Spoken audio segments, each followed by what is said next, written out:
Hi guys, it's gonna be just a moment. Sorry.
All right, we should be starting in just a moment.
Sorry for the delays, guys.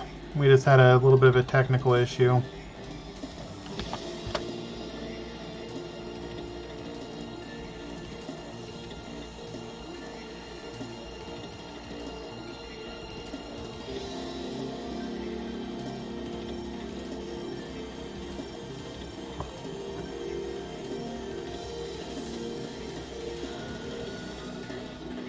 How big of an echo are we talking?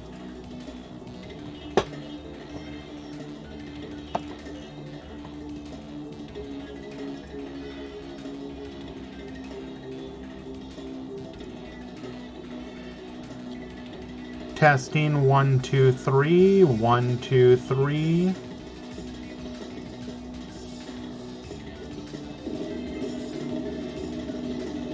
Testing 1 2 3.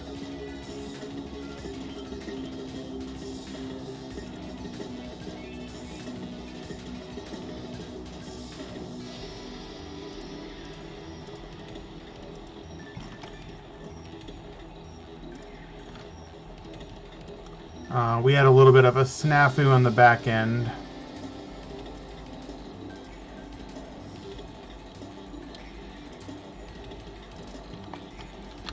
Do remember, if you guys are here, the change to the Command of the Doom King skill negates the scales until the end of your next turn.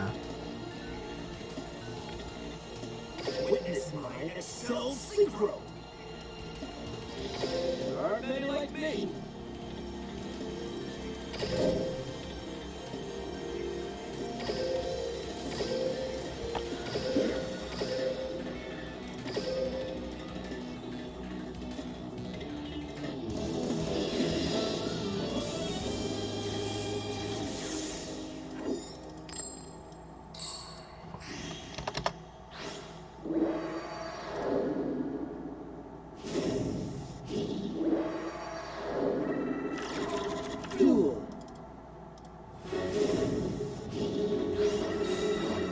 I will try and fix that, guys. I'm sorry.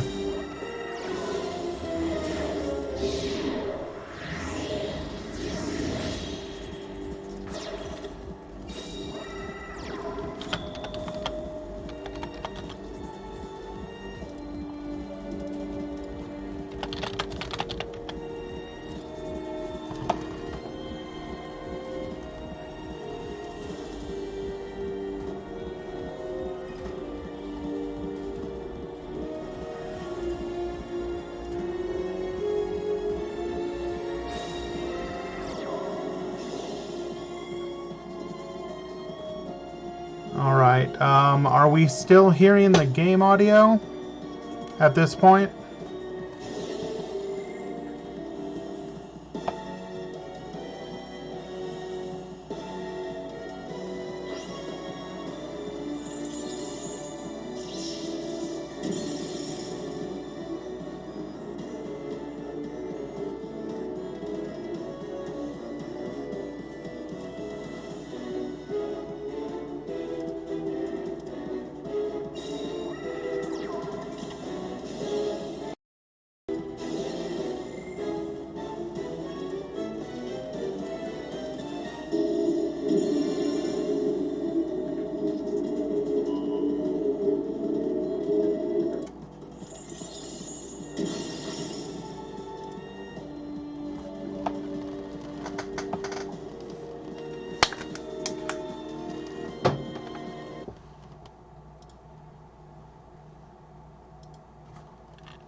Testing.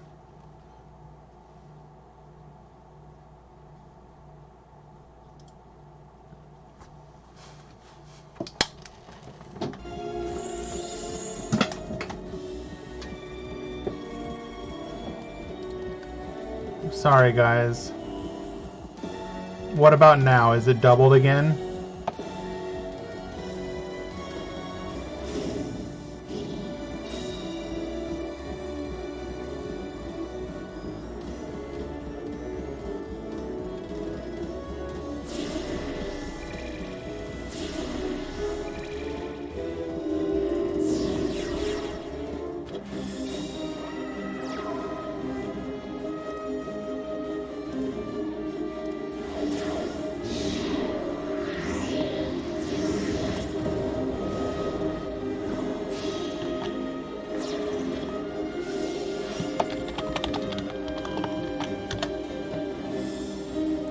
Yeah, I'm really sorry, guys. I had a couple things come up here.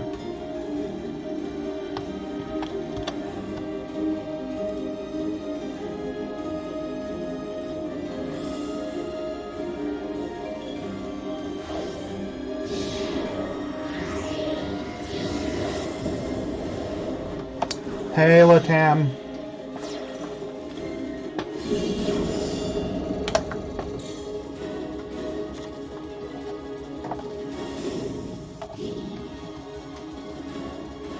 We're doing some on-the-fly attempts to fix my sound.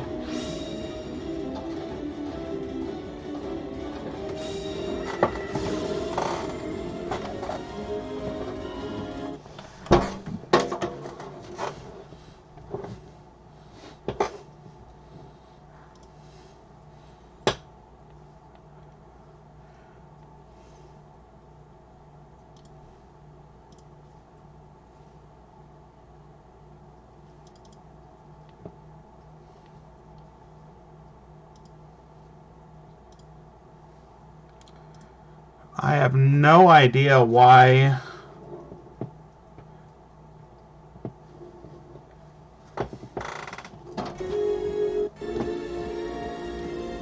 It has something to do with my webcam setup, unfortunately.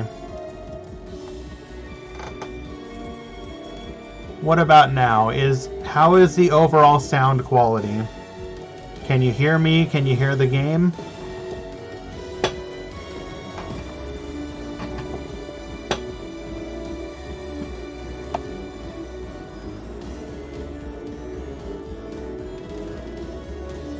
Okay, I'm gonna have to work on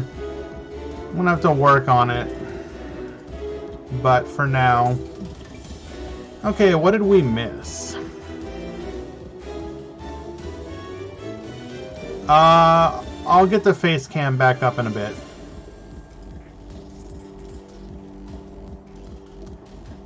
Like I said, we had a bit of a snafu on the back end. So just trying to fix that first. I'm double checking that.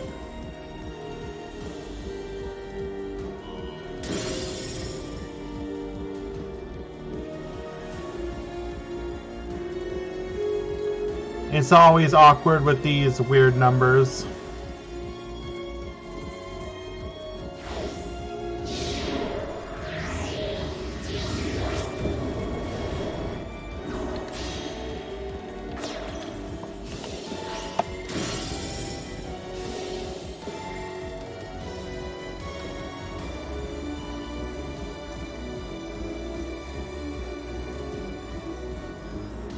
But I think it's gonna be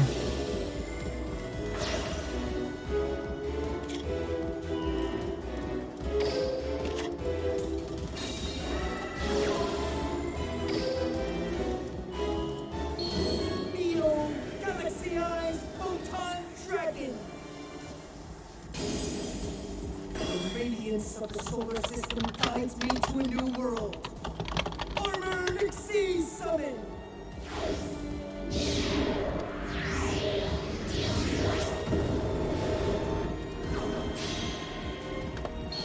The new embodiment of pure light. Galaxy Eyes, Full Armor Photon Dragon. You need more heart if you want to be true.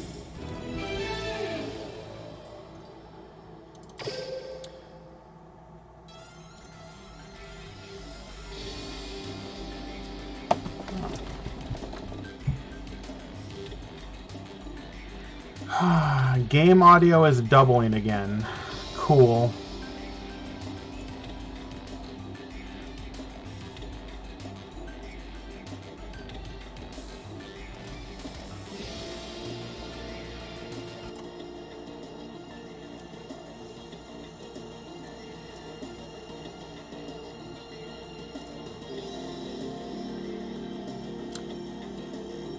And does this fix the game audio?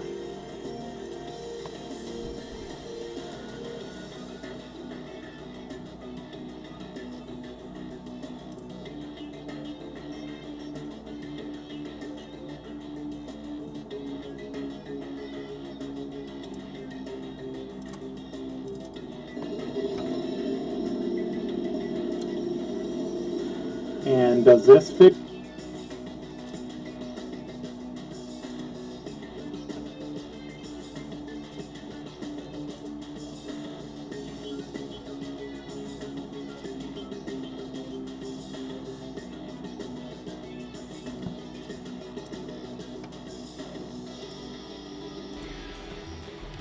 Oh my god, what is happening?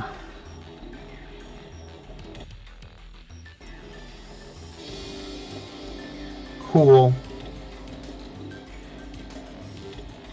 Yeah, but now it's going to be doubling the audio.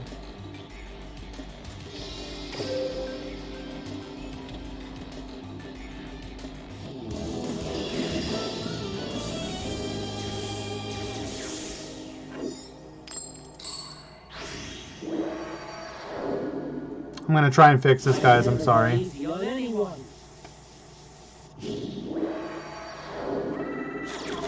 You'll learn that my power transcends dimensions. You'll learn firsthand what unstoppable power feels like. Duel. My turn. I won't let this be my final duel. If this was a real battle, you would have lost everything.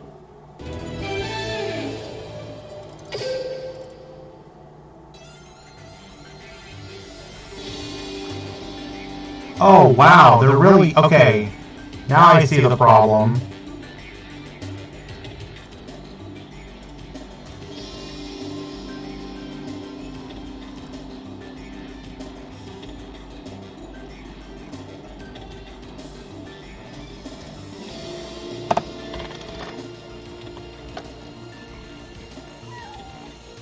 Not right now, kitty.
Okay, what about now, guys?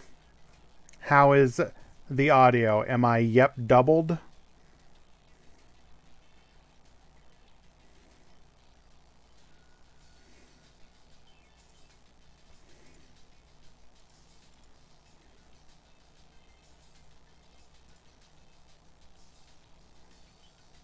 Okay, but how is the game audio?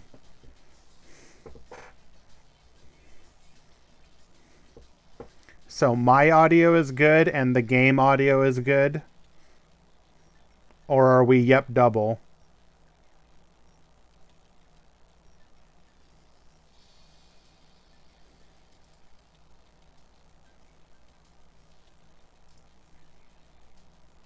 But can you hear the game audio?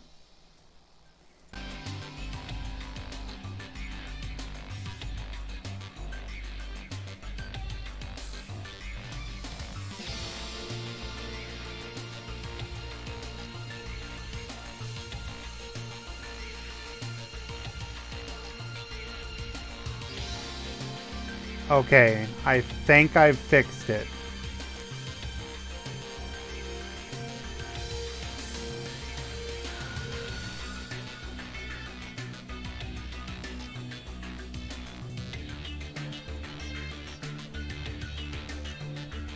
Okay, perfect. If this is good, then we should be good.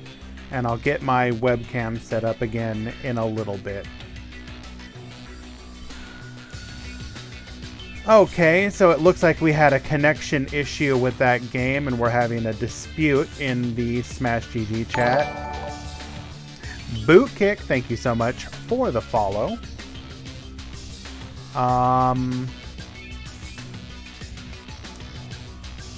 Okay. Looks like it was just a DC. Proceed to game 3.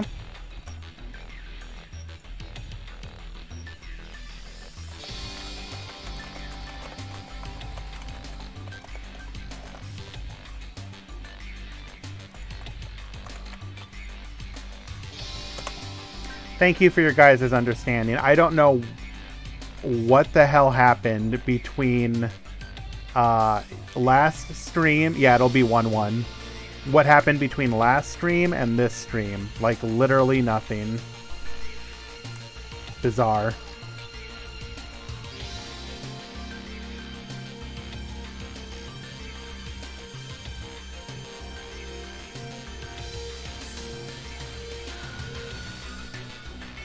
So, just waiting for both players to begin their game.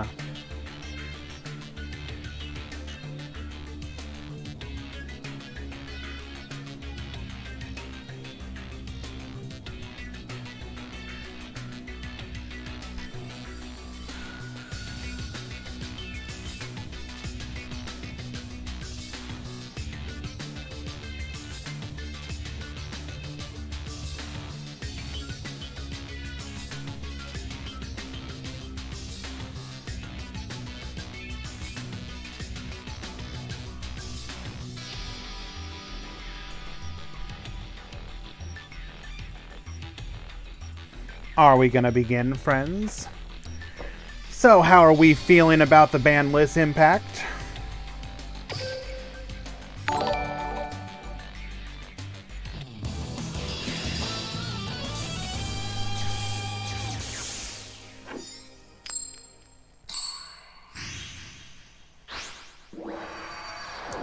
We hate it. Interesting. Observe what makes the strong truly mighty.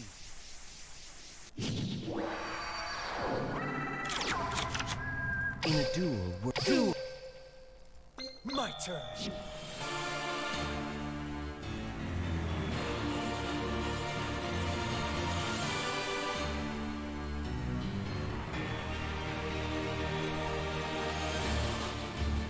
How do we feel about nerfing the scales until the end of your next turn, though? I think that is one part that people do seem to be forgetting.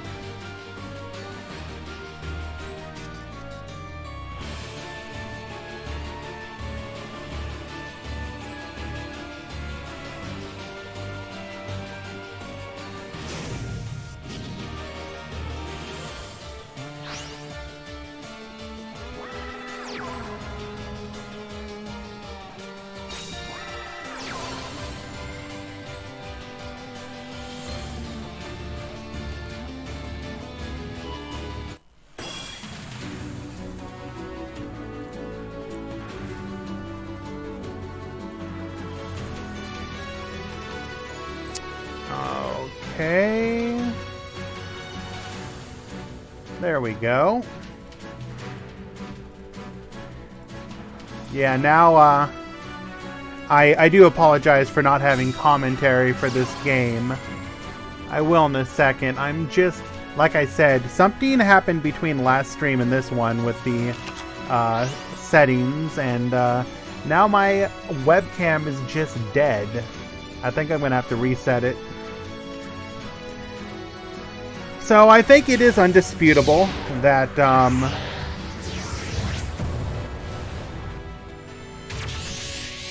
I think it's pretty undisputable that BA and DDD are probably still going to be the best decks. but I do believe this does open up the save the audio settings. Thank you. I do believe this opens up more decks to enter the meta. Like, I'm not sure if I agree with the TPC that there's like no tier 2. I'm really surprised that we're not seeing more people trying out the new full Infinitrack Gandora. I really do believe the Gandora list is a lot better than people are giving it credit for.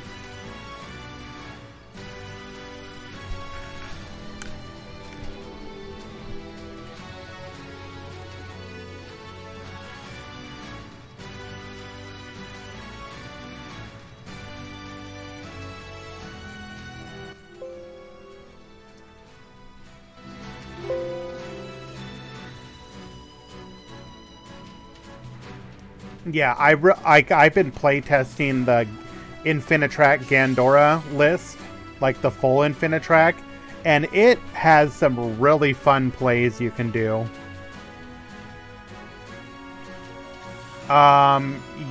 Yes, Ante. You use like all of the Infinitracks that we currently have.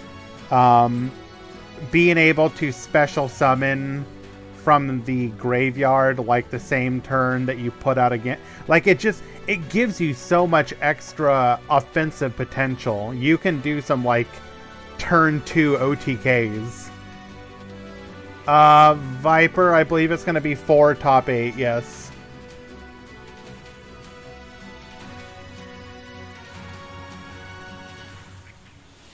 I believe 3 top 16 would leave some people out. Let me double check. You'd have so if we do 3 top 16, you end up with people with a losing record making it. We're gonna have to discuss switching the Meta Weekly over to single elimination, perhaps. Because with the turnout, it just becomes awkward.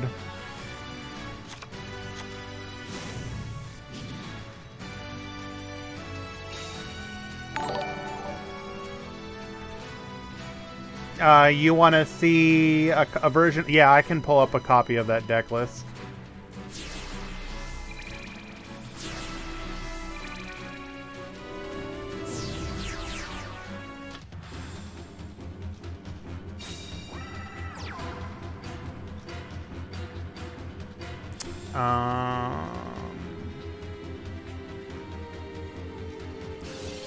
Okay, these ones are a little different, but this is pretty close.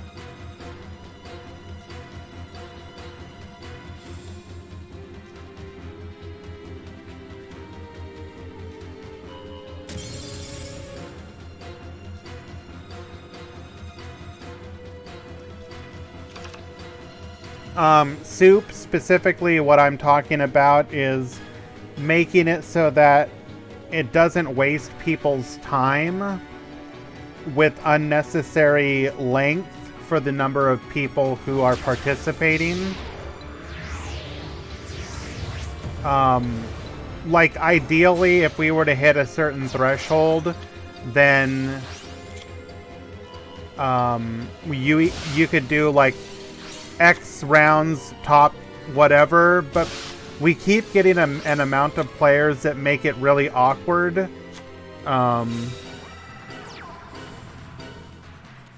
Because either you have to do something where people might miss out on top cut, or you have to do something where losing records make it to the top cut. Like, it's kind of frustrating, not gonna lie.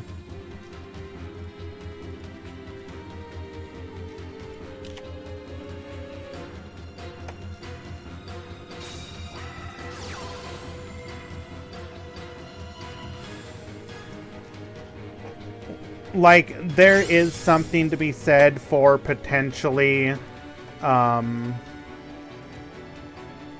going to single elimination, but even that's weird because then you're paying for entry for something that you could lose round one. Which I'm also kind of not okay with. I don't know. I'm frustrated. But regardless, back to the game. What do we got going on here? We're gonna be going for lethal, I assume.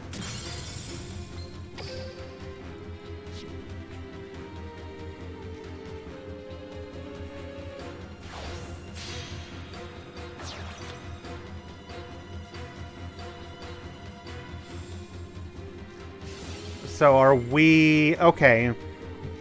We're gonna pop that back row so that we can try and force lethal. But yeah, it's a Book of Moon, so this almost was kind of a wasted play. Because just by attacking, you would force him to use the Book of Moon. Ah. But... oh my god. Do we have another... We do have another Galaxy Photon, right?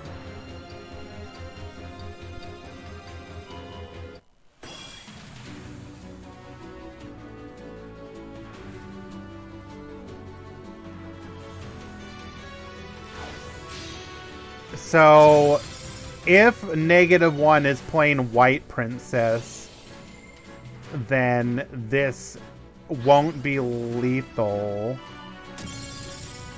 But I don't know. Okay, Artorios, stop it, dude. Holy brother.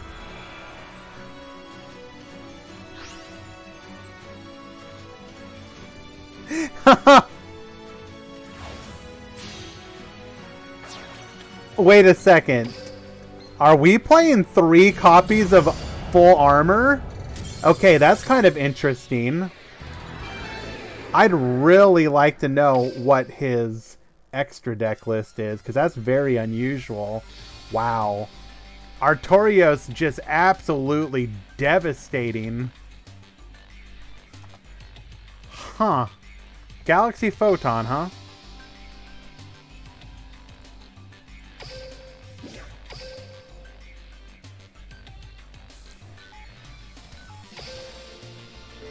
Before we go to the next round, or the next match, just to show people who were asking about the Galaxy Gandora list, it's going to be something like this.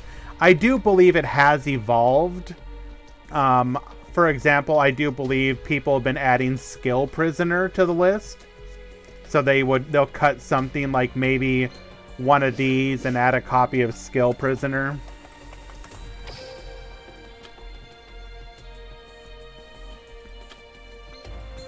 But this is to give you a general idea. Your Anchor Drill plus your Harvester can go into Beatrice. Beatrice can dump your Trencher. Trencher on the following turn, or even the same turn, can... Skill Prisoner can be dumped by Beatrice, which is easily gotten into by using Harvester and any one of your level 4s. Tackle Crusader, yeah, you can send with Beatrice if needed. Deathroy, I have not taken a look at that yet.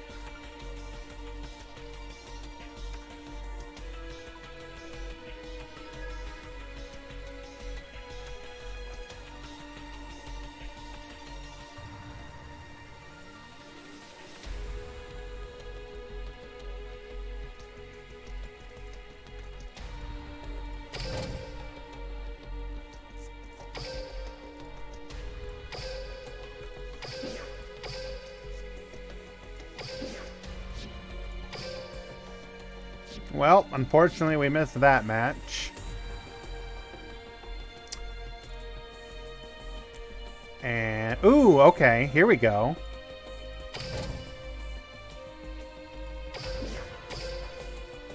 Now, Rose Dragons are a very bad deck right now. However, Ruddy Rose does have one potential home. And that is in Tech Genus.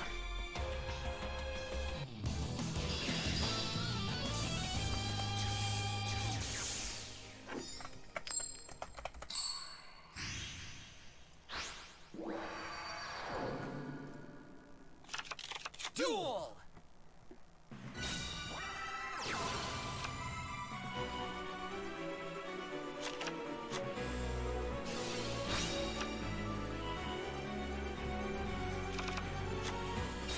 What's wrong with that gate? Are you not okay with Tech Genus having a new way to play with Ruddy Rose Dragon?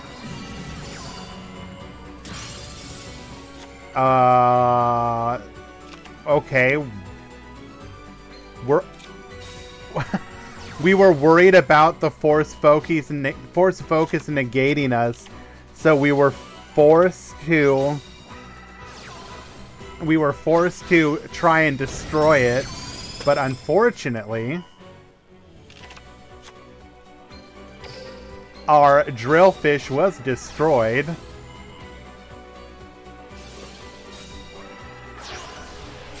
Gonna go into a copy of Star Guardian. Star Guardian will attempt to activate. Are we gonna see a negate from Force Focus?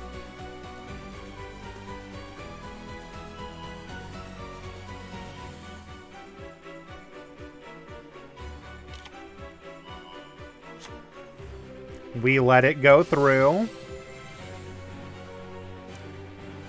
Gonna attempt to summon. Summon's good. Hans, yes it is.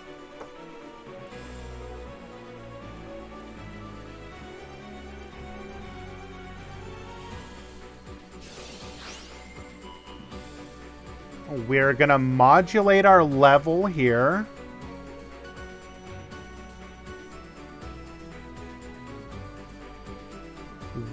Are we going for a 7?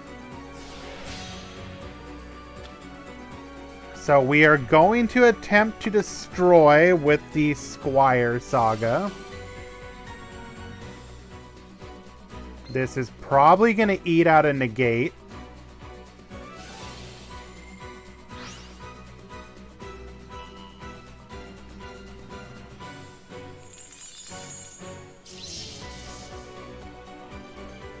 The thing is, Ruddy Rose can, in theory... Oh, wait a second. Are we going to go into a level 3 synchro?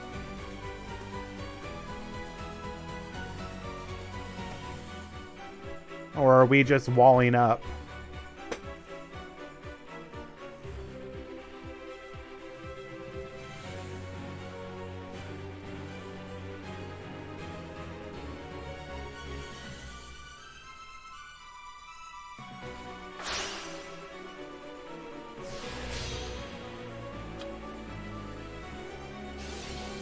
Activating Ruddy Rose Dragon.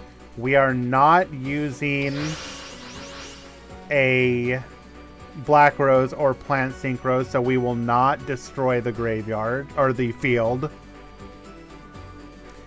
Now, in the TG versions of these lists, this is my boy right here, by the way.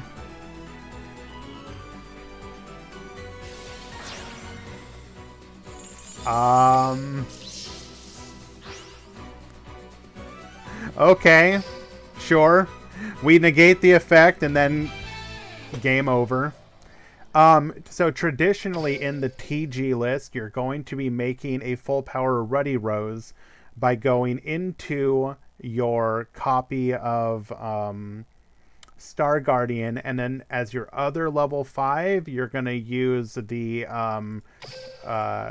Rosemary, the Arrow Mage Synchro, which is a plant synchro which will then banish the graveyard and blow up the entire field. Yeah, the level 5 Rosemary.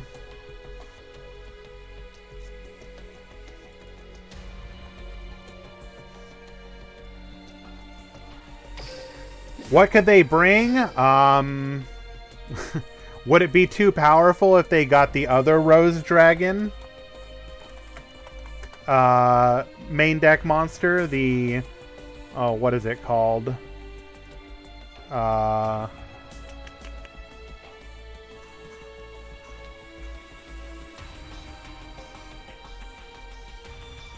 bum, bum, bum, bum. Is it Red Rose Dragon? Am I thinking of Red Rose Dragon?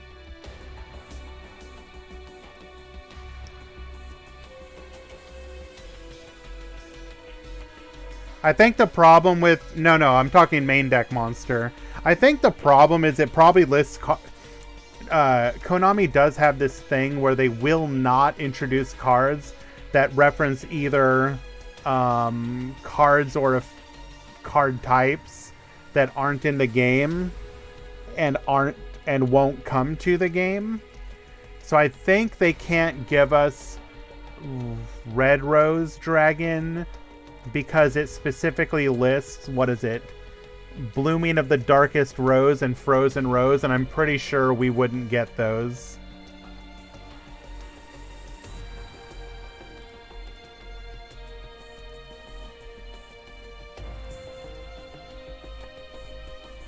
It does look like we are now in round number 2.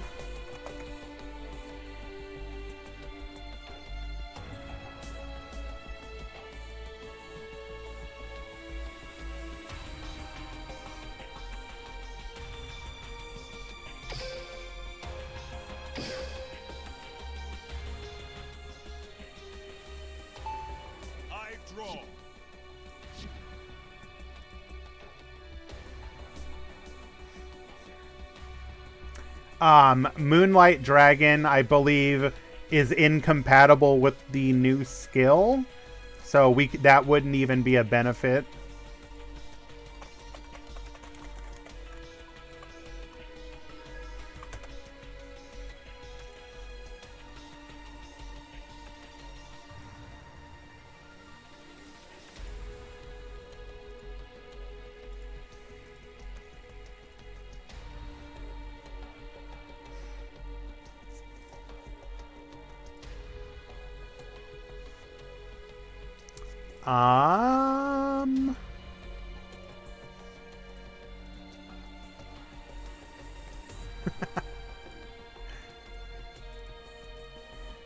We will have a match in just a moment.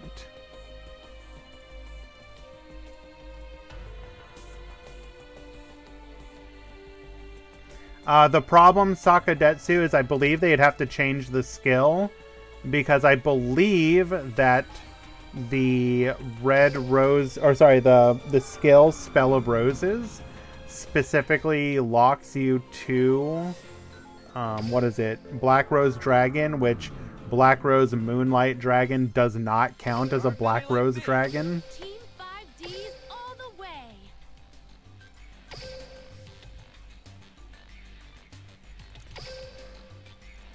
Let me double check here.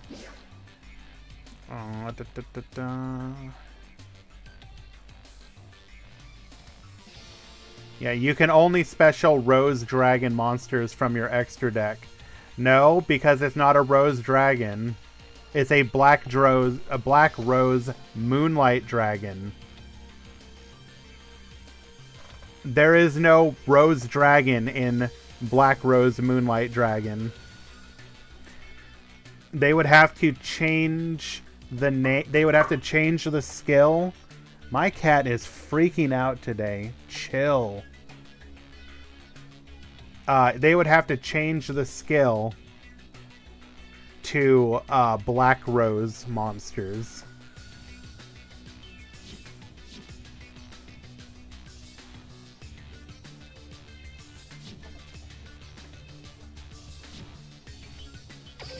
aren't many like me.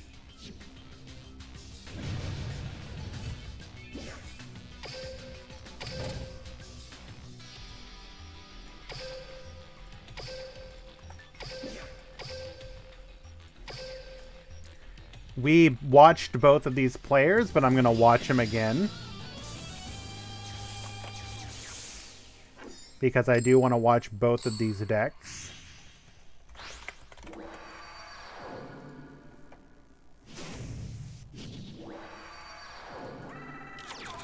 Duel.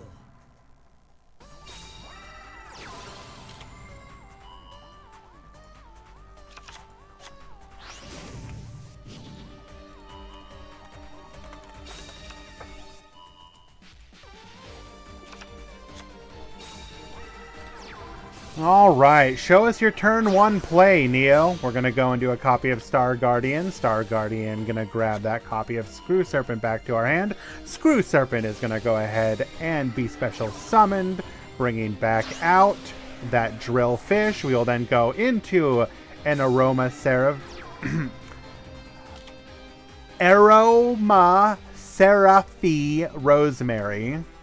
I always trip over that word. So at this point, we do have the option of going into a Ruddy Rose Dragon, except now we don't. Get flipped face down.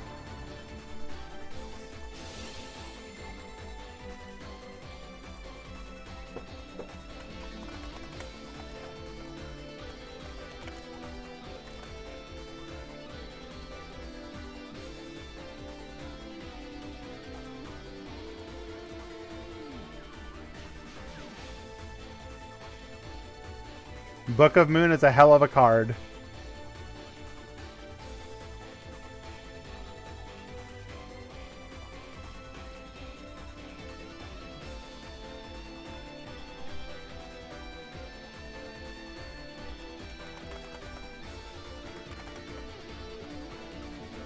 It's not even Book of Money anymore.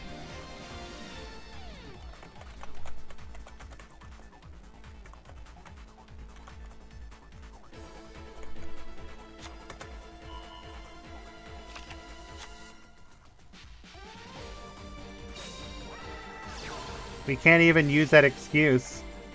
You can get it with dream tickets now.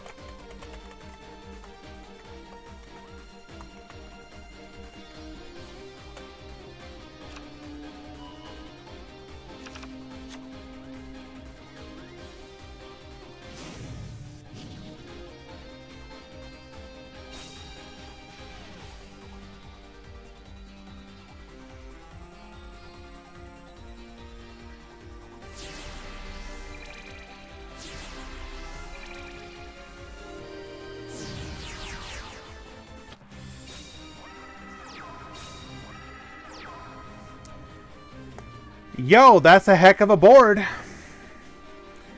Bringing out 2 copies of Doom King Armageddon and the Oblivion King Ragnarok. Now, Oblivion King Ragnarok is probably going to be the go-to choice for the additional copies of DDD that you're going to need to play.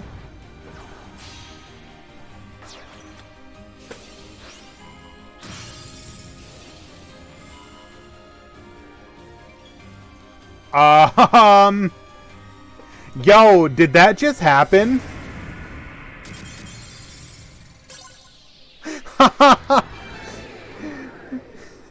So -1 destroys his own Cypher Blade monster to boost his Doom King Armageddon to 6,200 attack. Now, Doom King Armageddon can't attack directly when you do this, but it didn't matter because he had an attack mode Aroma Seraphi Rosemary. Probably should have put it in defense. Yo, it's my boy A2. What's going on? Sorry for no face cam right now. Having some technical issues I will need to solve off stream.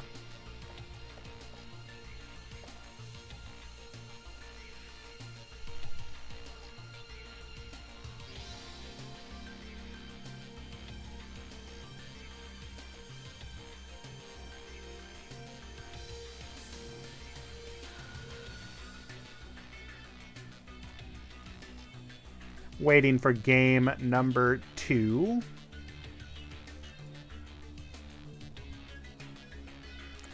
Just to double check, I activated my, I reintegrated my webcam. Are we getting audio echo again? I need to make sure about that. Or are we still good on the audio?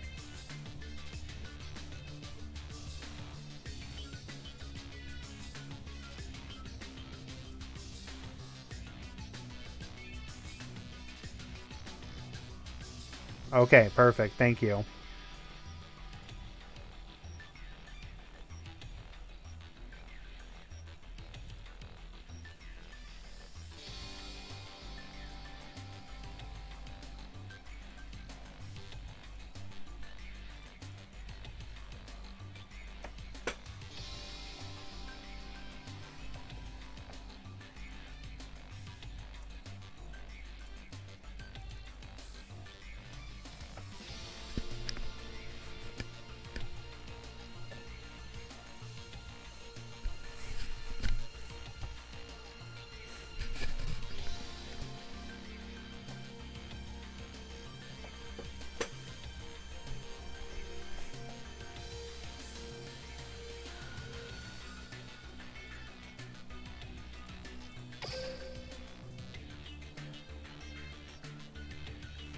Okay, I will try and have that fixed later, though.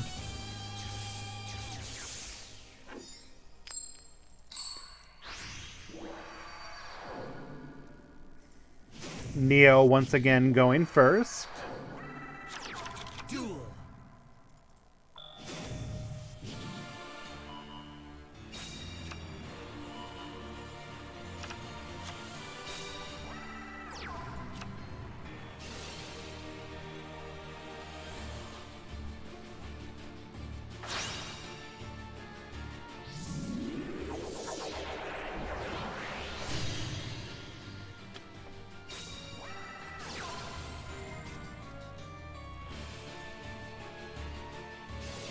Well, that's not a very good start. We got a T-set from Neo, and barring any strong interruption in that back row, it's pretty possible for -1 to, excuse me, OTK here.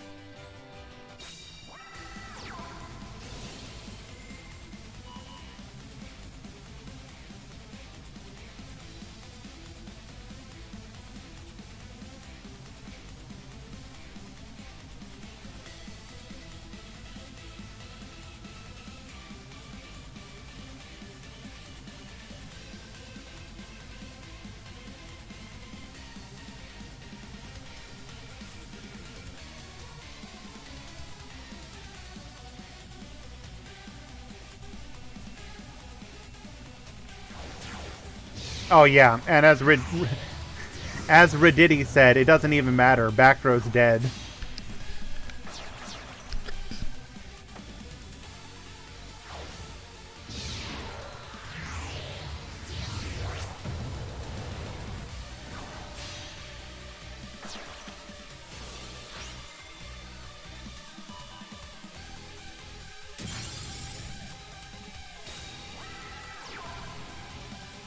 Oh, and on top of it, a Mono Iwado, as if that wasn't enough.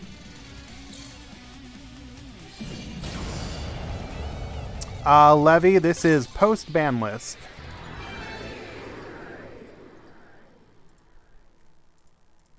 Well, quick 2-0 comeback victory for -1. Good attempt, Neo, but I think, I don't know. I like TG, and I'm sure TG is still a good deck, but it does seem like perhaps it needs some tweaking. Do we really have 2 of this deck in today's event? Or did I watch him earlier? Oh no, I watched him earlier. Okay. I want to watch it again anyways because it is kind of my pet deck. Or, I should probably not be greedy. Let's see if we can find any other top tier decks.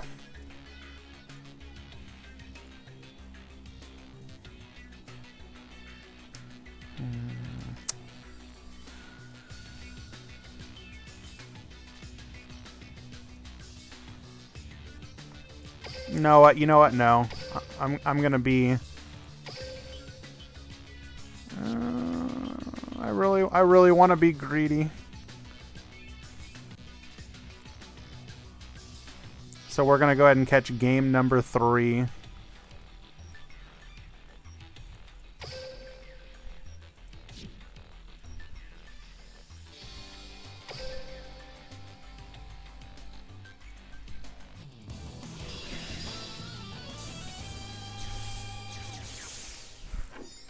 We got Mako Pin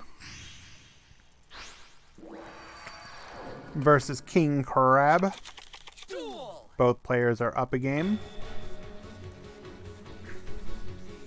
That is the wrong... Hello? Not my deck list. There we go.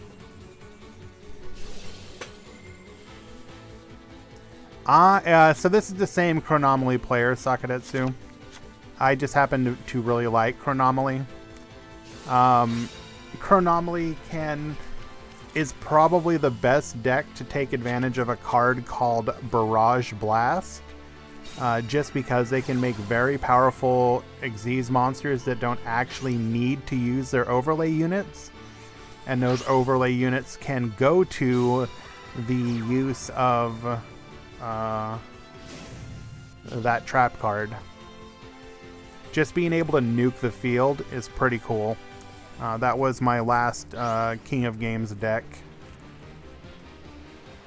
It's even more fun when you do what King Crab is doing here, where he's going to go for a copy of Chronomaly Atlantis. Now Atlantis is not going to use any of its material, but it is going to be a 4K beater. So if you clear the opponent's board with your trap cards, then you can just go in for lethal. Like you basically have like essentially a 1-card lethal. I mean, not 1 card, but your copy of Nebradis can become a 1-card lethal.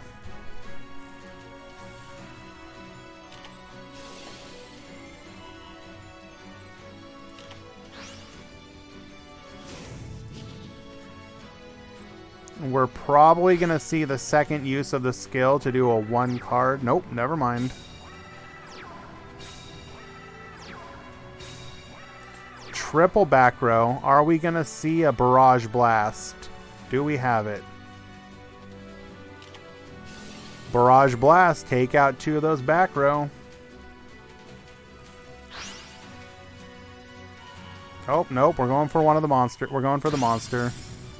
Hitting the treacherous trap hole. Took a gamble there by not hitting 2 of the back row. Probably banking on the fact that a lot of their back row do tend to be dead.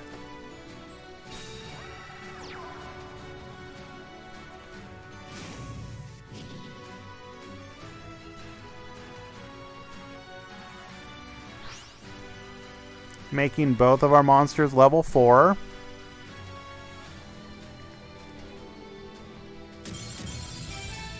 And so, because he did not use the graveyard effect of Nebradisc, he was going to be able to use Barrage Blast on that turn, immediately nuke both of those back row. And so I don't know what his extra deck is. He was going for the rank 4. If he went for a second copy of Atlantis, which they don't always run, he probably had lethal regardless. But he probably did the better play. Is Chronomaly good? They're not like meta, but they're a lot better than they were pre-Barrage Blast. It's a very powerful trap card.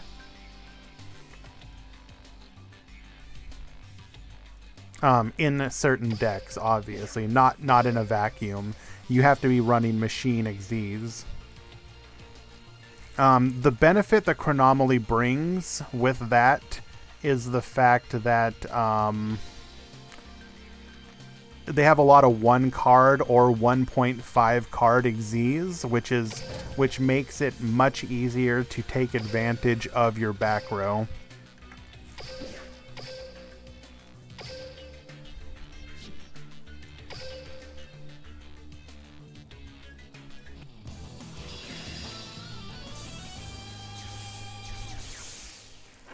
We got Minato versus Hans.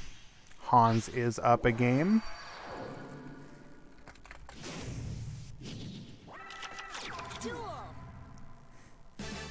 Yeah, like if I was not hyped to hit King of Games with the new Gandora, I would probably do it with Chronomaly again. I really enjoyed it.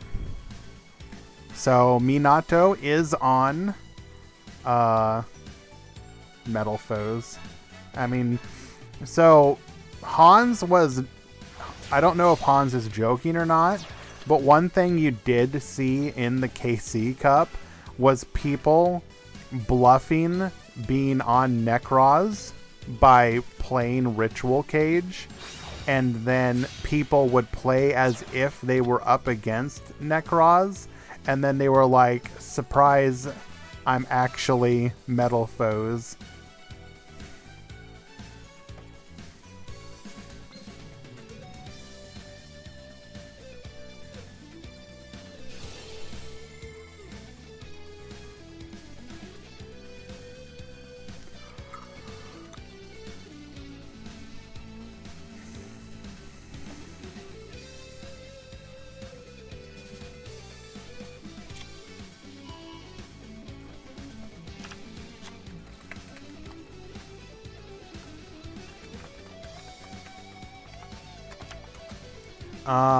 Sean, let me fix that.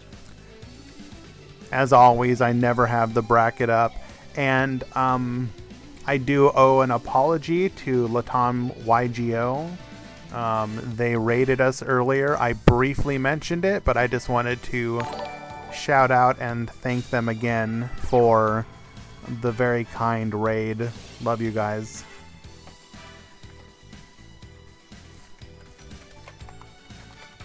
I don't want to show favoritism to any of the people out there running events, but Latam YGO is probably one of my favorites.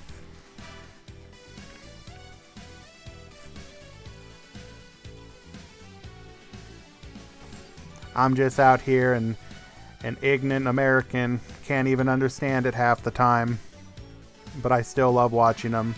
They run very good events. A whole bunch of different leagues, so definitely support them. They're helping keep the competitive side of this game alive.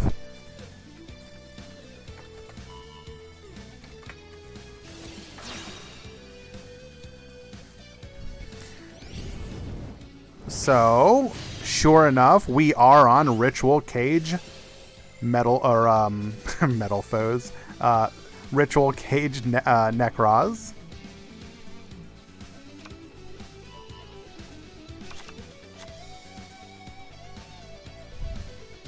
Oh, we got a mega streamer. Who's the mega streamer right now?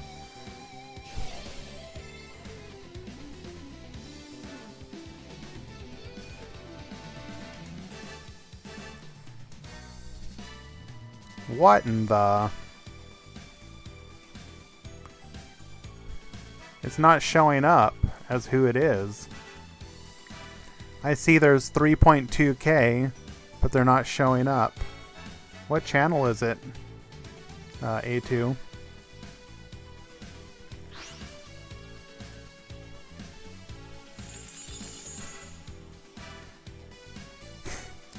It's funny. Ah, gotcha. So, Beatrice not going to be able to do anything here. Due to the... Well... Technically, we could dump and banish the Manju, but I don't think that really matters. How am I doing, Sean? I'm doing quite alright. We big chillin'. Now, the most devastating thing that could potentially happen here is for Hans to have access to a ritual summon of the Trishula. Trishula would probably be game here, outside of a hand trap, which we do not have. One other thing that I did see, and I'm actually curious if we're going to see Necroz try this more, and that's going to be running Debris Dragon. Now, Necroz, at least in Duel Links, don't really use their extra deck because they're not playing Ritual Cage. Go bye-bye. Cyclone that was dumped to the graveyard. Our monsters are now vulnerable. Because Necroz don't really make use of the extra deck like they did maybe in the TCG, their extra deck is kind of nothing.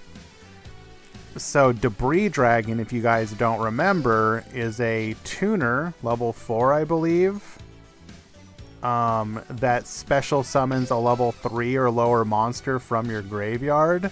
So you can combo it with your Shuret to go into level 7 synchros. And I don't think I need to remind you guys that level 7 synchros is a pretty decent... You got a pretty decent package of monsters there.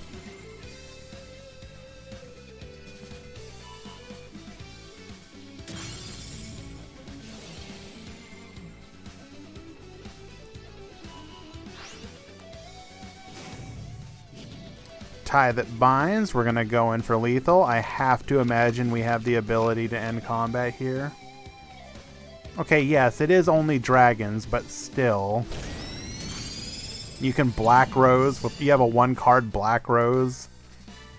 Meteor Burst is pretty dang good.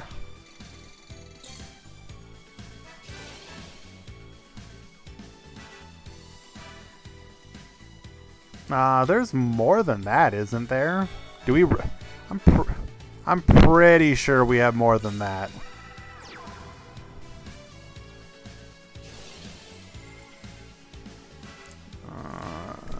Let's see, Synchro.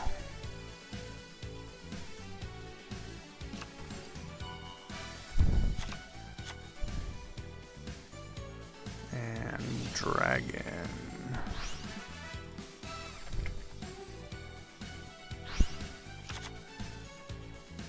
Oh yeah, we got plenty of options. We got Black Rose Dragon, we got Gungnir, we got Michael. In fact, yeah, you can do Gungnir. Because your Shuret is water.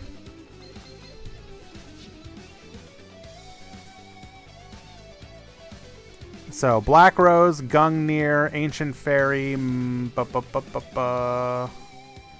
Ancient Pixie Dragon, and Meteor Burst. So that's not terrible. Gungnir's alright.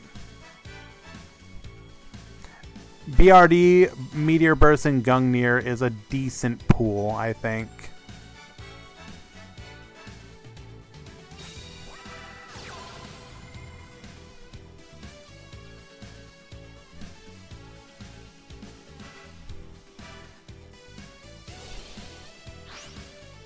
Michael requires light, yes.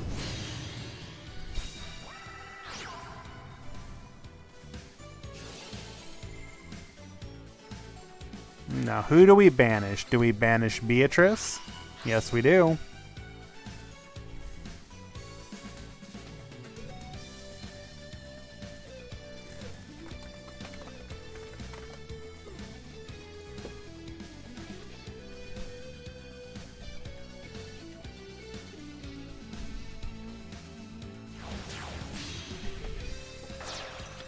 Going into a copy of Abyss Dweller.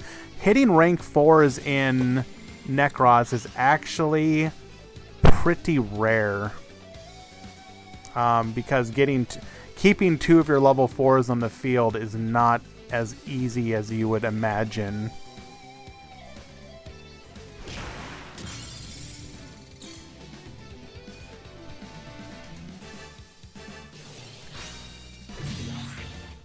Oh, that is devastating. White Princess saved for for combat. Necroz, on the attack. Necroz of Trishula going down to 0 attack into a 1600 on top Barbar. I don't think Barbar's enough.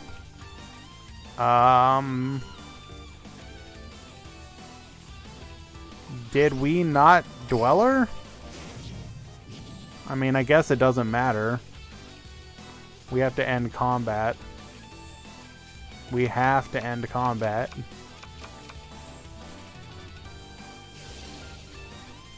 Well, there we go. Hans has got it.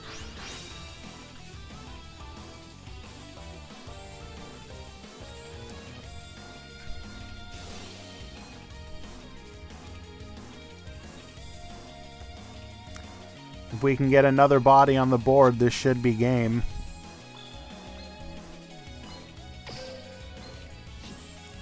Dweller can negate all of what Beatrice wants to do here.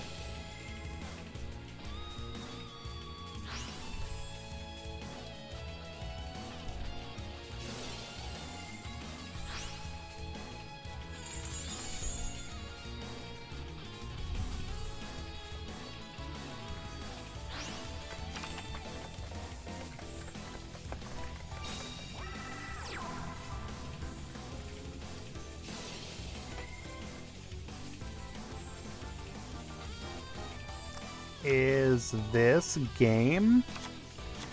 We beat over for 200, another 31. I don't think that was actually game, though. Was it?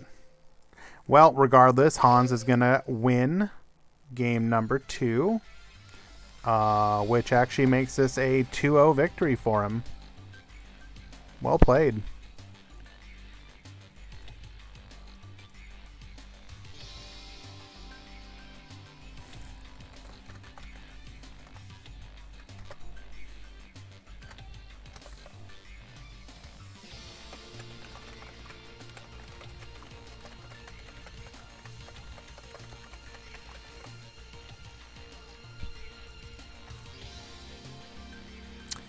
And yes, Necroz rising. Just a second, guys. Handling a mod call as well.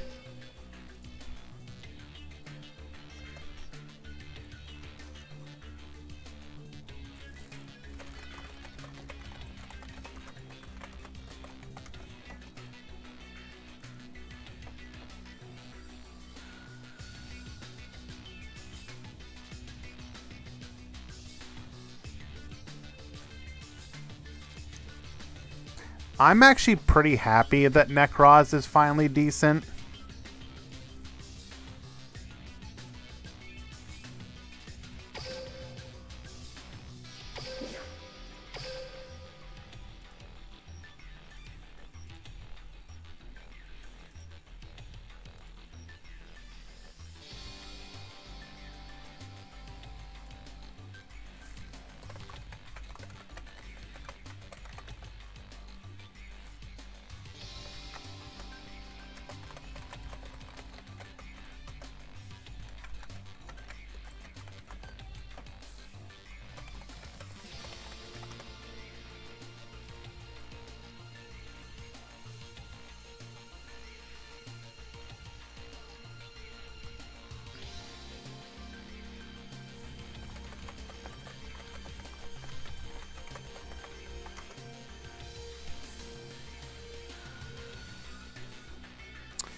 I do believe that is going to be the last game in the round.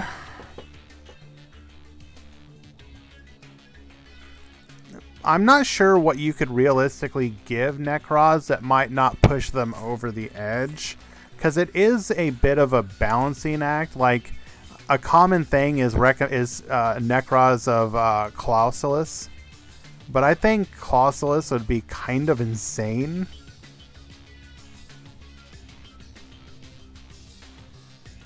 Just an every turn monster negate, like holy mackerel!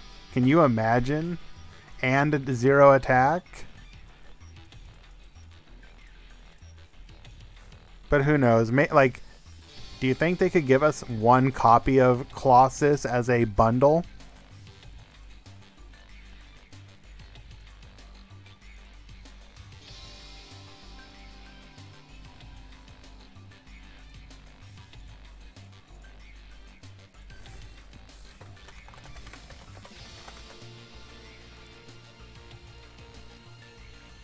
Alright, mod issue resolved. We will push this final match, and we will be in round number 3, rather. Yes, Colossus only negates extra deck monsters, but I mean, this is Yu-Gi-Oh! That's pretty much like any monster that matters. To be fair, though, you could also just put it face down, and it's 1 deck specific. I probably would start with just 1 copy of it, though. Like, realistically speaking, I don't know. That's just me.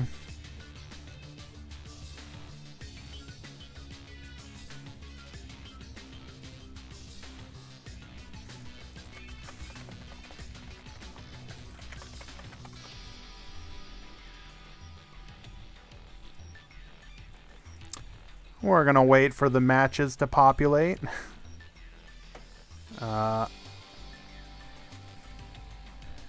We were talking about which one? I'm so bad with names. Arid Bahar. Is that how you pronounce it? Of Necros.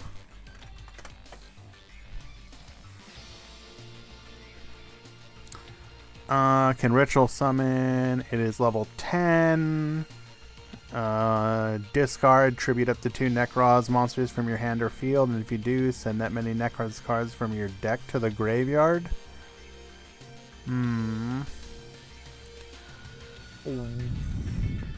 What was the synergy with tributing your Necros monsters and then dumping cards?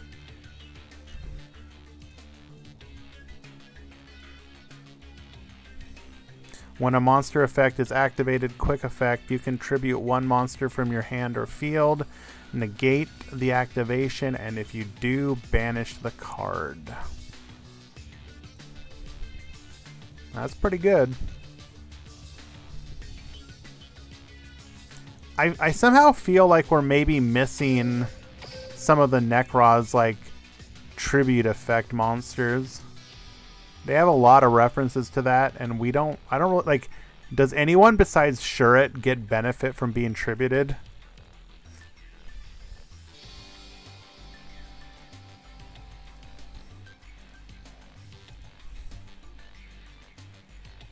Oh my god, Mugiwara, why?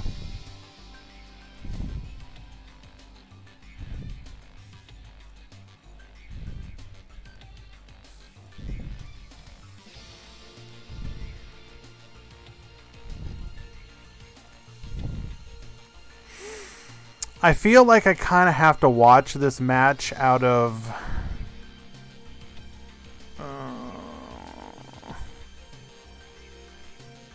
No, we're not gonna watch. We're not gonna watch that until we have to.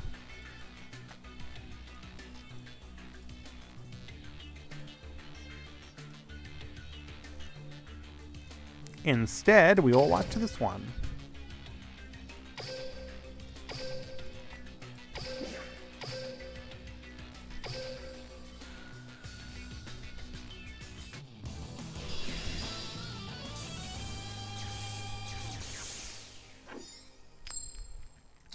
I would not hold any Black Rose player accountable based on the fact that, like, just nobody knows how to play that deck right now, if it's even good.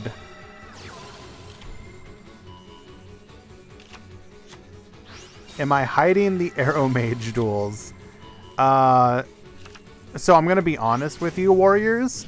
If there were Arrow Mages in this tournament, I would probably have disqualified them. And then not let you guys know about that. So I guess technically,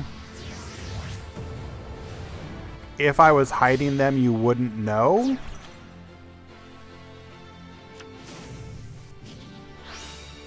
This was a pretty weak opener.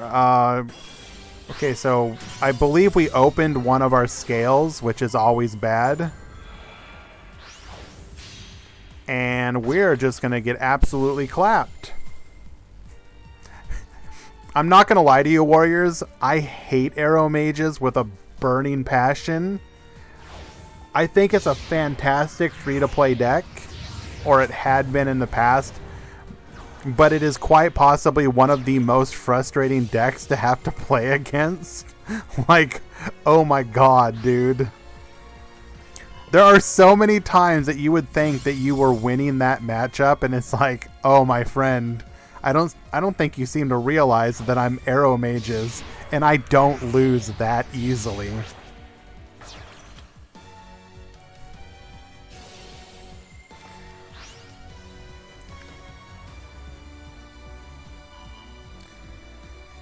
Going for the scale, that tells us that we do not have lethal this turn, but we're going to be able to wipe out his monsters, leave him with just one card. What a devastating turnaround. That was a hell of an opener.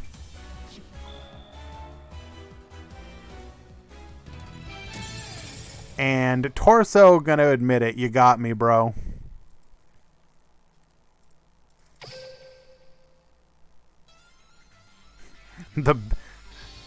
You're telling me that you get Arrow Mages that surrender?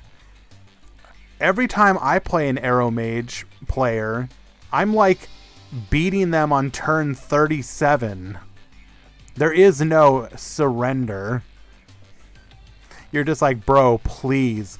Dude, you're not gonna win this, but please just surrender.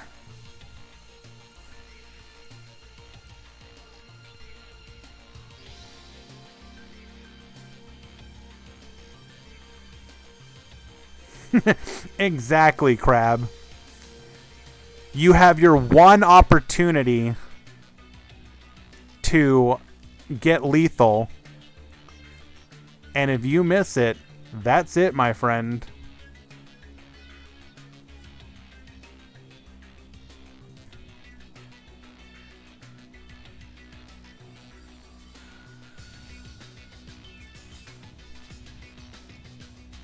Waiting for game number 2.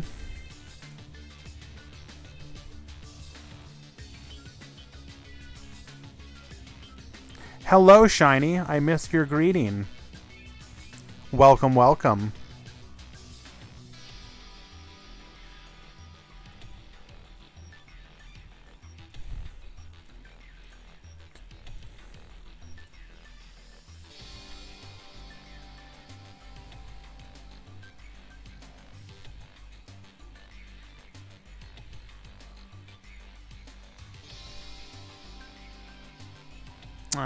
Let's go ahead and fix this. We are in round number 3.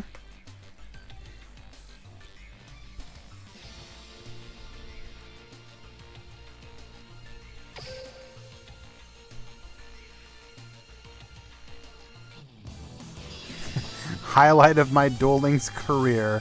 Flipping a bad reaction versus Arrow Mage. That had to be a real feels good, man. Torso going first again here. Is this a match you want to go first? Probably not. Guess it comes down to whatever interruption you do open up.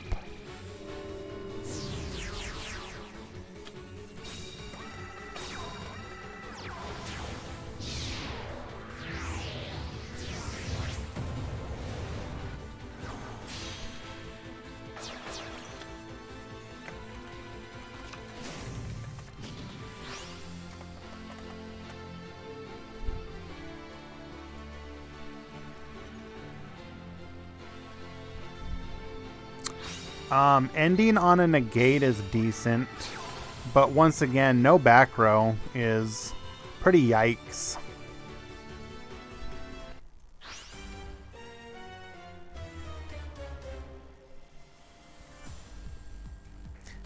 And I do believe I missed it earlier, Levy, but thank you so much for the follow. Appreciate you.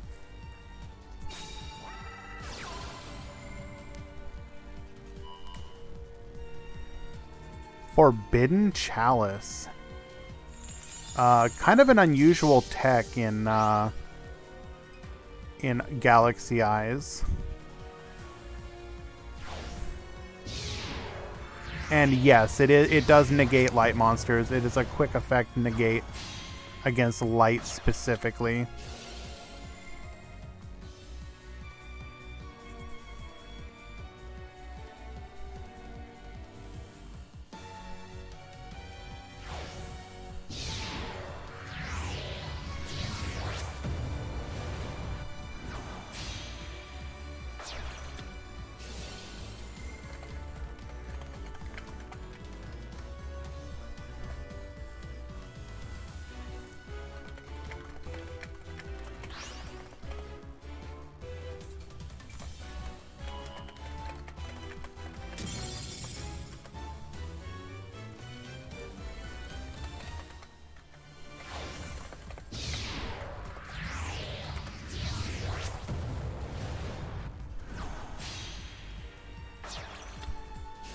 And apologies, friends, handling a mod call.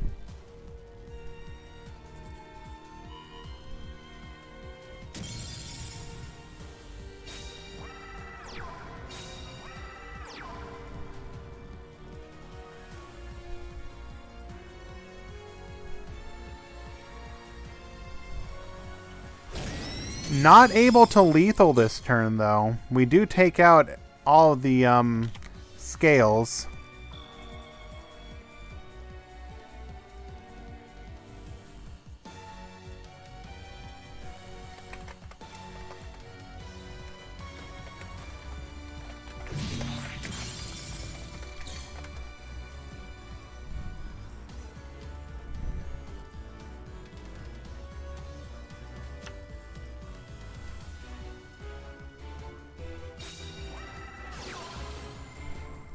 And King Crab, if you are here, please return to your duel room. Your opponent is there. It was my fault that they were late.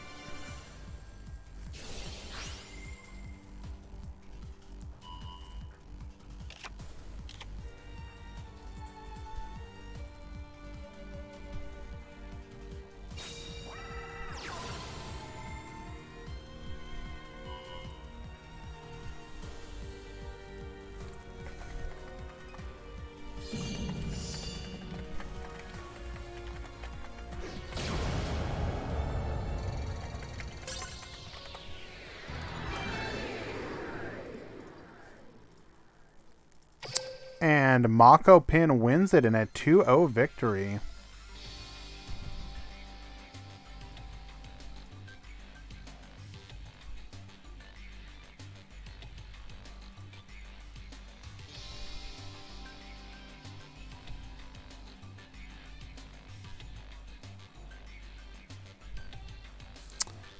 All right. Find ourselves another game.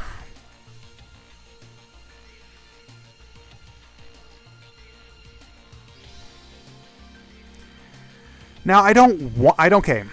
I apologize in advance for what I'm about to do, but I do feel this is something that is worth exploring because this deck has been seeing a resurgence at the highest levels, and I do not understand why.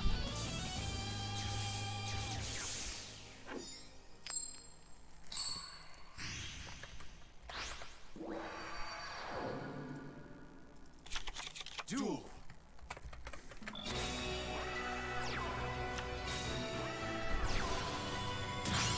That is not the way that you do it, though. Just open 3 back row. Oh, hello there, Ritual Beast Tamer Elder.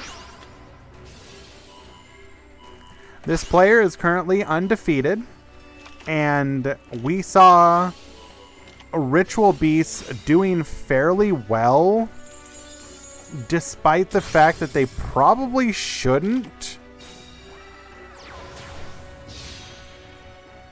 I don't know. It's kind of inexplicable to me. We're going to go ahead and banish here. Probably going to ban it. Yeah, we're going to go ahead. See, here's the funny thing. It's like banishing almost doesn't matter, except, oh, we got Mind of the Plana. I'm pretty sure it's going to be very difficult for the Ritual Beast player to come back from this. However,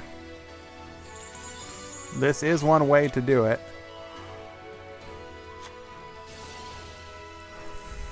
This is probably lethal, though. I'm going to go into another Dante.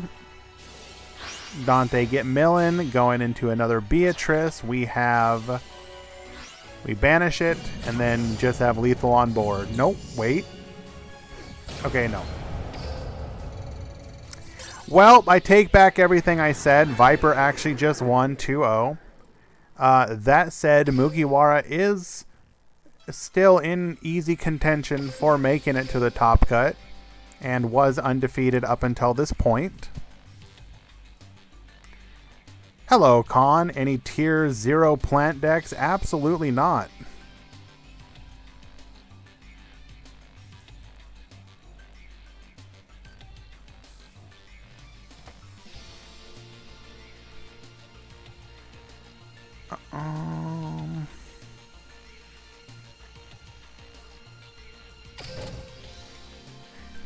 Gone are the days of broken plants. One day, though, one day we'll get, I don't know, what, Lone Fire Blossom or something.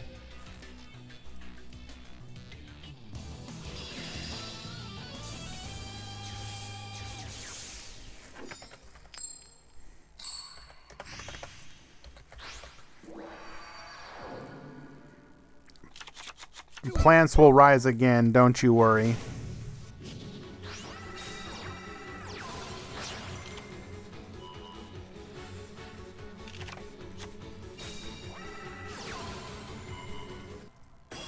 That's exactly why, Con.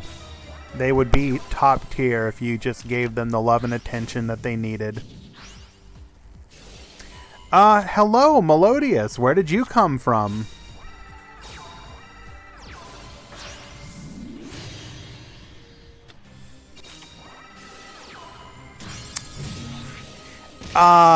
Do these builds of Galaxy Eyes have any real way of dealing with Bloom Diva other than temporarily banishing the Photon Dragon?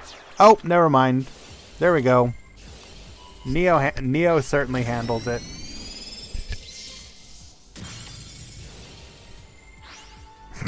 Except Necrofusion.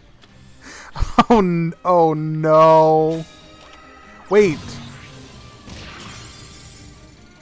Why not go for Neo? I mean, the way you deal with it is what? Steal it with Cypher?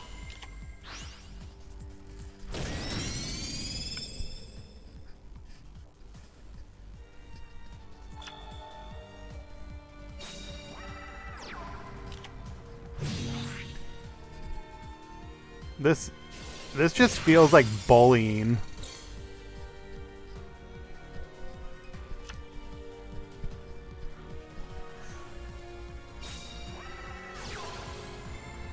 MST one time. We have a dream.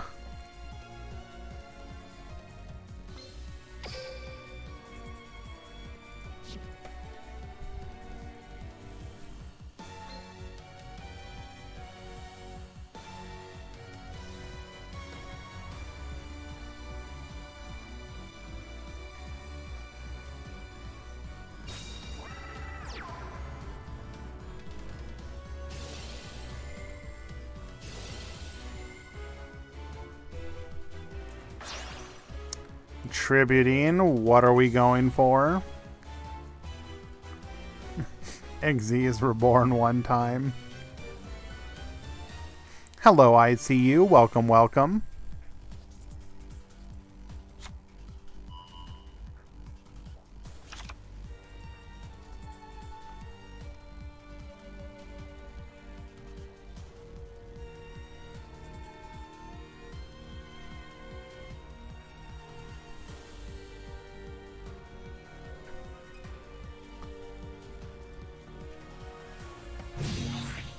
Is that a copy pasta architect? Well, actually, I had to restart my stream, but that Ritual Beast player had lethal. Fun fact.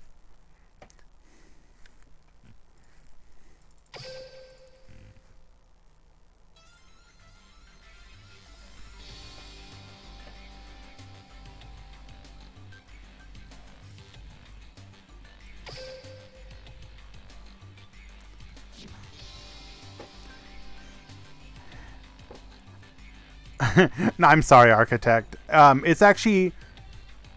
Is that actually lethal, though? We'd have to go back and I guess, check. But he could have been concerned about maybe some back row or something.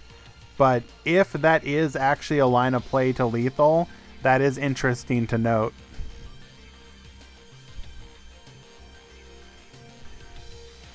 The thing is, like, Mugiwara is a very good player, so... I don't know.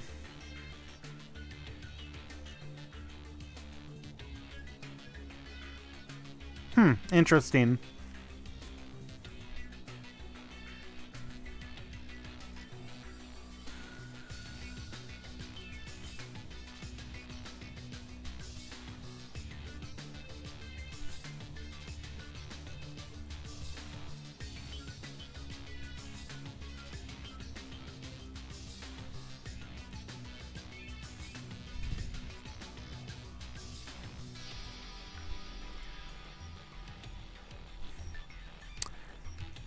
Alrighty, looks like we're about ready for game 2.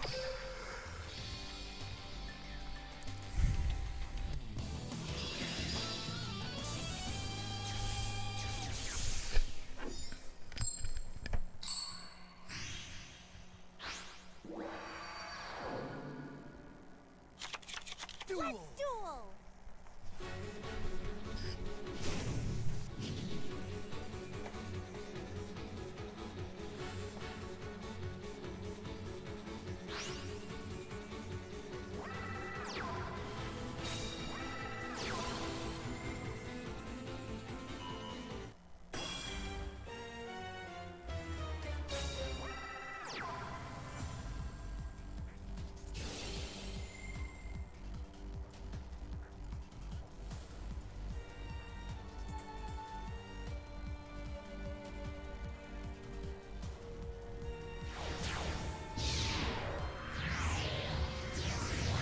Hello.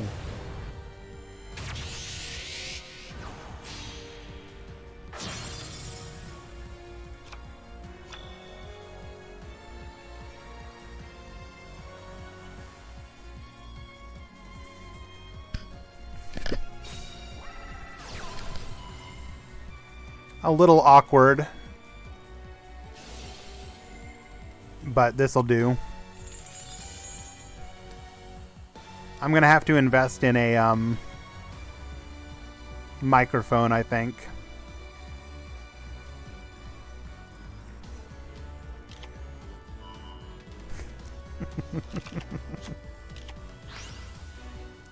It's true.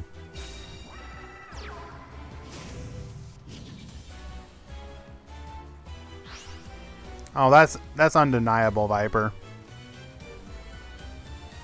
This is a little unkempt.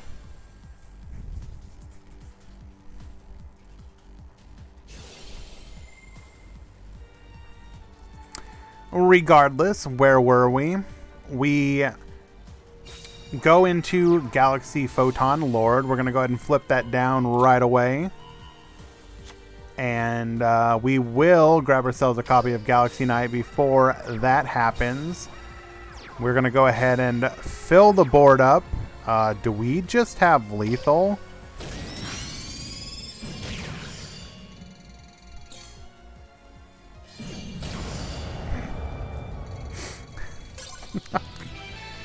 Sure.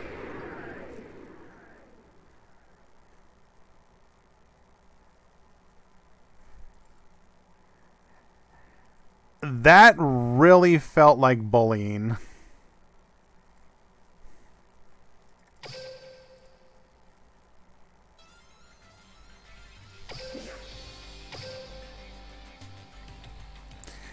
Aaron is actually a player who has been in our events in the past.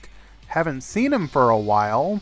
Really cool to have him hop in, stop by.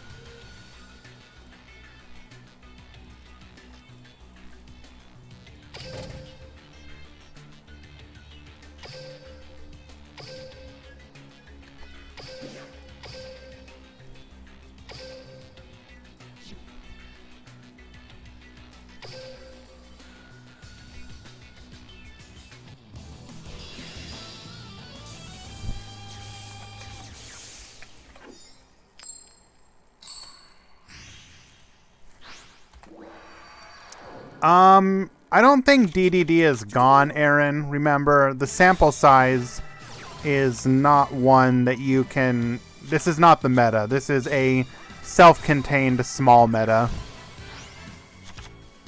I think DDD is perfectly fine still. So, my boy Papan is on his pet deck. We're going to go ahead and wall up. We are just walling the heck up. Going into a copy of Dante. Dante gonna mill. Ooh, that's a pretty good mill. That Galaxy Cyclone, not having to waste our...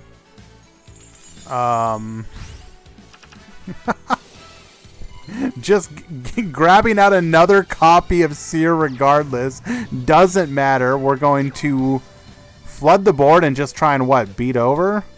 We're just going for damage here, right? Probably gonna bounce here, though.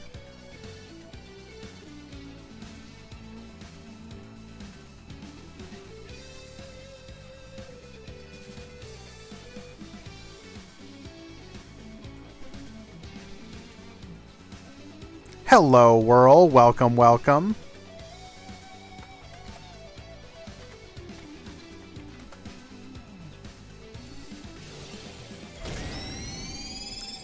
Gonna take a little bit of reflect damage. Now this monster will be... Okay, this would have been banished if it was destroyed. However, as we negate the attack by bouncing it back to the hand, we are going to ensure that it survives. This will give us access to a rank 3 play. Now, traditionally, the Evil Eye decks are going to either force out a back row with Alucard, or more often than not, you're going to see them go into Giga Brilliant, into the Corbage line. Will be interesting to see if that is the path that Papan will go with here.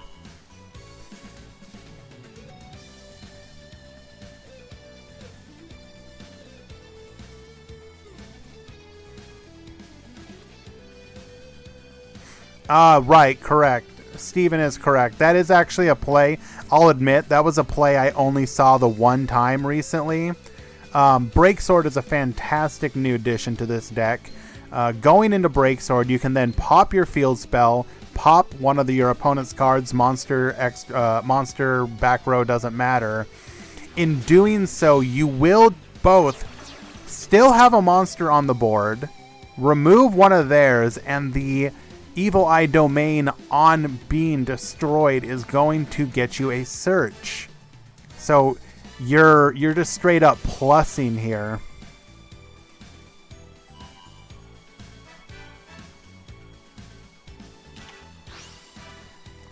Coaching. Come on now.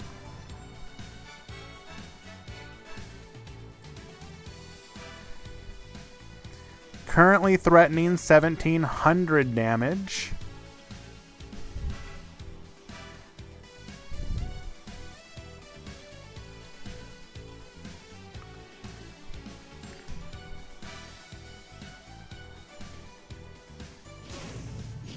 Sealing the tombs. Does that really matter here? I don't think so.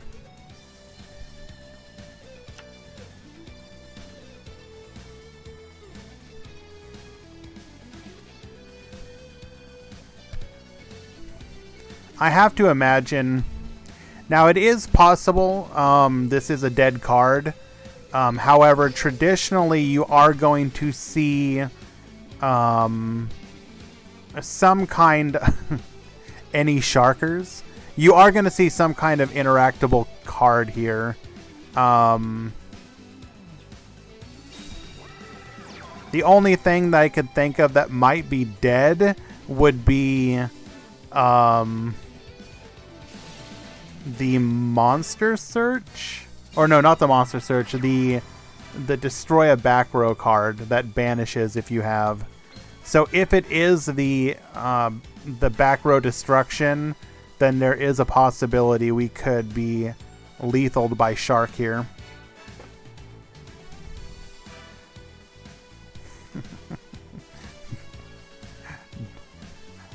Warriors, no, that's cursed. It looks like Minato either doesn't run Shark or it doesn't matter.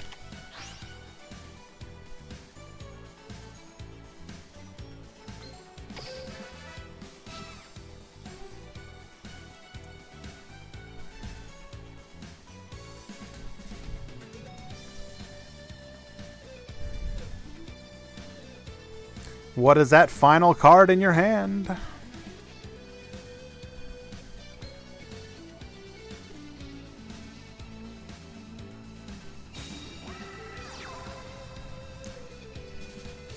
That is going to be another one of our Burning Abyss monsters, most likely. Just walling up.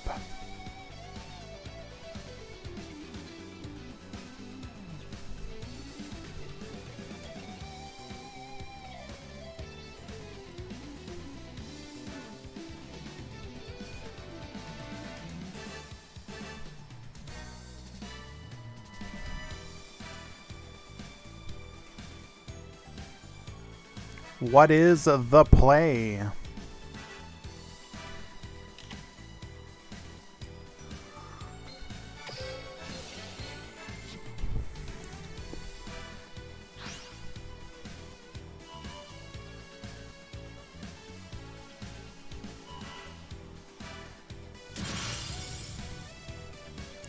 Not giving up the field spell. Interesting.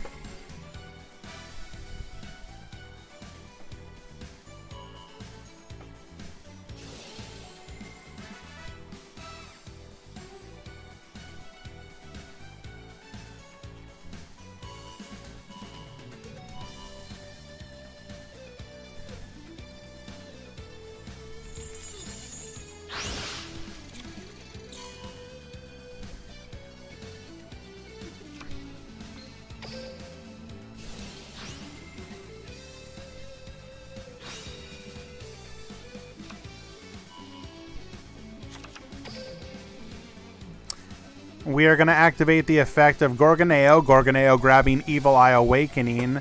This will open up another rank 3 play. And I think you know what it's going to be.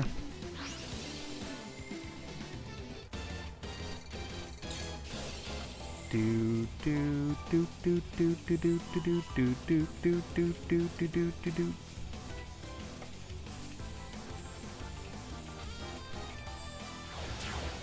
El Sune, yes. Oh, we were all wrong. I mean, to be fair, it should have been obvious with a face-down defense position monster. Going into Corbage. Corbage gets spinning.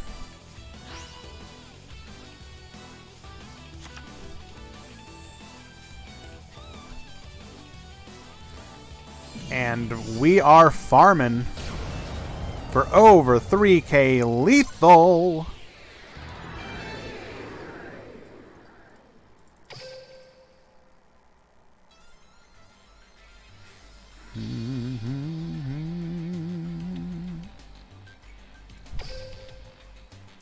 That is going to tie things up 1-1.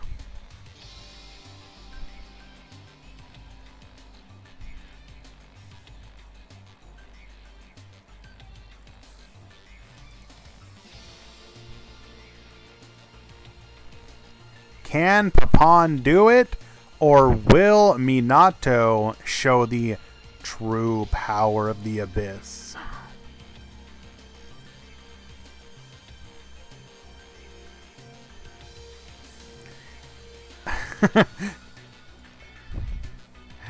You are not wrong, and I will forever love...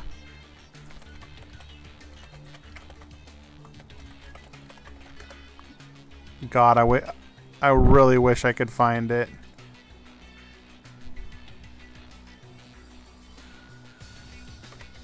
Here we go.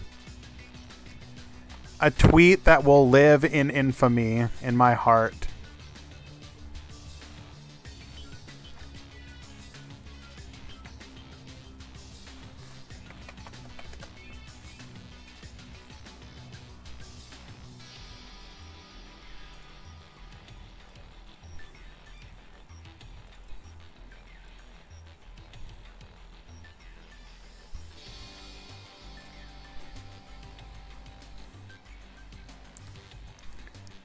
From an outside perspective, it's hard to take dueling seriously when you hear things like Digital Bug Rhinoceros is now limited and Onomot is tier 0. Hashtag Yu-Gi-Oh!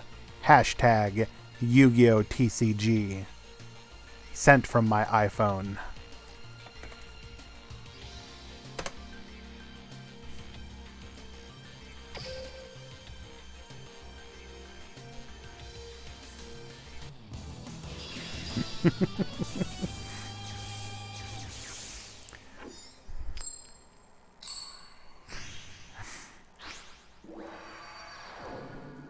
It's just, I thought it was funny.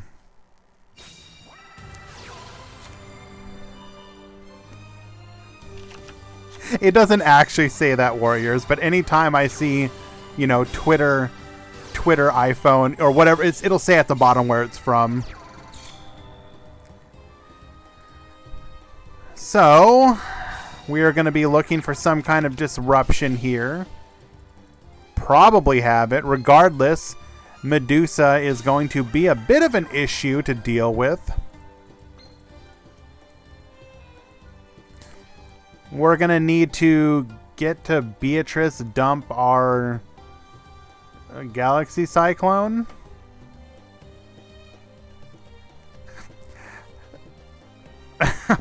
You're not wrong, Whirl.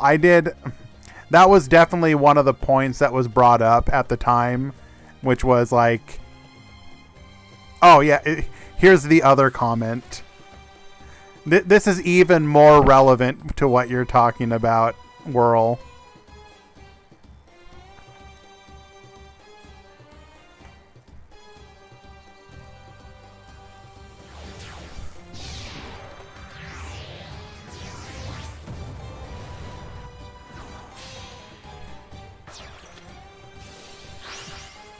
What did we mill? We mailed ourselves a Book of Moon. That doesn't matter.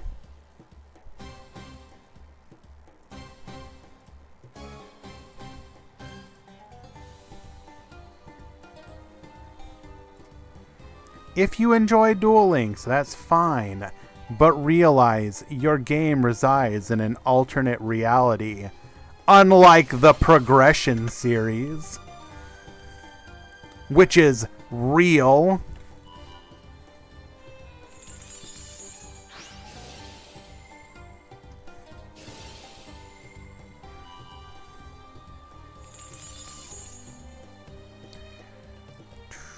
We milled the Rhino. We did not want Rhino to activate. What were we afraid of? Now, in this situation, we are going to...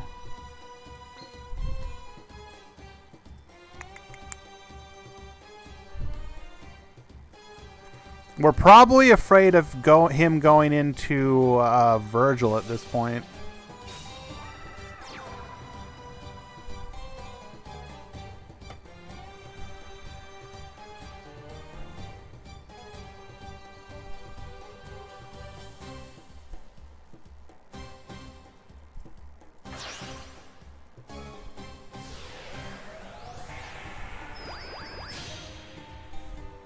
If we're going to see anything, we're going to see it here.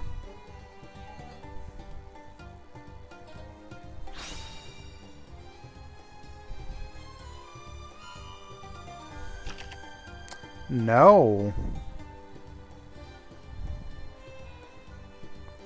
Well, this is a really bad spot for Papon then.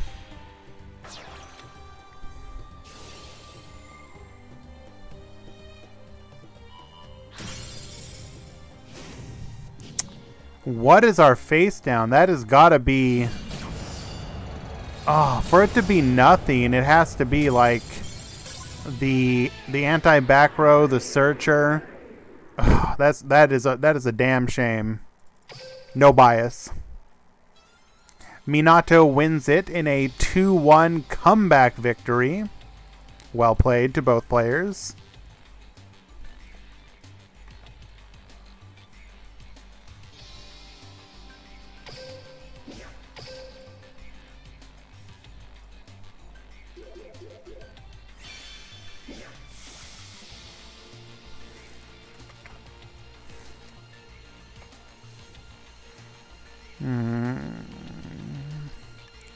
That is a 2-1 for Minato. Submitted. And looks like the last game in the round just finished. So we will be moving on to the final round before top 8.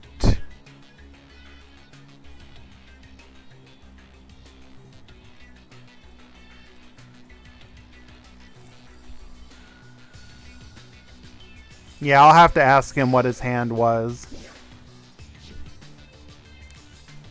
Alright guys, I want my third Jinzo ejector. Which one do I pick?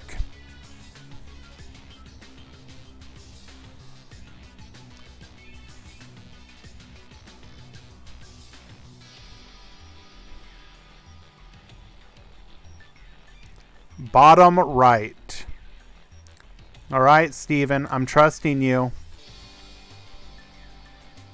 Top left. I see a top middle. I see top left. Has anyone gotten it yet? Top right.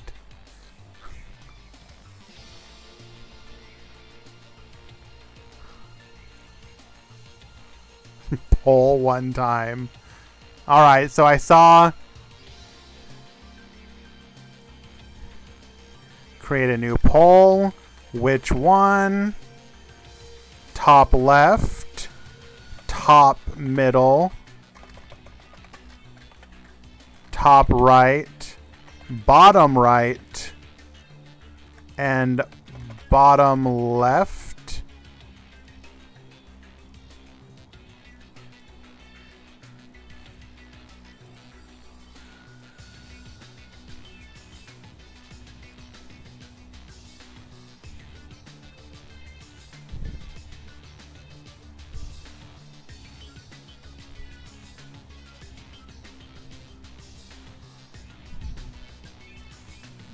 Top middle's currently winning. Can we tie it up?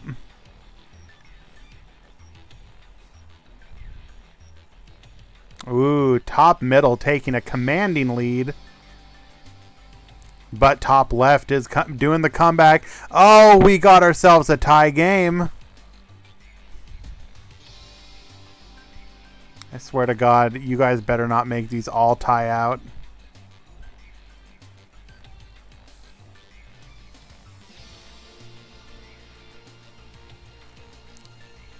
Top left taking the lead. I think this is it. No time left. All right, top left wins it. But is it your left or my left?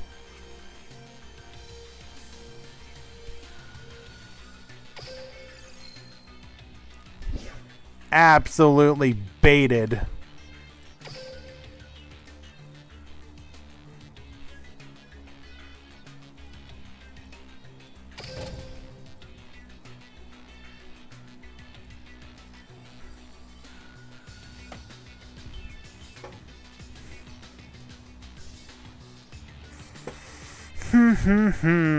Okay.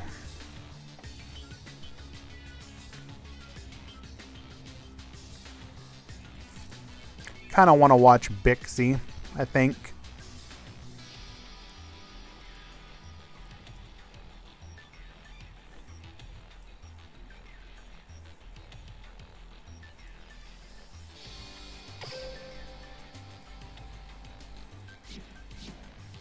Do I even have any characters I need to get skills on right now? There aren't many like me.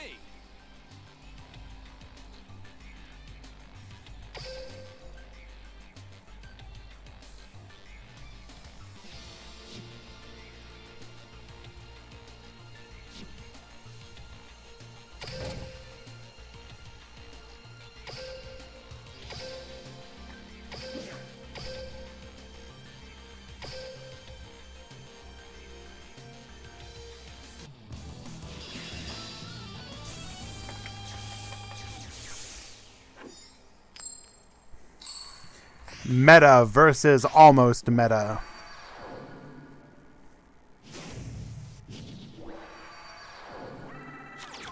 Duel. I will be right back as well.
And, excuse me, but did Bixie just, like, OTK in the time it took for me to go use the restroom? Well, then.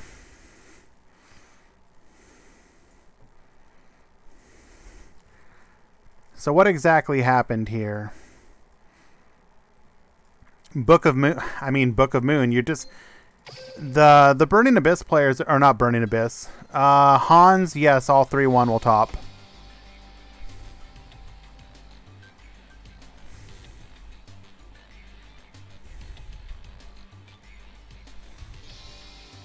If they don't, if it doesn't happen again, I'm gonna feel real dumb. But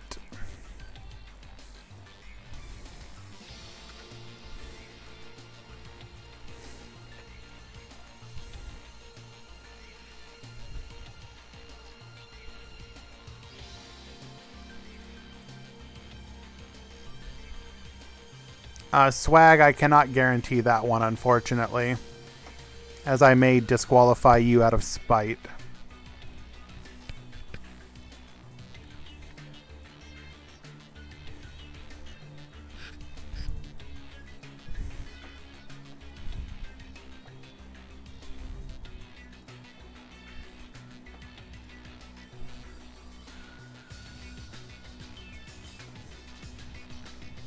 Just playing, dog, you know.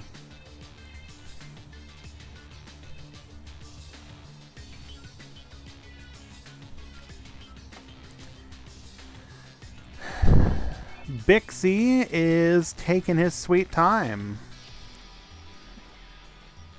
After absolutely devastating Mako Pin, we're like, what do we have in our extra deck to make this even more one-sided?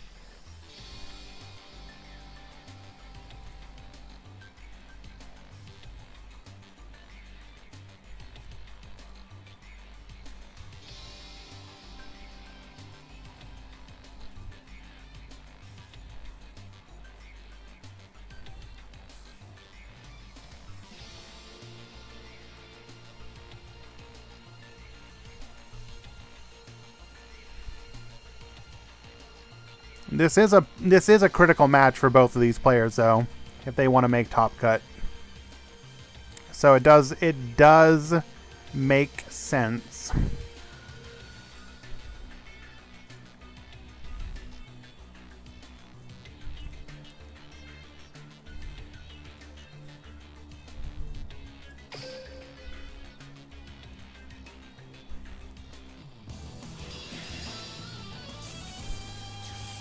The players have swapped position. Mako Pin now at the bottom, going first once again. Going first, not quite as advantageous in this matchup. Well, is it?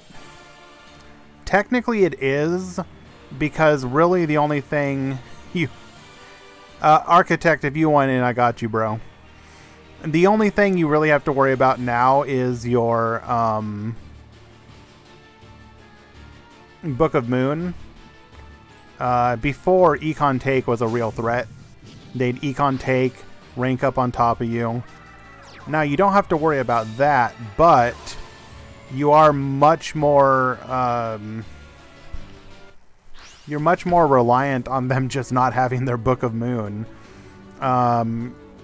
A lot of the Galaxy players were dropping the number of like lances in their list, so there's a good possibility that if you want to do well with Galaxy Eyes going forward, you're probably gonna have to max out your lances again. Like, it was already a thing, but I think it's going to become even more crucial to not have your turn 1 play interrupted, or your turn 1... Ooh, interesting. What are we digging for? Well, it doesn't matter, as we're able to play both of those cards face down.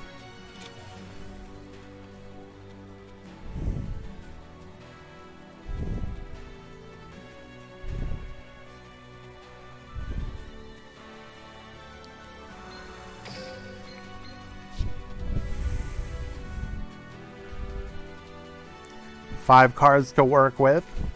We are ever so slightly less likely to see our Savant Kepler, and much more likely to need to gate into Kepler, which is not as good as Kepler into gate is.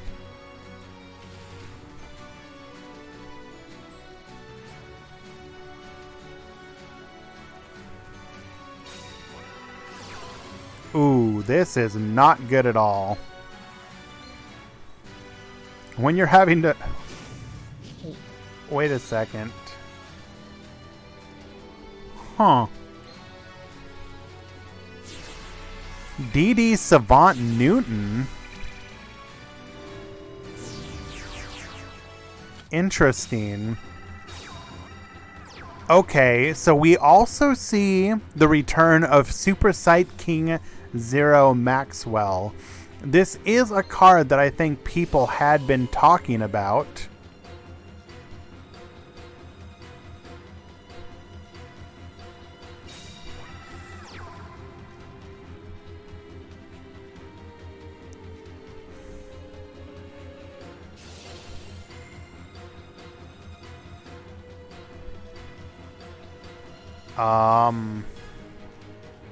This is just lethal.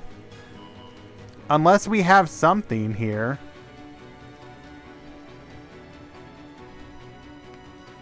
We will be reduced to 0 and take 2,800. And now both of these attacks.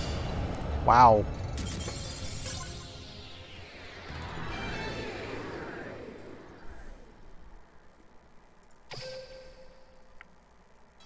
Now, Savant Newton, that is an interesting choice. Why that one?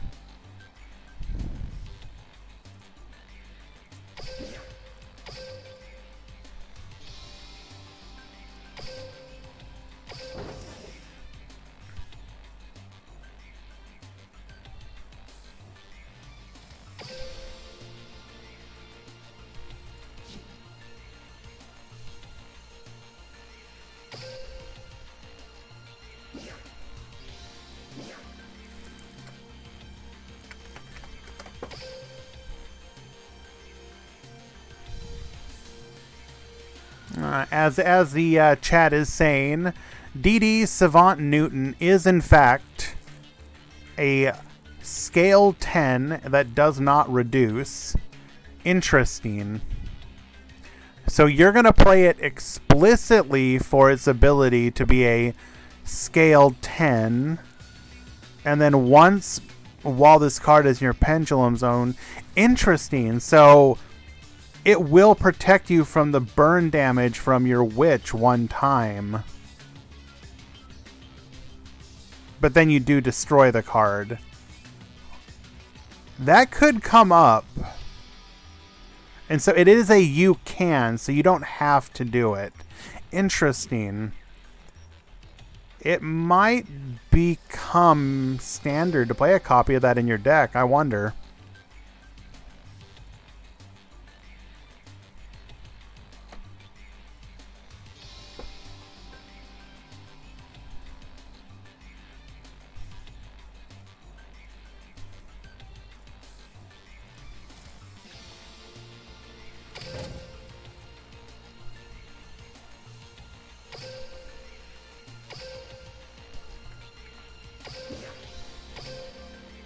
You can discard it to add back Thomas. Oh, okay.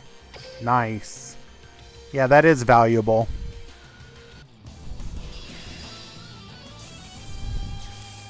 So we have Hero Monkey.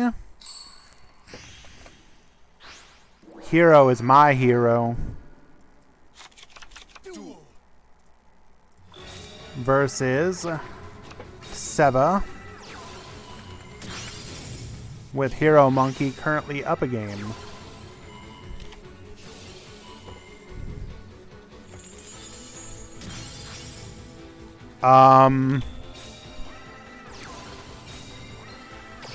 Okay. What? Just open up 2 anti-back row, destroy everything your opponent tries to do, and then open up 3 of your Yosenjus. Easy. It's just that easy. He is absolutely my hero, Murata. What are you talking about?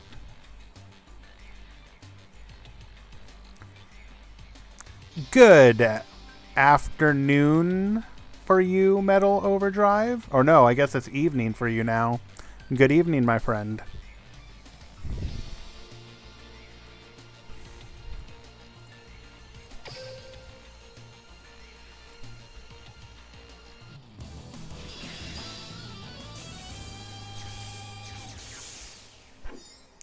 As many of you are probably aware, Metal Overdrive is the primary moderator who assists me in running these events.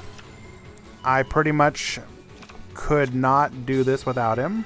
So a big shout out to him. Really appreciate you, my friend. We get the additional draw off of Izna, setting up 2 back row.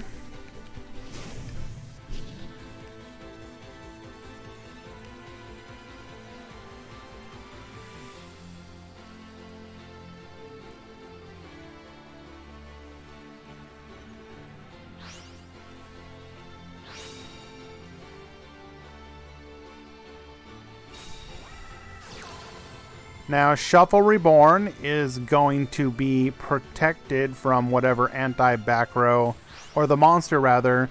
Galaxy Zero is a bit of a liability in this matchup, considering that we know that Seva is running both MST and Cosmic Cyclone.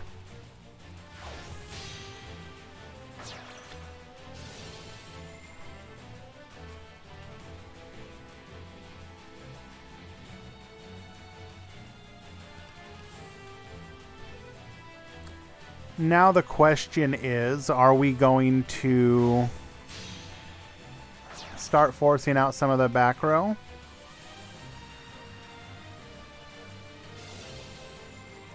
How would I feel about a Highlander Freakly next week? That could be interesting.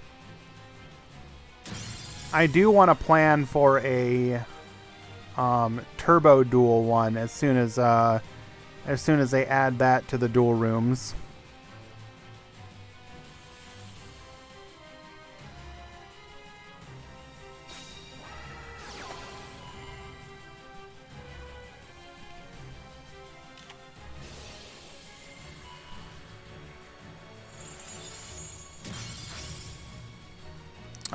I believe that...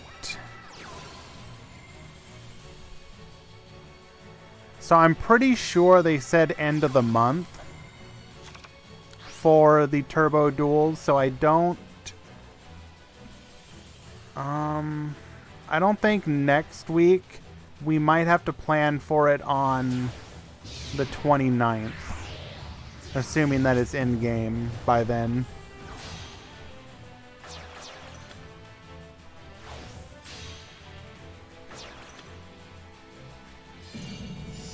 Show me a hand trap. You say a nice hand, but it don't matter. We got a hand trap here.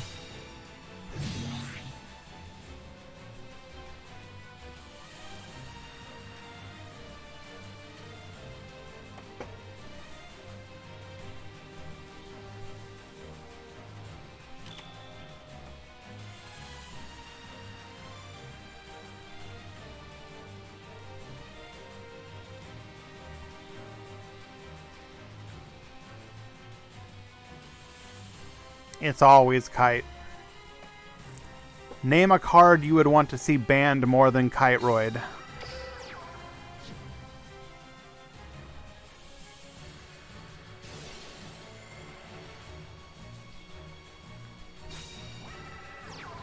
Ooh, absolutely devastating. Comma 1.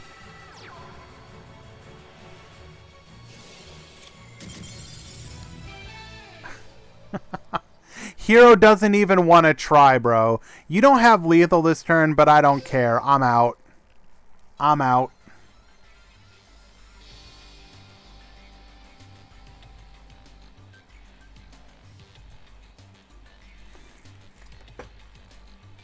I feel bad, though. My boy Hero.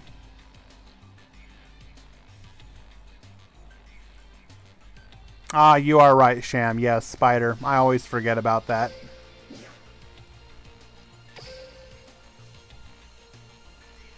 We would bounce the full armor, go into the Spider with the Izna and the comma 3. Attack, attack, lethal.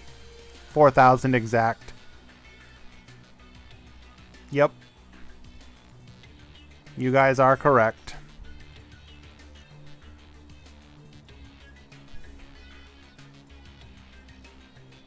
So let's see, game 2 went to Hero. Then game 3 for Seva.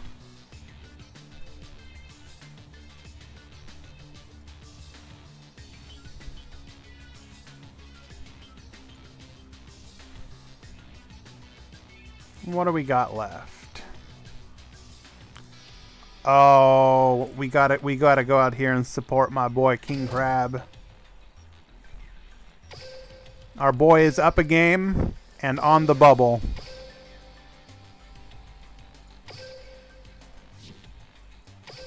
If he wins it, he makes top cut.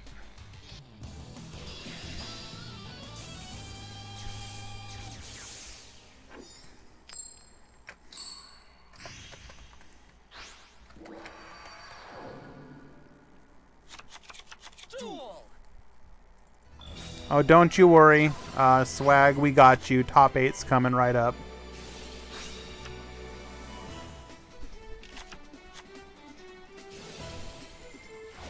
We are going to go into our one card Xyz with the new... Ooh, only one back row, though. Excuse me? Getting tributed by Volcanic Queen? Hello?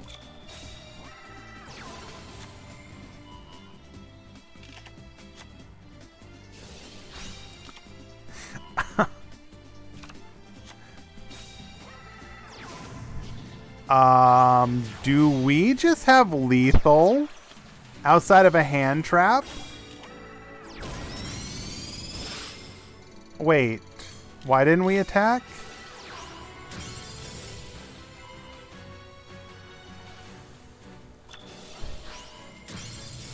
I'm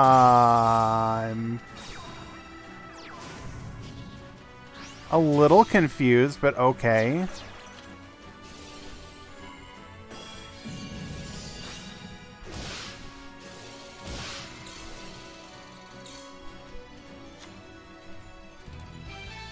Oh my goodness, and Beam just surrenders. He can't handle it. So,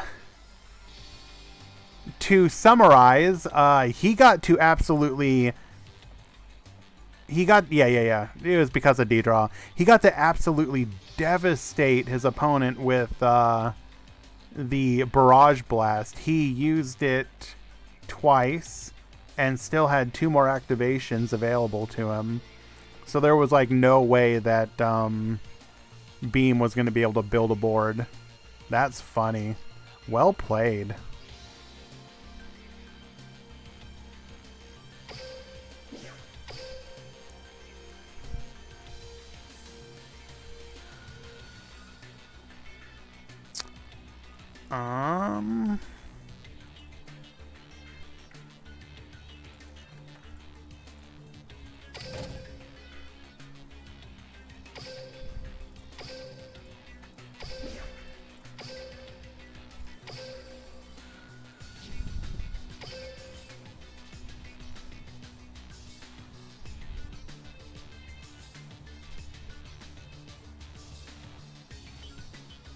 We must be loading into a game ending.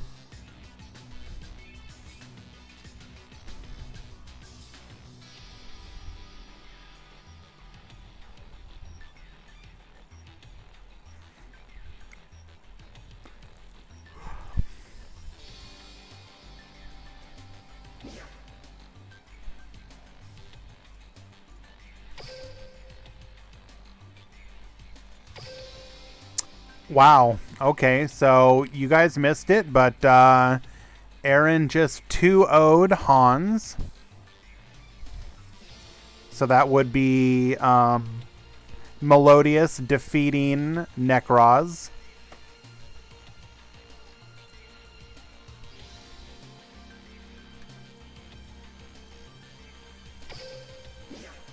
Aaron on an absolute tear today. Finishing out Swiss at 3-1, guaranteeing himself a spot in the top cut.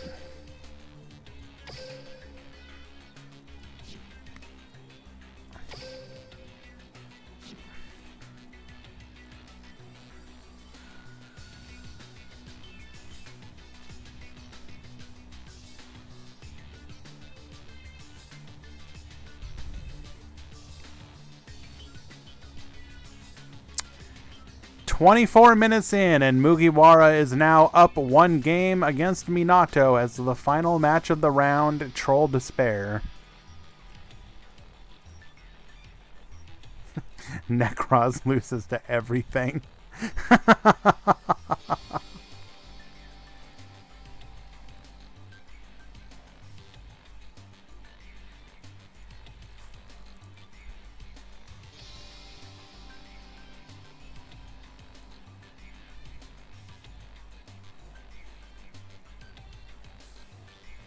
We have one player back to the table, just waiting for the other.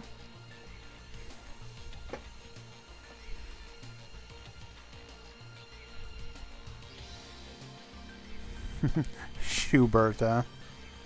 True.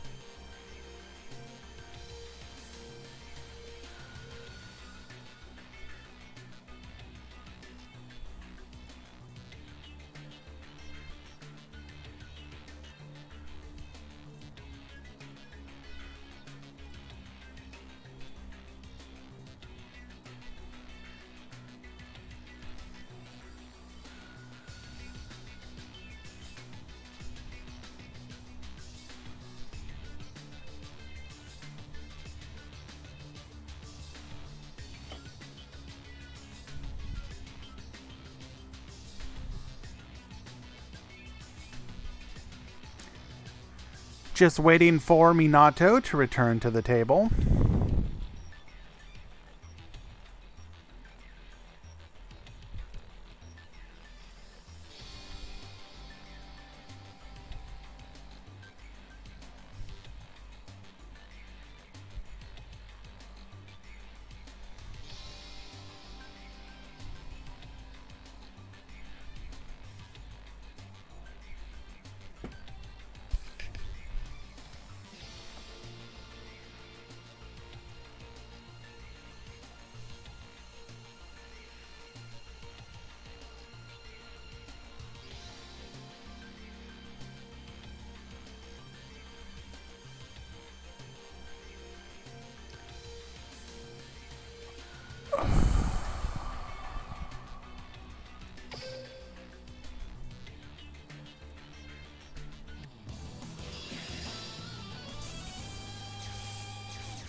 Alright, Minato will lead things off.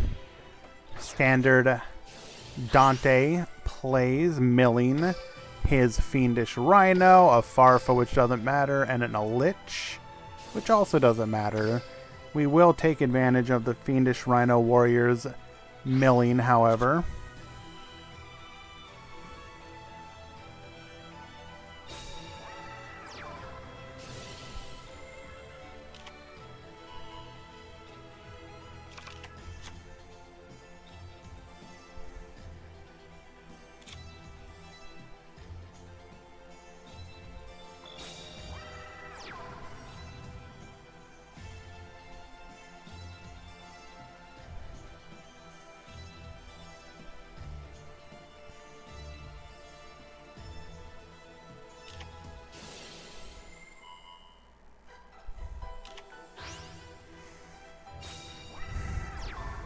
We will stop our plays with the Book of Moon.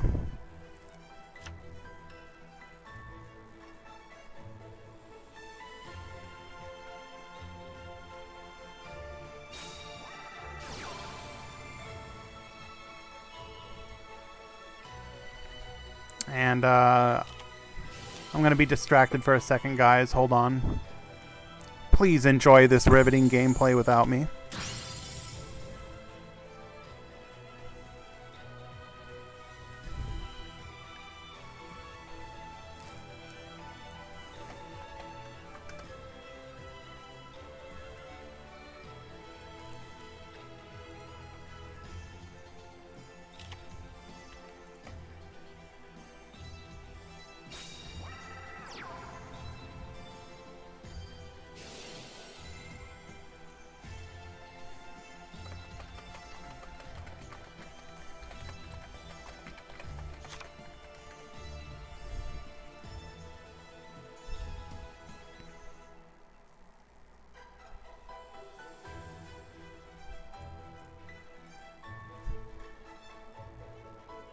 Crab, I had no choice. I'm sorry, my friend.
We're going to Mind of Plana away that monster and then attempt to go for lethal. There was a delay.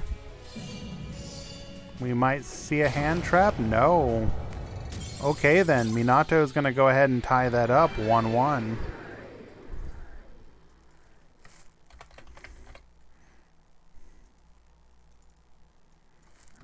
Wrong names, by the way.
No, Seva, do not cheer on BA. We do not appreciate that here.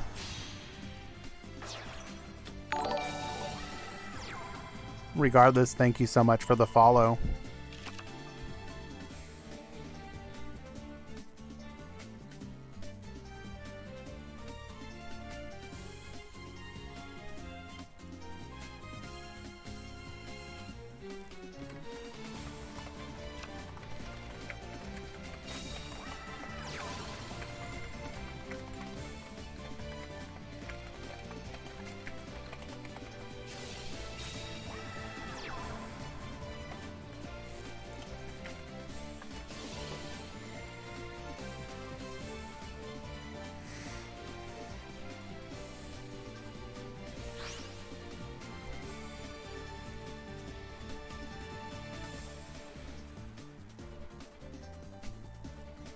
Only the most professional of Canahawks.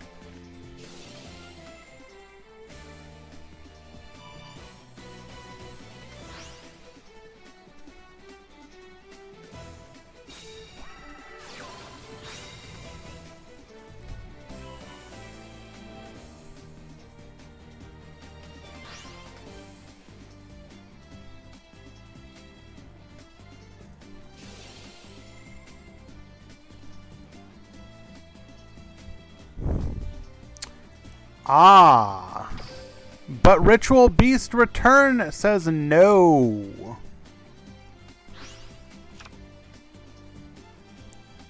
You got it, potato.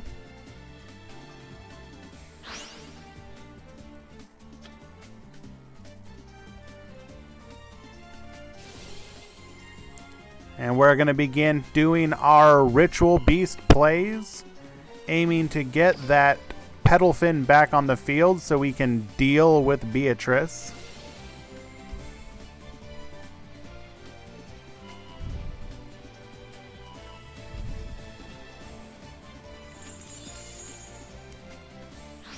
Whew, excuse me.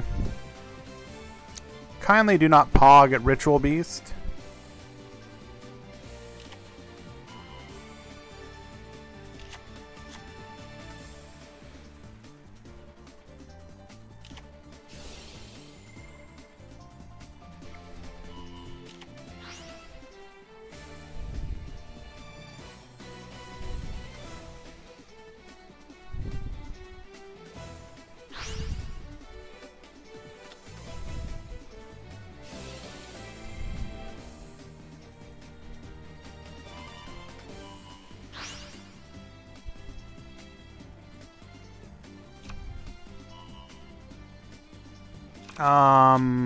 Have they planted yet? Let me double check.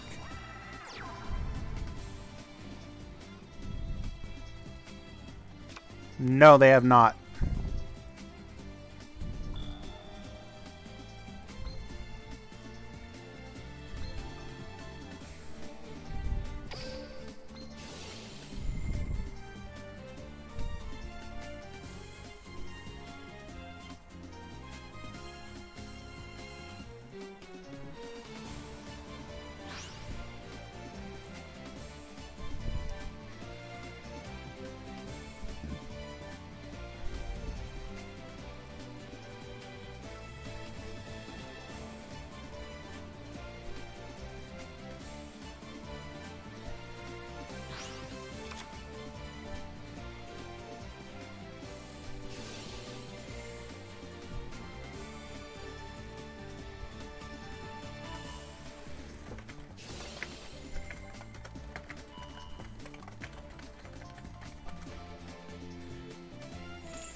So ambush is going to be pretty key here, as we can do it from the graveyard.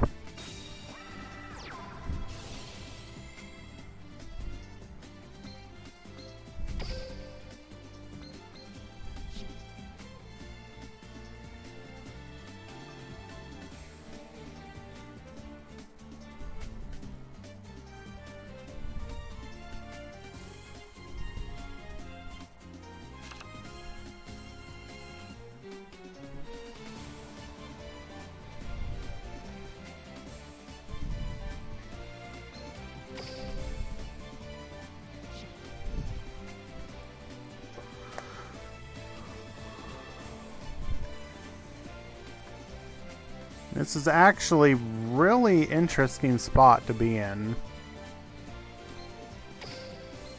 It's always difficult when you have to deal with the window. We're going to be able to bring back, say, Petalfin window.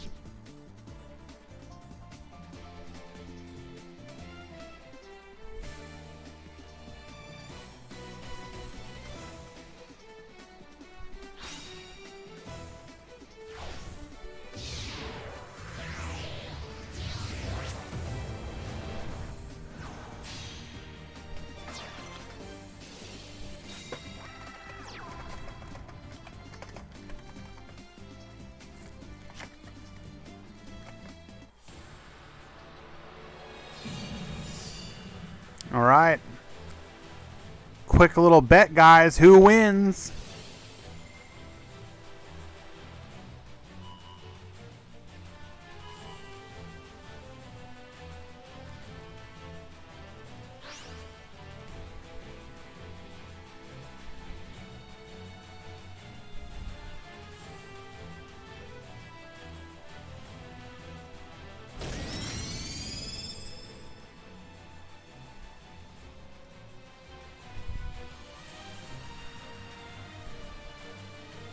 We are not going to go into the window, as she would just float into one of the...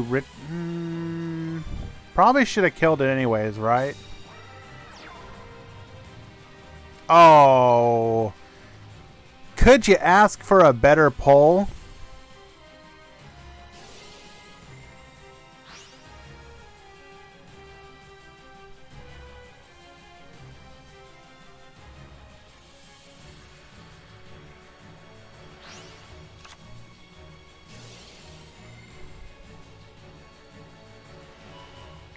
Nah, you can tell that I was paying attention. I apologize. I was handling something in the background.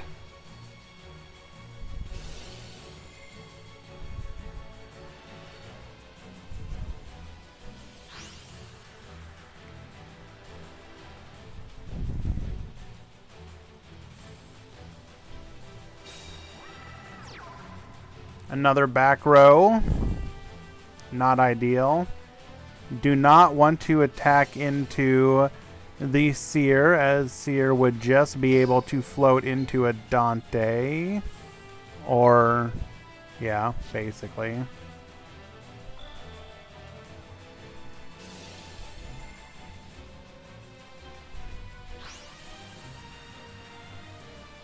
One more Farfa for the road. We have one left to us? Yes.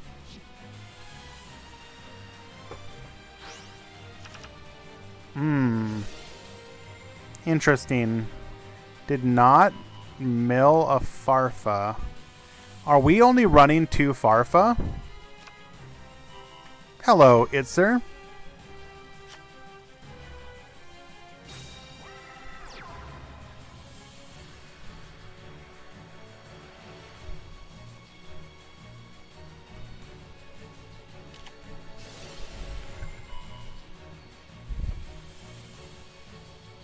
Canadia to protect the Apelio.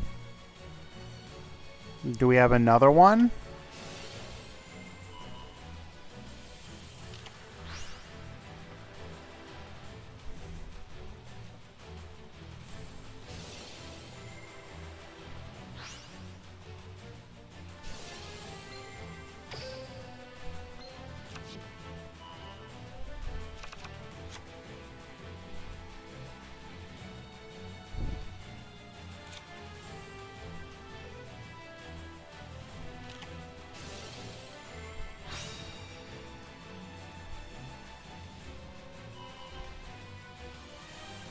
Yeah, we're much closer to time than going to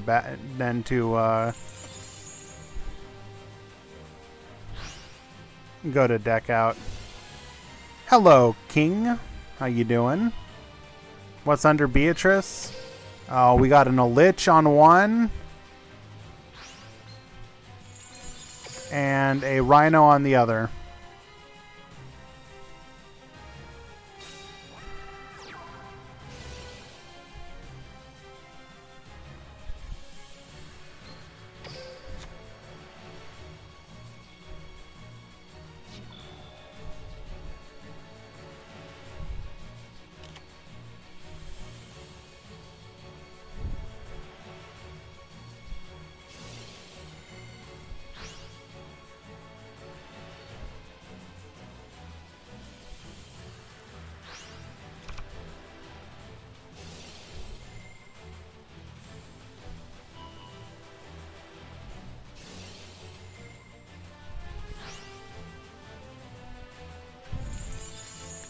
Attempting to a Lich.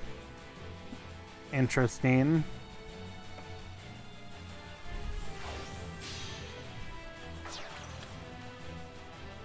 Going into a Gaia Charger. Okay.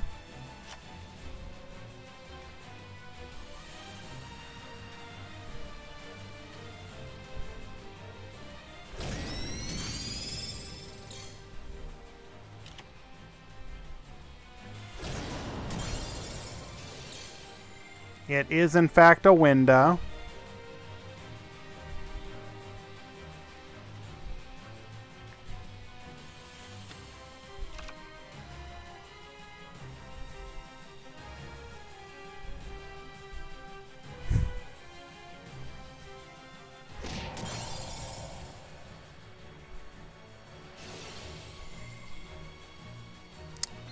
And suddenly we have a game again.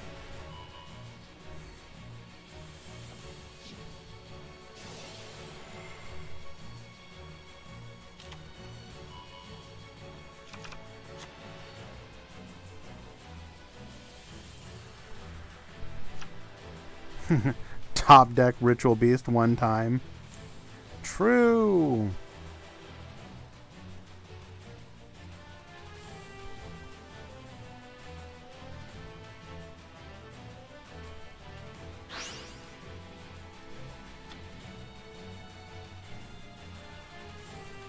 That 2 Farfa actually impactful?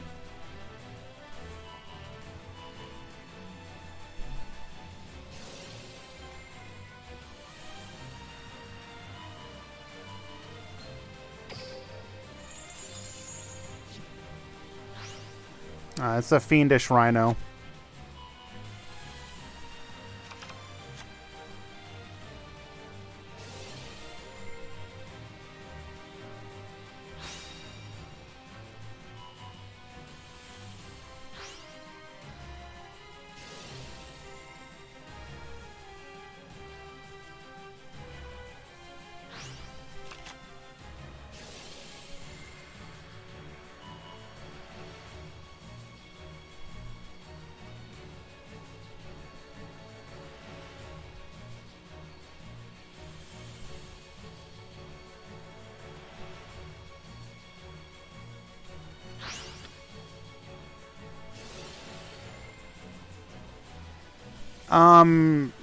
A2, they focus on stuff like the Ritual Beast ambush to take advantage of their graveyard, which they did. They had like given up running ambush for the most part.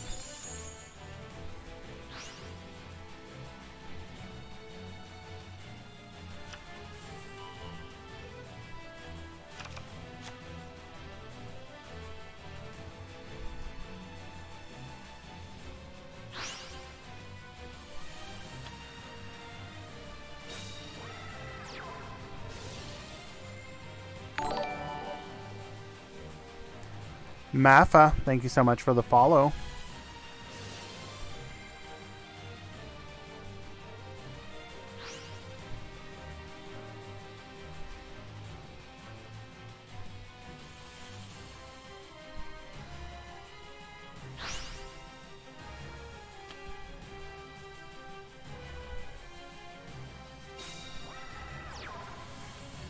It's my boy Judai Yuki.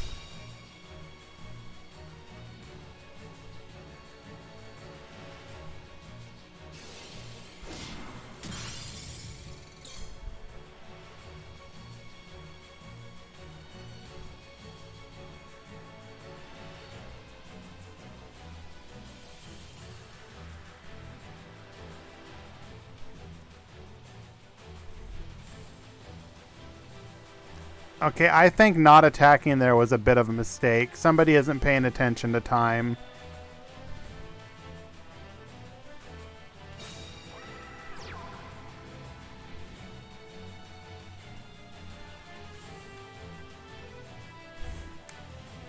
Sir, this is a Wendy's.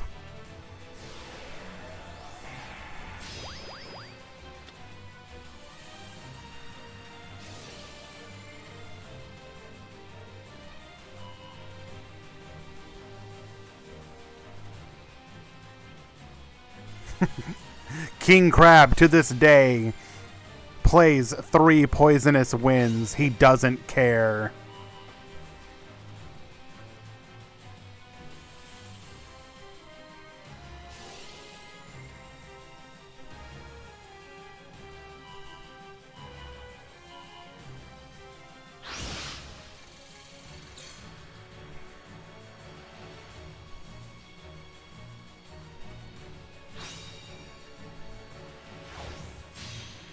Is that a third Beatrice?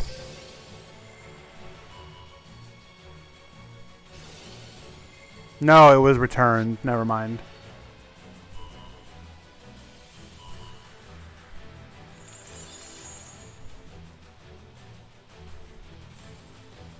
And that is time in the round. End your turn.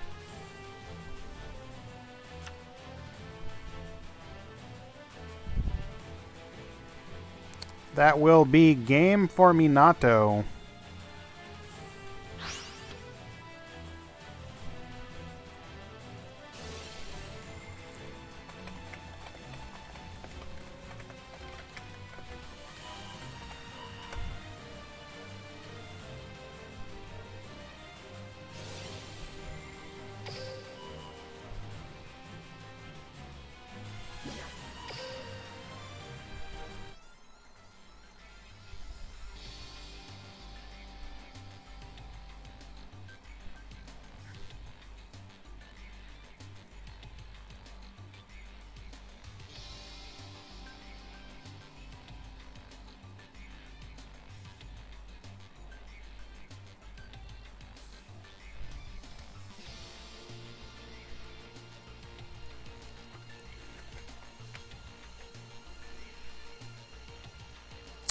We will have the top cut in just a moment, friends.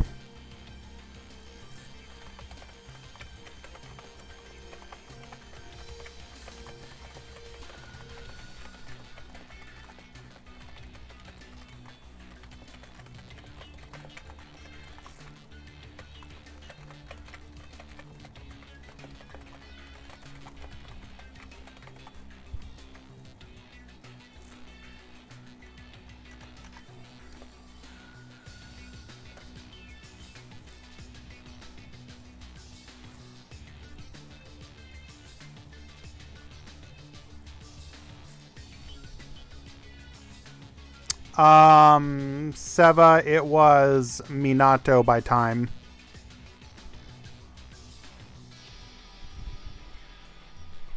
So, Burning Abyss.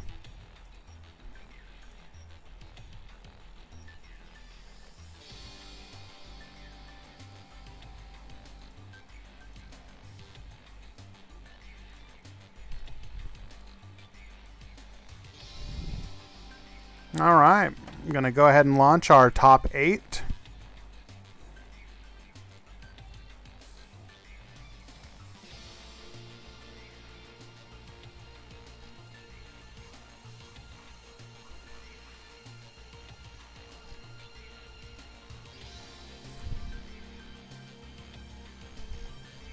Hello, Cactus. Welcome. Yeah, I feel like it's going to be really interesting, the decision between 3 3 Farfa or not.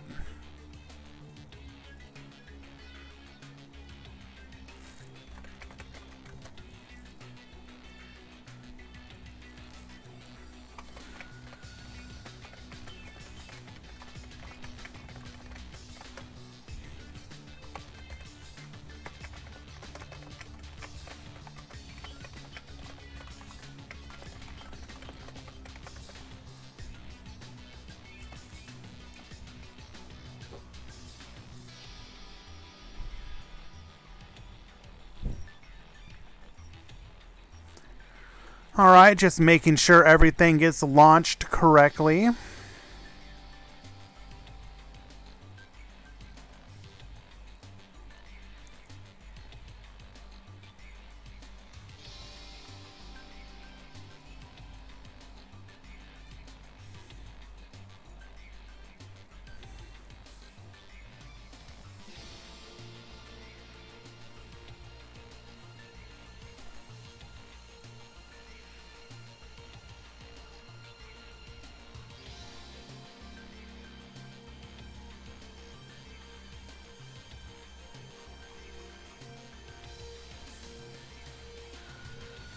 I think they are still playing.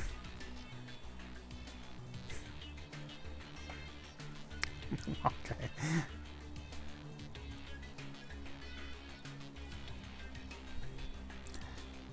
We will have the top 8 ready to go in just one moment. Thank you so much for your patience.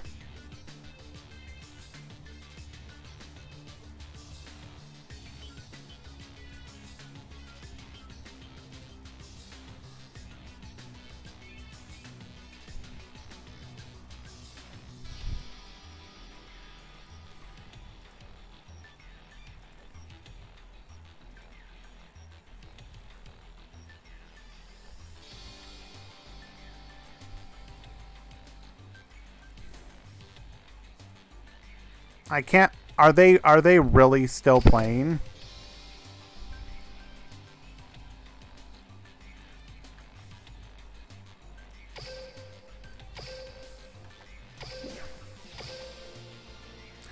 They're literally still playing. Bro. Why?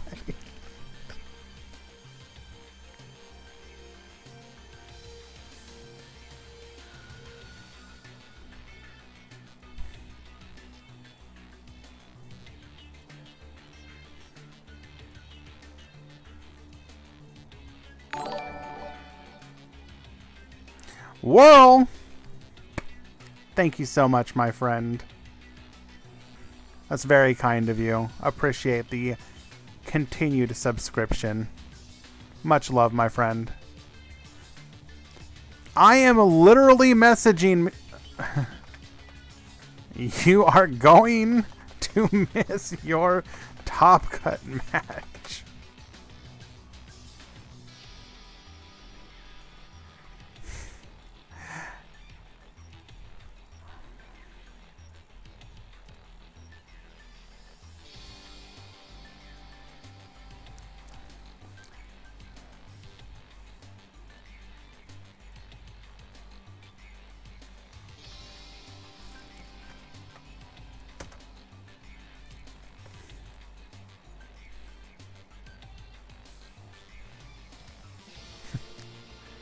I don't care about topping.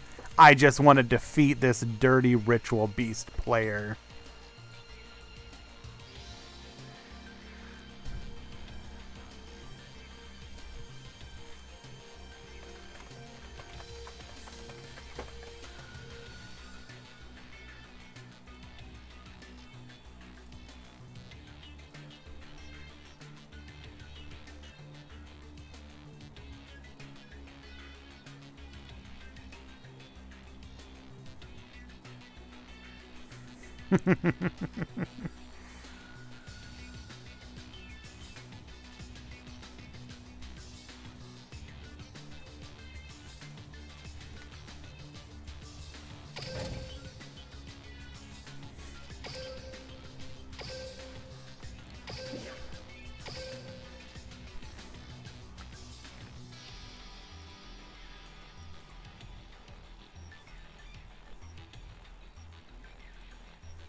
I don't know about you, but in those kind of matchups, I am watching the timer like a hawk.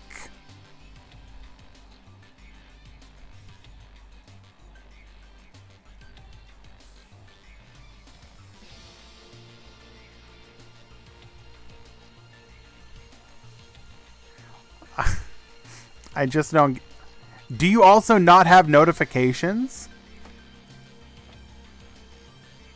Hello?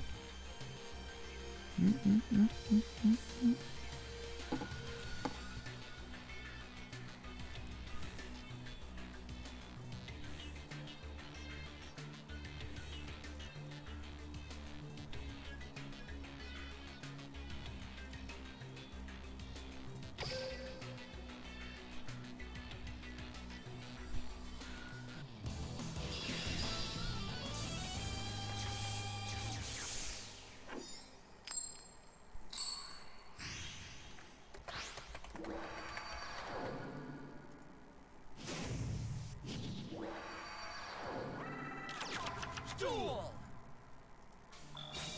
You know that I have to do it. We are watching my boy King Crab on Chronomaly, who managed to top with a 3-1 record.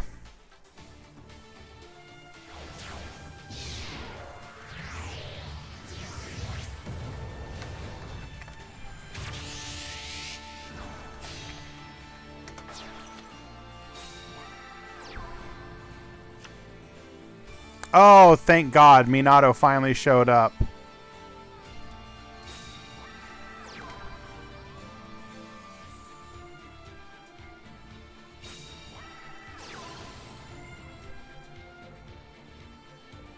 Oh, that is... Oh. Going for the back row. Interesting. This will allow us to do our plays uninterrupted. Except the econ take sack. Oh my God. Well, guess what?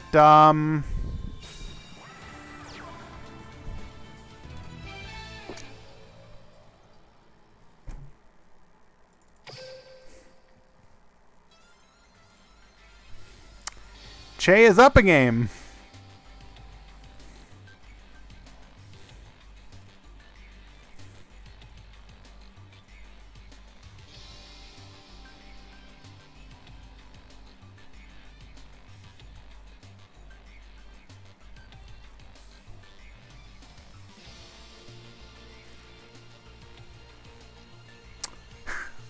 Yeah.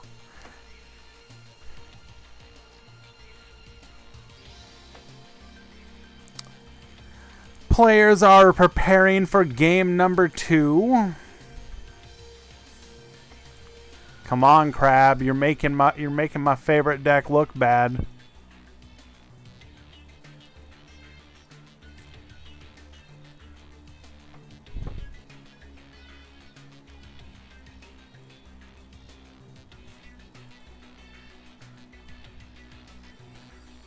It's maybe not my favorite, but I am enjoying it a lot right now. It's definitely up there of decks I've enjoyed the most recently.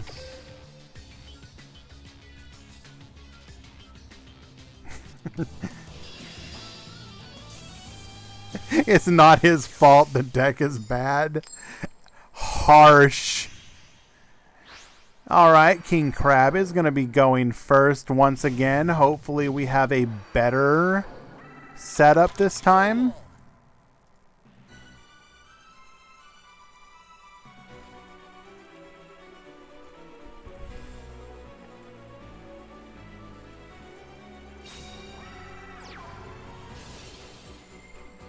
Chronomaly Nebra Disc.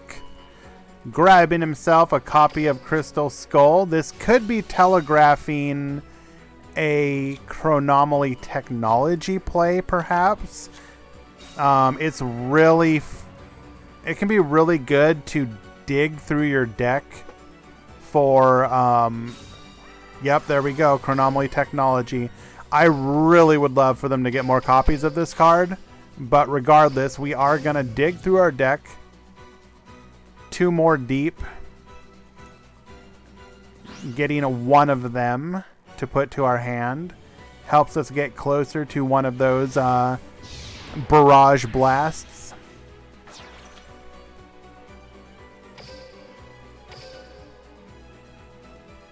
Yeah, it's a level up reward.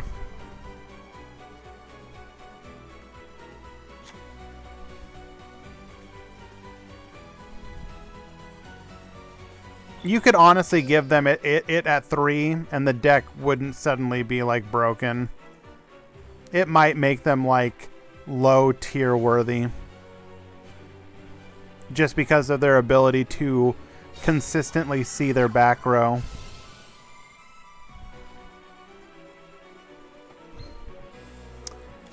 This time we are leading off with a copy of Joker. This means we cannot threaten a back row with our Spiral Flame Strike.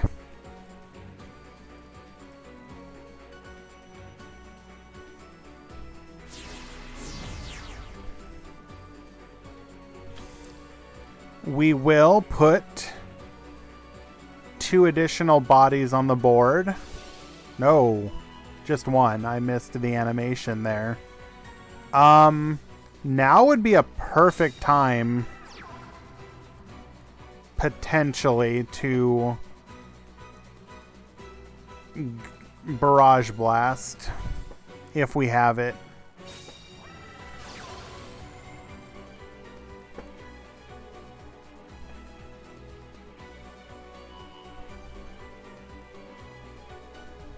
We are going to use our copy of Spiral Flame Strike to threaten.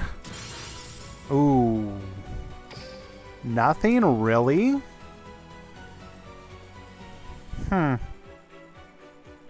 Okay.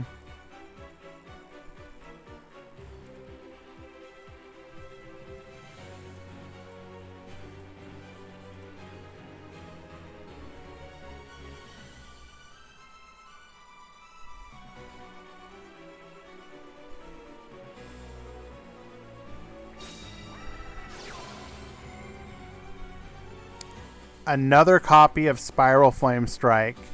Going to force out one of those back row.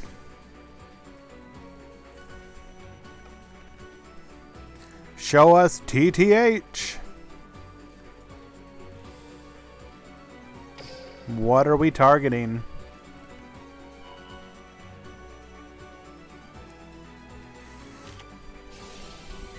Targets the TTH, forces it out.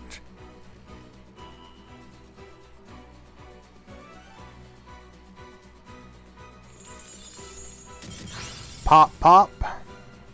I didn't call it. Architect did. Now, Nebra Disc in the graveyard can revive itself if we can put another copy of a... Ooh, just... We just straight up shotgunning that effect. Nope.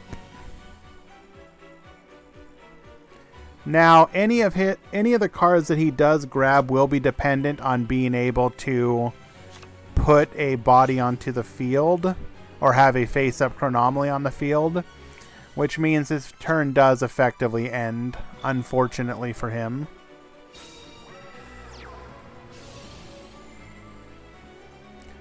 Top decking another Scroll Combat Joker.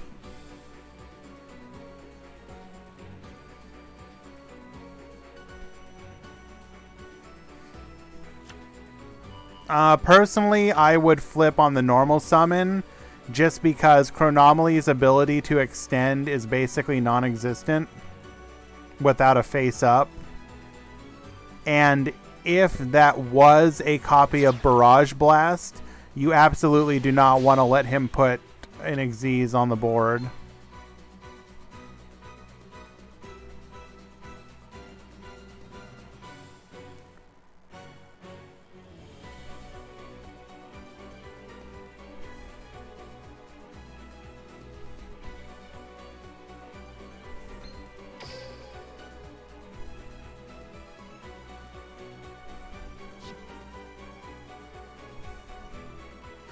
The biggest benefit that Chronomaly got from any of the recent boxes was the the machine trap card Barrage Blast. So that relies on having overlay units. So you do not want them to have an Xyz monster if at all possible.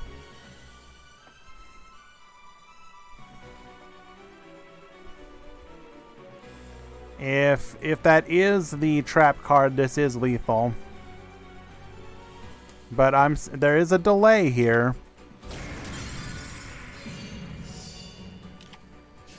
It is Book of Moon. This will ensure that we live the turn.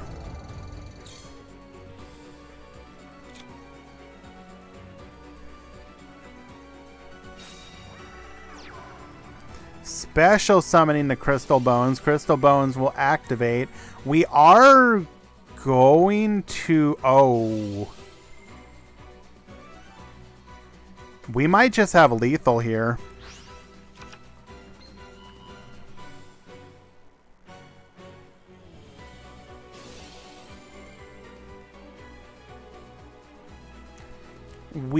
It just comes down to whether or not we make our plays correctly.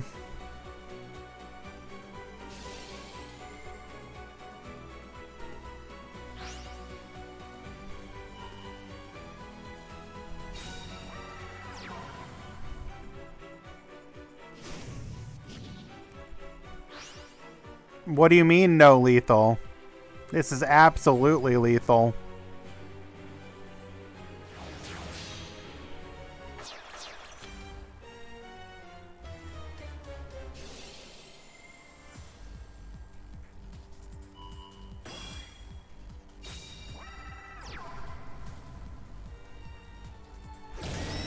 $4,000 straight to the dome.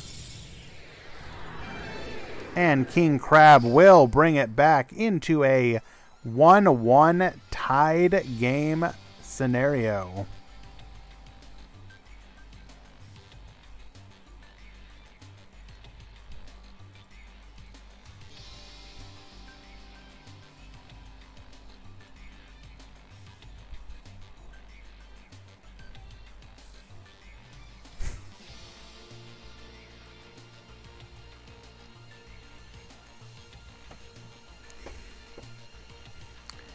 Quote, getting memed by a bad deck.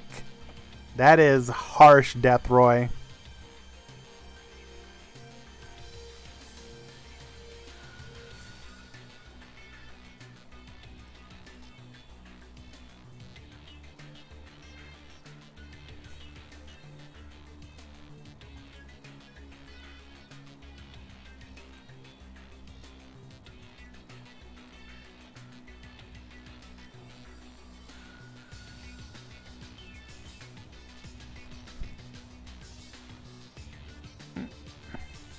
Yeah, I'm not sure what the argument was, but the tuner was special summoned the turn that he got TTH'd.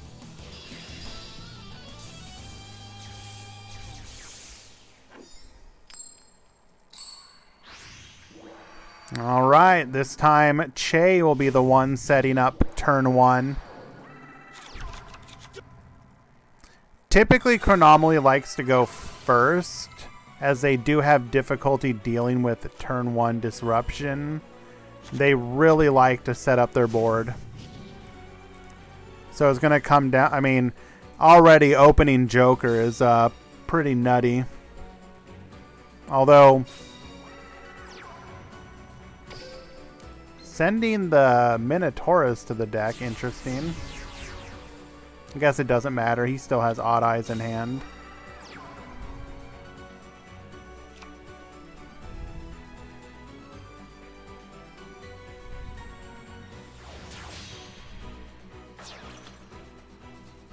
Ah, we're going for the Nightmare play. I see.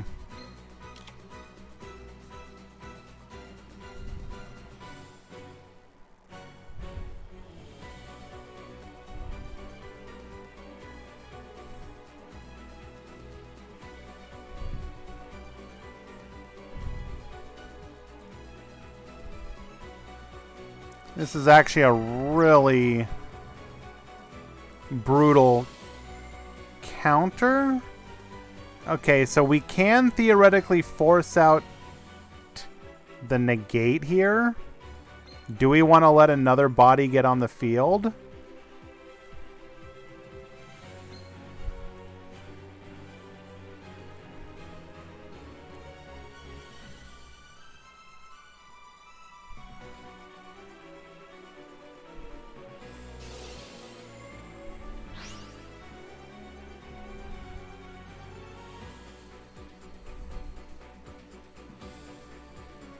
So we will book the crystal bones, but the special summon will go through. We're going to go ahead and special summon the Tupsa rocket, which can dump regardless, reducing. We're going to go ahead and send that one face down as well. Okay. We still have our normal summon, but I don't think that's relevant. Oh, wait a second. If we have another... Do we have another Moai? We do not have another Moai. Okay, so we can at least destroy the Zhang Magician. We do have 2 back rows, so that is nice. So if we can survive this turn, we know we have an Odd Eyes in hand. We can Pendulum Summon back the Zhang Magician. But like a TTH here would be absolutely devastating.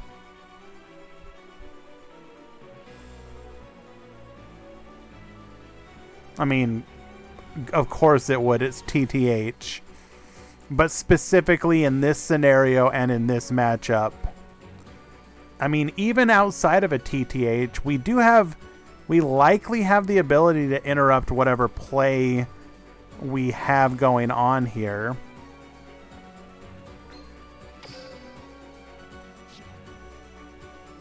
We're just gonna go we're just gonna go to the battle phase. We do not want to Xyz.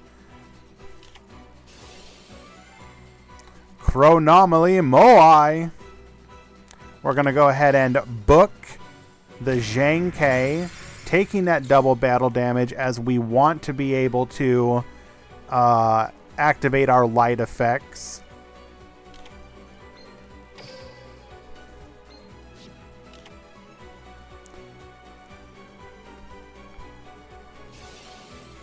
Now the question is going to be, do we want to go rank 4 play, or do we want to go Big Chungus?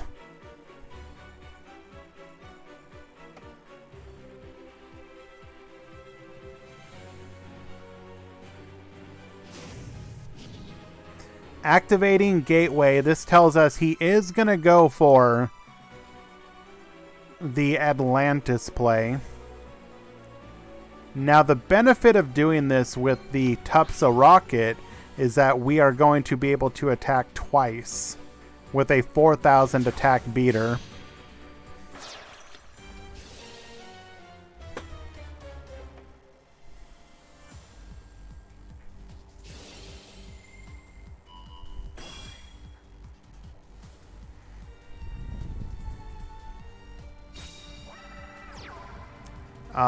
Setting a monster face down, that's interesting.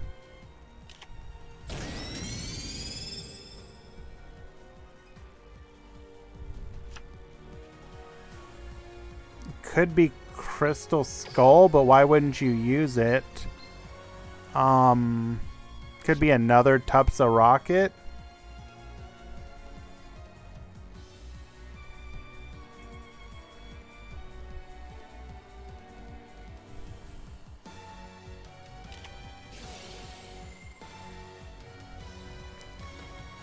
In the draw phase, activating Barrage Blast.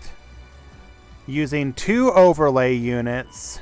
Pop 1, pop 2, goodbye.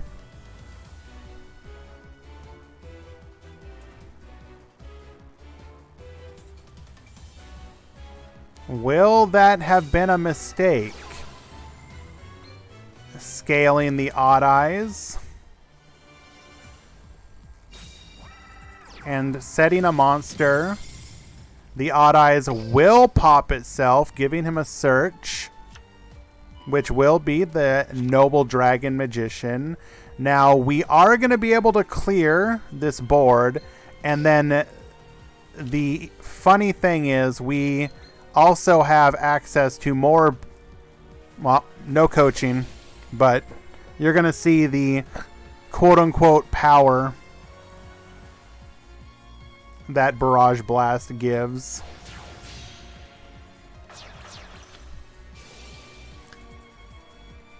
Tupsa Rocket, allowing us to double attack again. Now, keep in mind, because he activated the Nebra Disc from Grave effect, he cannot activate anything except Chronomaly cards. So no Barrage Blast.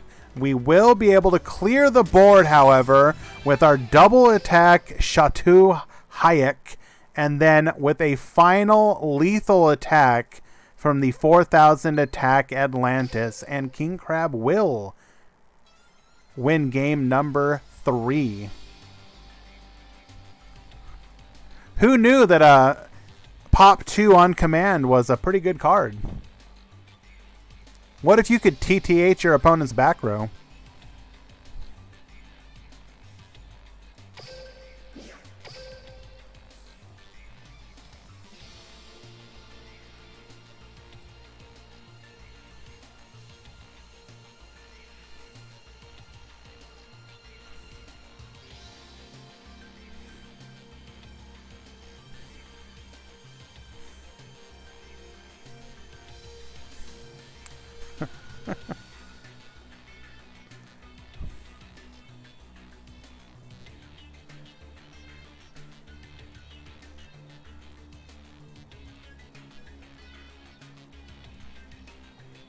It happens, Che. I'm sorry, my friend.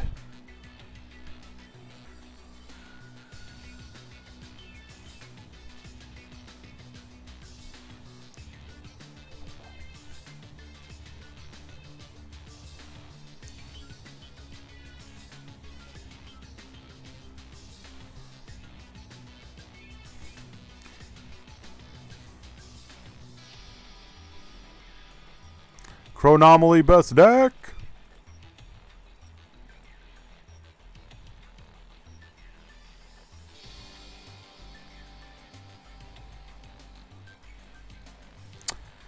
Okay. Now the question is, my friends, do we want to watch meta? We have Minato versus Hans with Burning Abyss versus Necroz, or we can follow the continuing adventures of King Crab's Lamoai and watch as he plays against Bixie.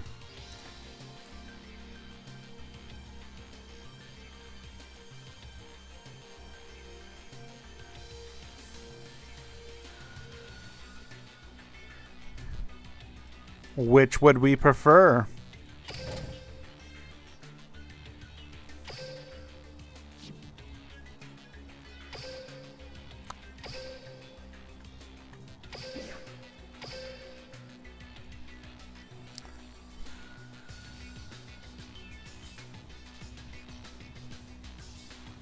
Yeah, I'm kind of tempted to.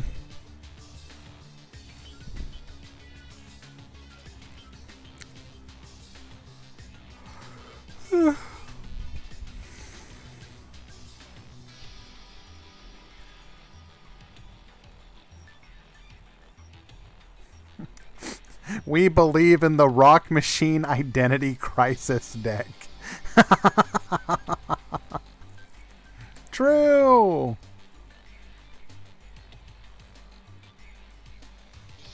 Yeah, we'll go ahead and follow him.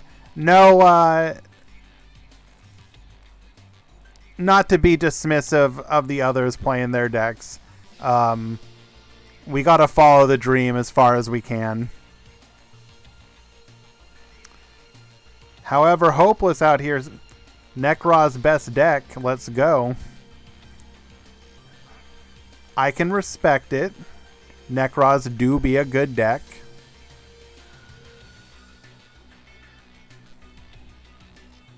But I do believe in this one scenario I'm gonna follow my boy Crab. I need to see this through. We're going all the way, baby.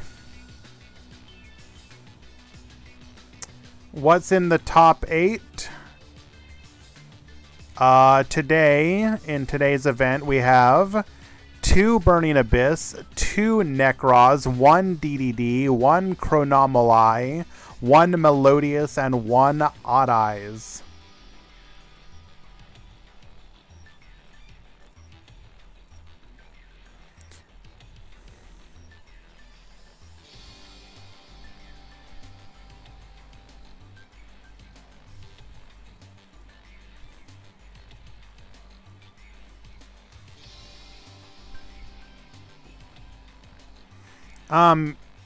Please keep in mind you should not take a tournament of this size to mean anything as far as its effect on the meta.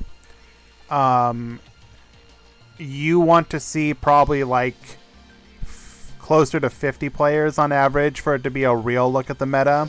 That said, this is still a fairly decent... you're not seeing complete meme decks here. There's meta and off meta and rogue.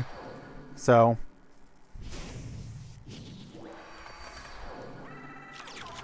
Duel. that said, Chronomalies is meta now. True.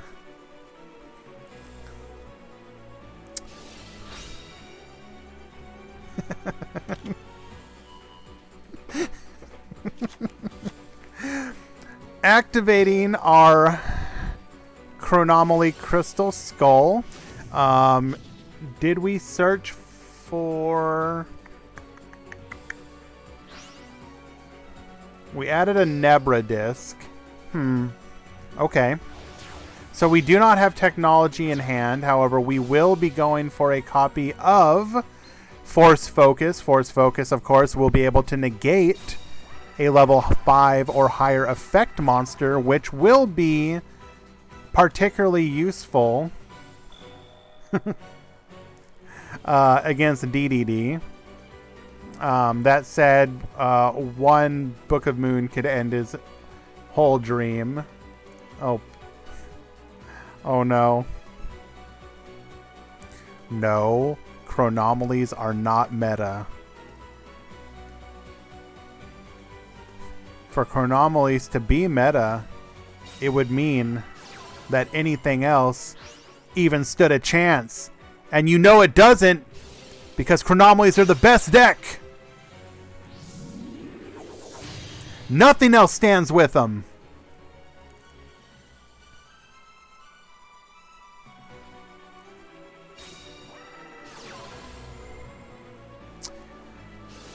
Welp, TTH, or no, there is no TTH. Excuse me. Book of Moon is going to go ahead and put Force Focus face down, which will allow the Swirl Slime effect to activate, using itself and Ragnarok as material to go into a copy of High King Genghis. High King Genghis will, of course, negate one of those face downs. We're going to use the slime in graveyard to summon the High King, excuse me, the Oblivion King. Both of these bringing out the other copy of Oblivion King. And we're going to need a hell of a... We need exactly like TTH and... I mean, if you had it, you would have used it. We're just dead. Feels bad.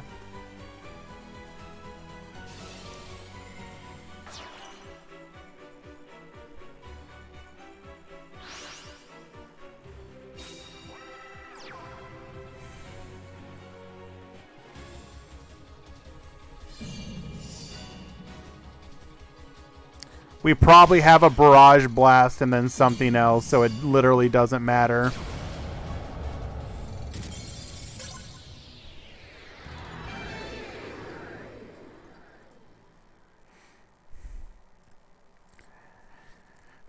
Bixie. Bixie, where fun goes to die.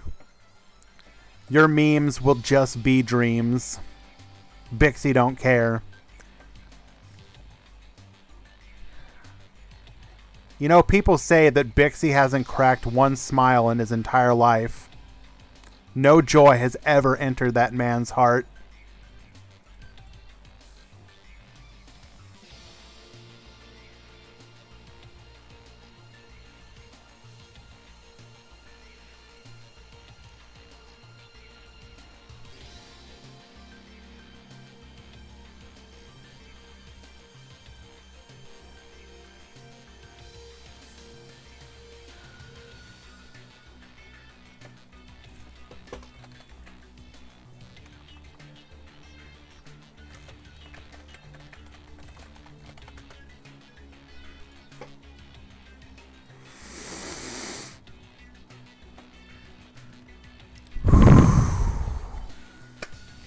Alright, game 2, boys. Let's do it.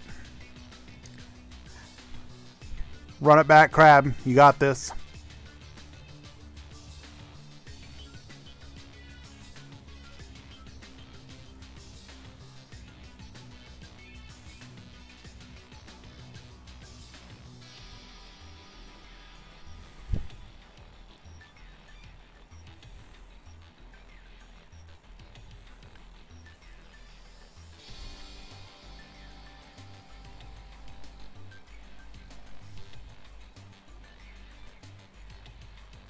That reminds me, we can actually do Japanese voice lines on Steam now, can't we?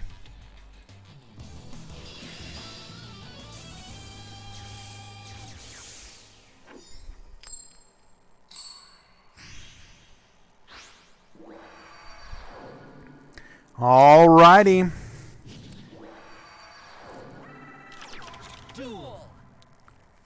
Bixie is going to lead things off this time. Let's see if the nerfs impact him at all.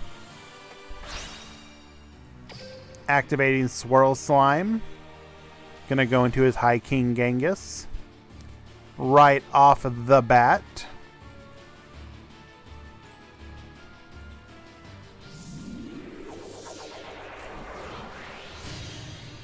Ugh.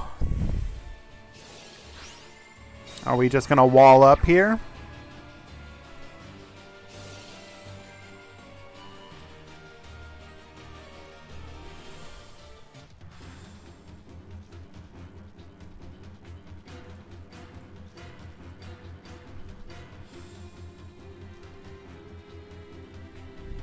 One set.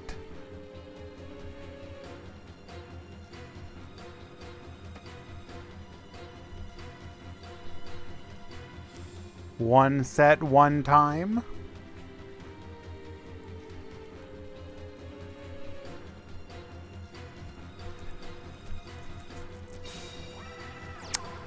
Sure enough, one set. Bixie building the wall.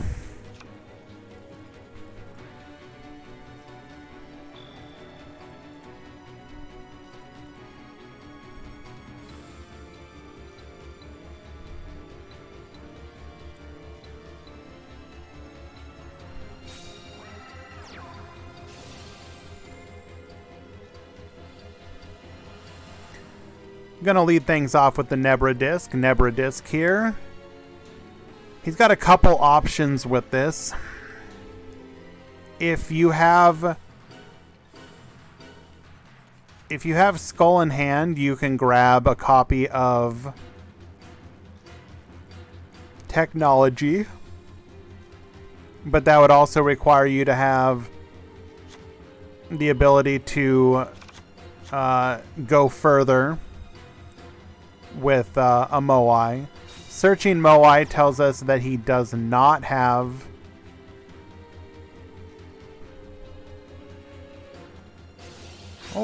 so we do have skull. Interesting. So here's, I mean, this is not really coaching at this point. Because we had skull, in theory, what you could have done is grabbed technology and then used the skull to search the Moai,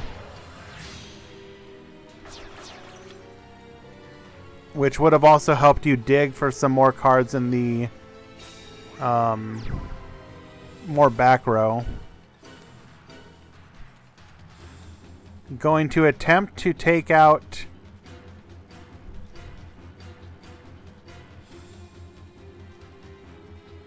we're going to be able to take out 2 bodies here. If it was Book of Moon, you would have stopped him on the normal summon. I'm guessing it's probably Witch's Contract. Okay. Interesting. There is a delay. Okay. So we were hoping to be able to negate the negate from the Genghis so that our back row was live. Unfortunately, it is not. However, what can we expect here? In theory, Bixie can go...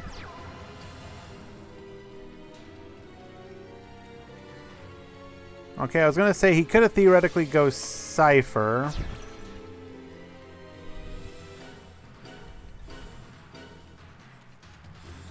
We draw the doggo.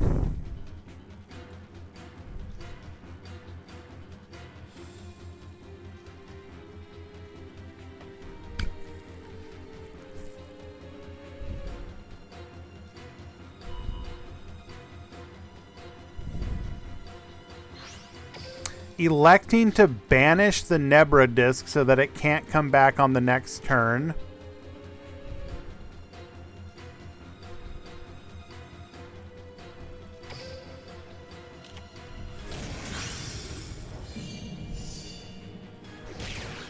Alright, it kind of comes down to whatever we got here. You gotta figure these are monsters since he didn't play the back row.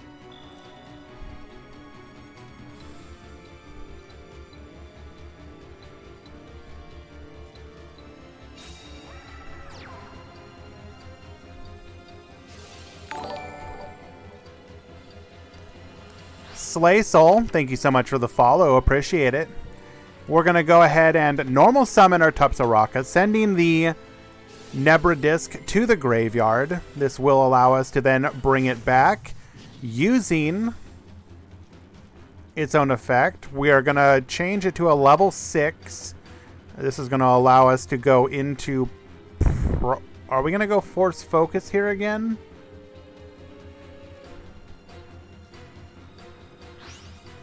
No, this time we will be going for Slay It. We will be going for our Chronomaly Atlantis.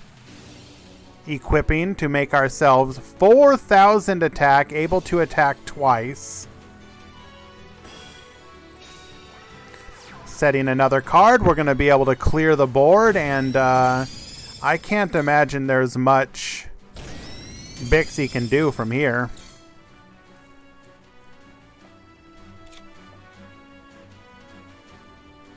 And sure enough, he's going to scoop it.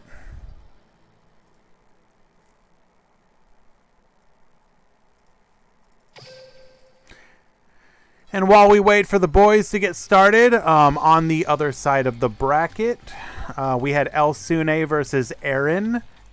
That is Nekroz versus, what is that? Melodious, and Elsune won. Nekroz won. In the second match, we had Minato on Burning Abyss versus Hans on Nekroz, and Hans won. So we now have a Nekroz mirror match in the top 4. And then, of course, we had Viper versus Bixie. Bixie won. King Crab versus Che. King Crab won. And now So you're going to have Necros versus either DDD or Chronomoloi Lamaoi in the finals.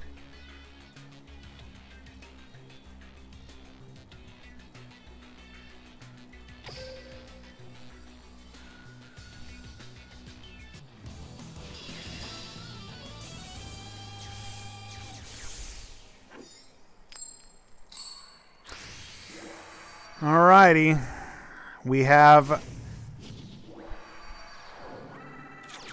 Duel. King Crab going first again. Show us what you can do, my friend. Build that board.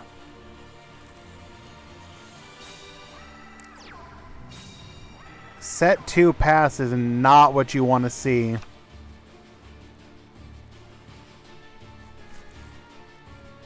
I think the dream ends here, my friends.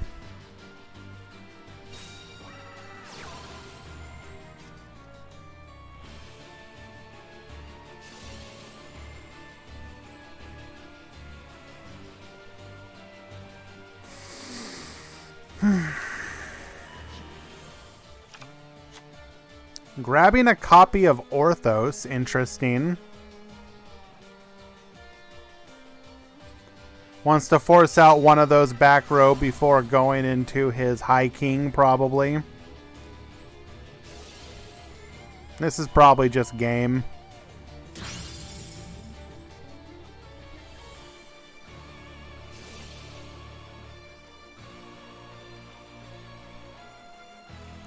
We're going to activate our Swirl Slime.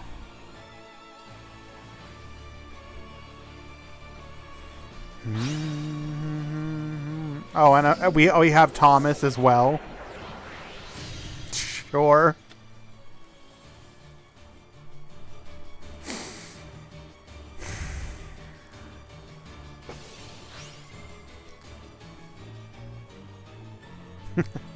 My money is on Crab, says Slay. Okay, I mean, that's not ideal, but we still win.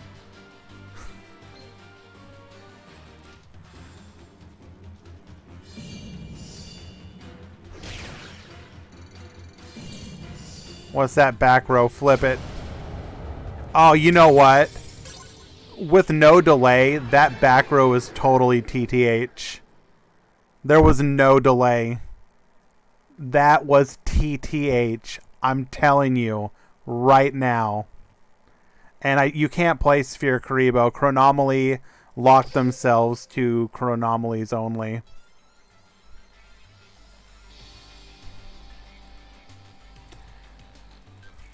Well, boys, the dream has ended. It was book? Oh, okay. What were your other 2 cards in hand, Crab? For it to be unplayable, it had to be like double Moai or Moai technology or Skull technology. You probably would still play the Skull, I'm guessing.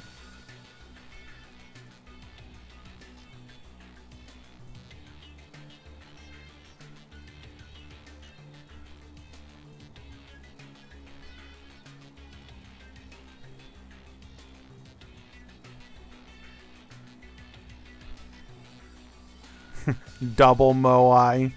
No. Literally any other Chronomaly and you at least probably live. And, no, actually, based on his hand there, I'm almost positive you live. But, it happens.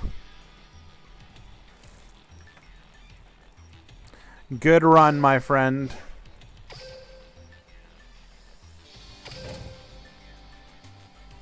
Hey, A2, come on, man. Finish this out with me, brother. We can make it.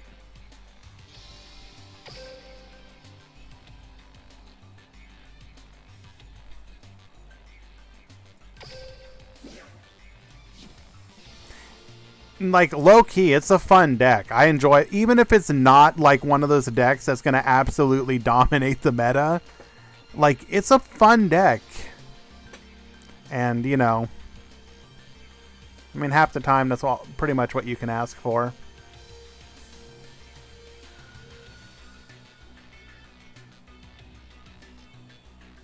Stinky cheese deck. Come on, oof. Not like this, brother.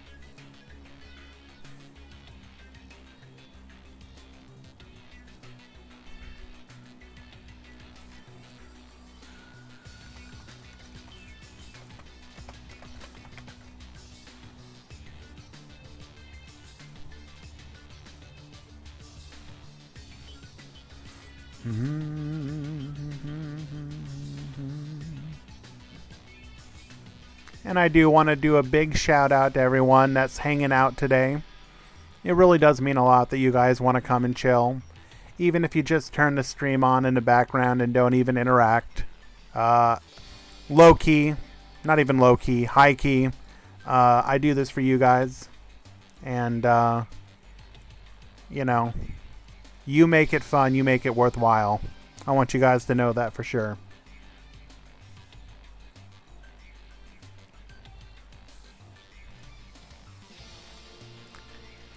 Your finals today are going to be Bixie versus Hans. Necros versus DDD. Da-da-da. Vampiric Flash, thank you so much for the follow, my friend.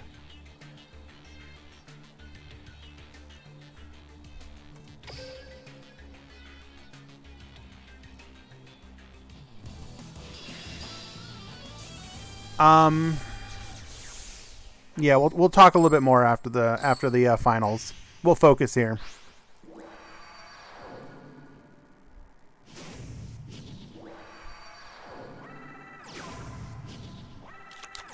Duel.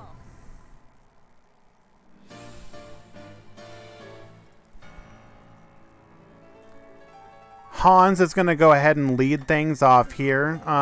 Typically in this matchup, I think that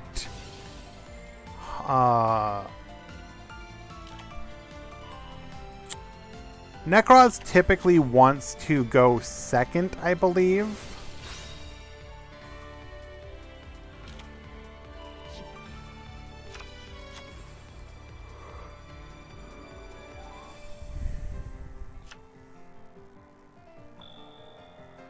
Hello, Jules. Welcome, welcome. So, just a quick recap. We did Necros of Bryonic into a Shorit. This tells us he probably already has a copy of Valkyris in hand. We will do the Swirl Slime combo into High King Genghis. Jules, thank you so much for the gifted sub from Che rather. Appreciate you, Che. You know, so this is something to keep your eye on right here. I think triple Swirl Slime is probably going to become the way. Now, the biggest thing in this matchup that's going to be a big deal is the fact that because DDD no longer has access to enemy controller, they're no longer going to be able to stop Necros with the Econ Take play. The only thing open to them is, I believe, Book of Mooning, their own monster that is attacking. So they still technically can kind of cheese around Valkyris, but it is not the same as an Econ Take for game.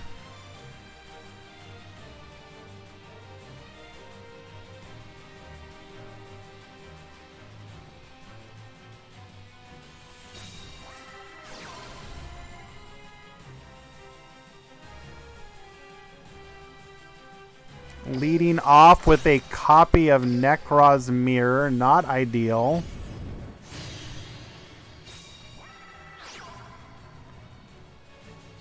Now, Bryonic can return 2 of these to the extra deck.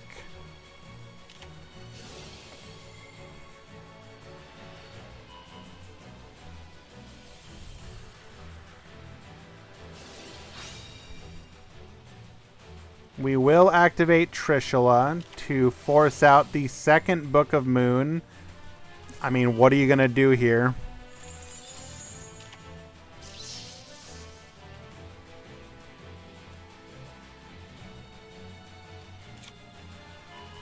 So, Bixie may have had lethal on the previous turn, but he probably just didn't want to risk it, is my guess.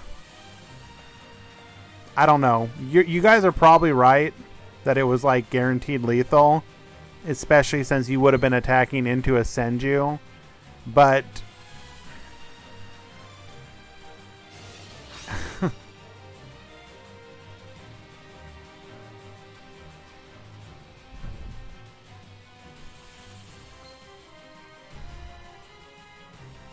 we can cause some problems here.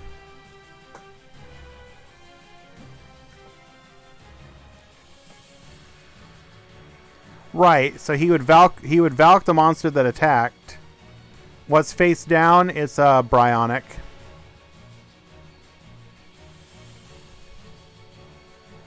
It was double book, yeah.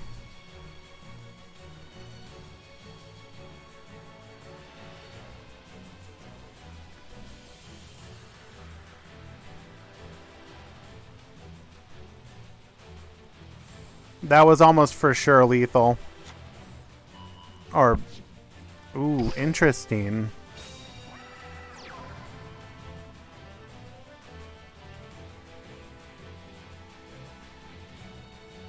Wait, what?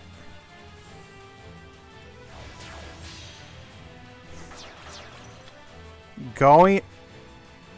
Uh-huh.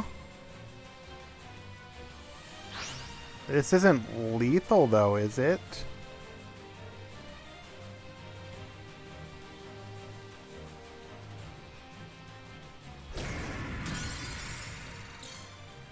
Don't we just lose now?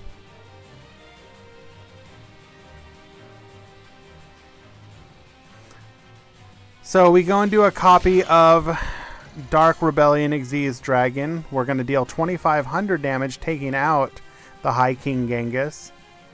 However, we are not protected from monster effects because we're not a ritual monster. So Ritual Cage doesn't do anything. We have a search, a draw.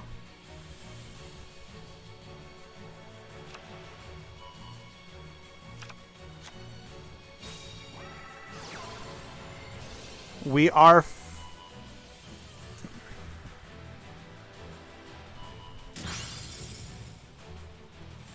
We're forced to go into Orthos to pop our own.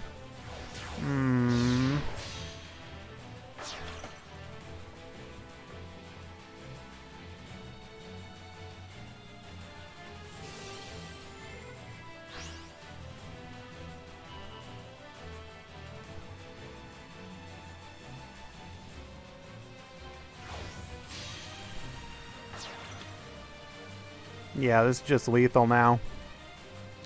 Oh wait, no, it's not lethal because only the Cypher Blade can attack, or the Cypher Dragon, but I don't think there's any one card that can bring him back here.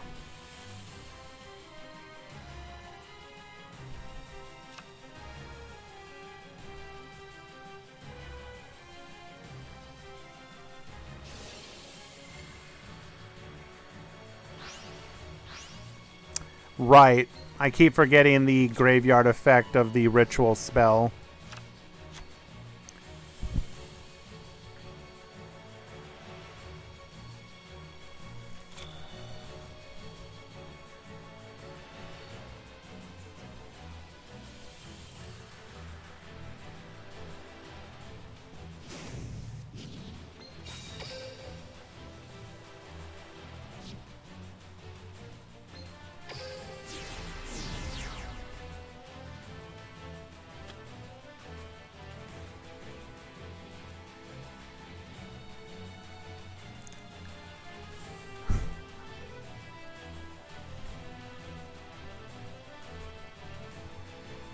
Top to Valk would be kind of funny.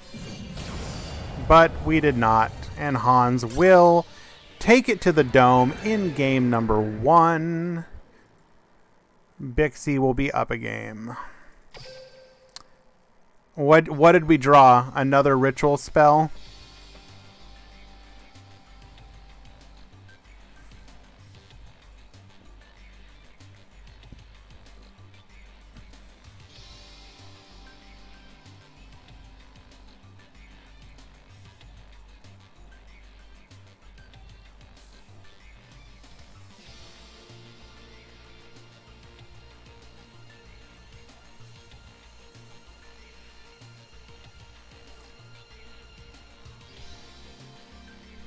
Both players are side decking.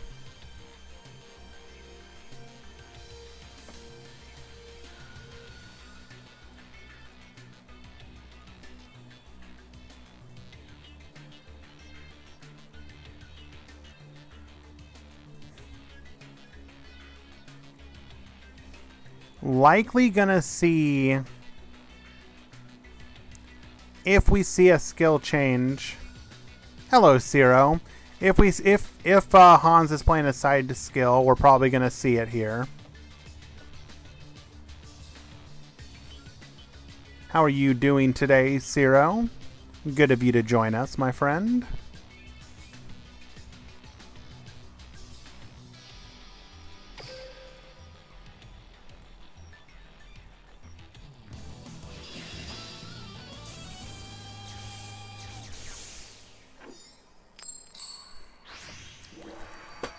Bixie will be going first this time. Show us what you can do. We remain on Master of Rights 2. We had no black... The only Black Rose that entered today, Zero, was TG running the new Black Rose dragon monster.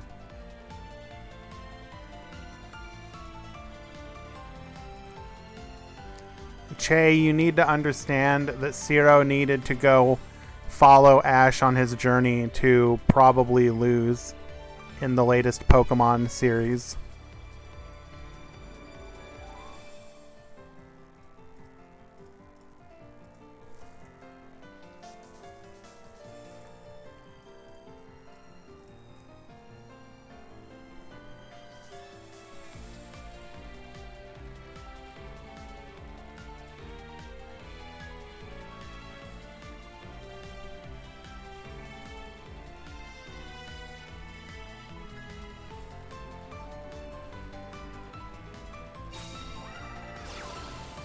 Hello, Razor.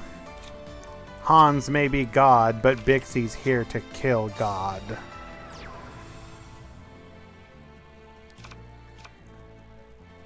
Excuse me? Hello? So you can figure that's probably a Book of Moon. Either a Book of Moon or a Witch's contract, so you just have to deal with that.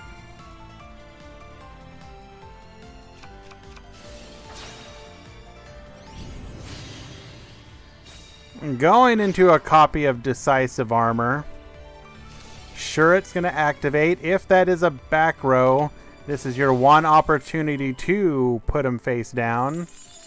And he will. Wadapon killed God.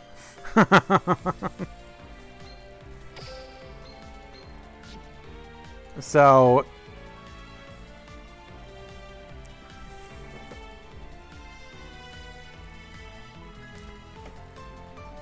the ideal scenario here is to have access to the other Necros ritual spell. We will be able to... There you go, Necros Mirror. We're going to go ahead and summon the Necros of Trishula using the Shuret in the graveyard as material. We are going to banish one from the field, one from the graveyard, and one from the hand.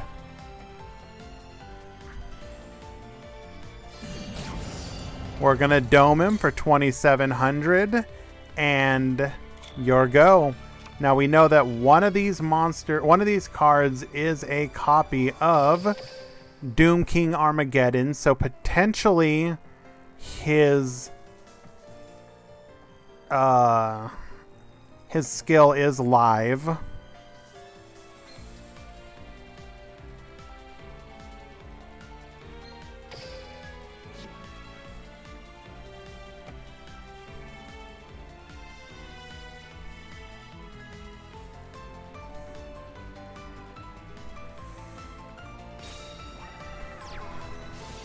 The newly limited 2 Kepler gonna get searching.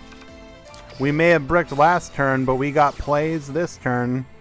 We're gonna go ahead and activate our gate. Gate gets searching.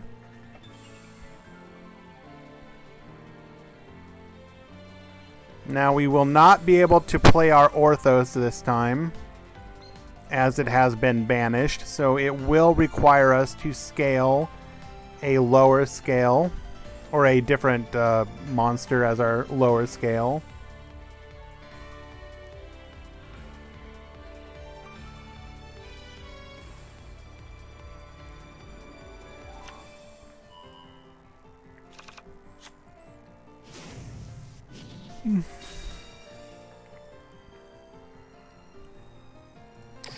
Grabbing ourselves our limited to 1 Savant Thomas, scaling both a Doom King Armageddon and our on-field Kepler. We are going to pen 1, pen 2.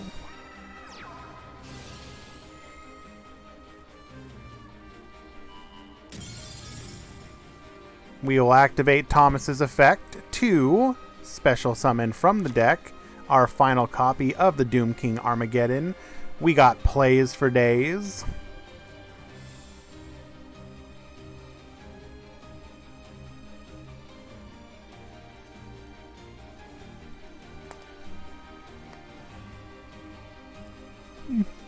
Excuse me. What is it going to be?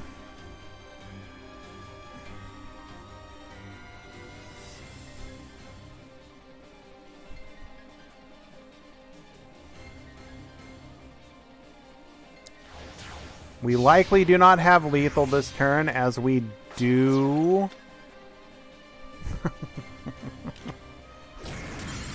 Oh, we got nothing. We're just clearing the board. By going into the Zombie Stein, we do have a Scuffed Negate.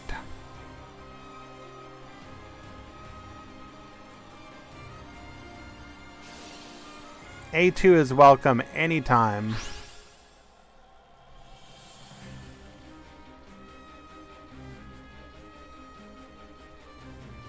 We'll have to do something sometime.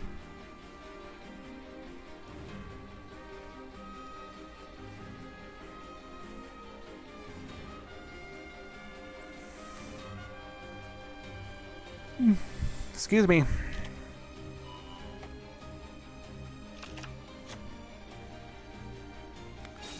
Grabbing ourselves a copy of Cycle, and we have Cycle and Mirror available to us. We are going to negate with our Amano Iwado side decked, most likely. Negating the Cycle. This will allow us to... Do we have... We got nothing.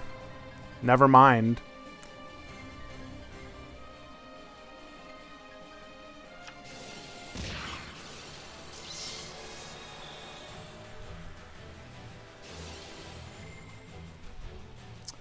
And this should just be game.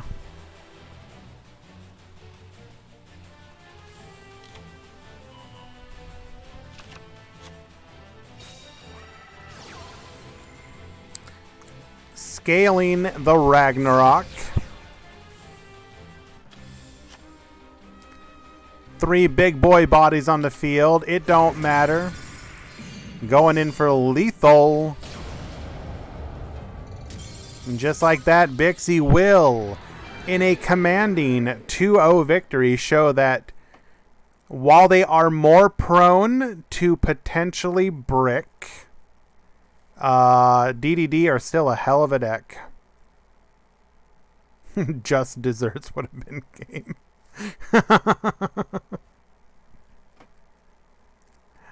Well played to everyone, but especially to Bixie and Hans for making it to the finals, and especially to Bixie for winning with DDD. DDD best deck.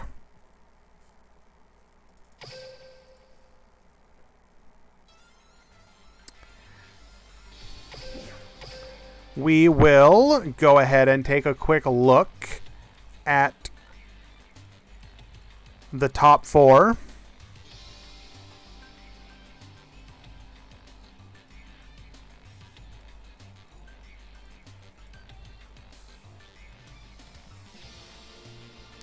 So let me just grab those real quick like.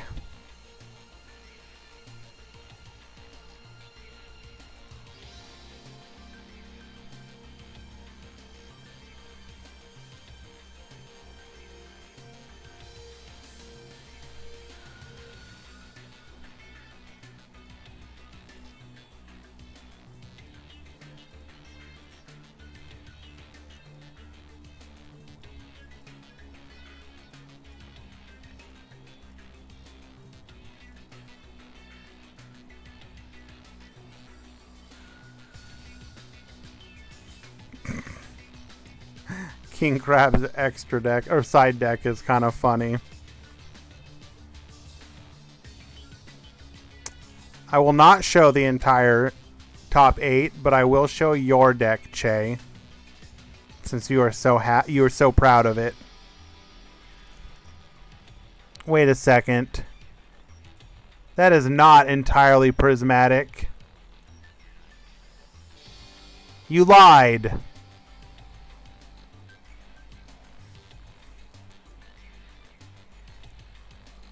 If it was all prismatic, I would have shown it, but since it's not, I'm very disappointed.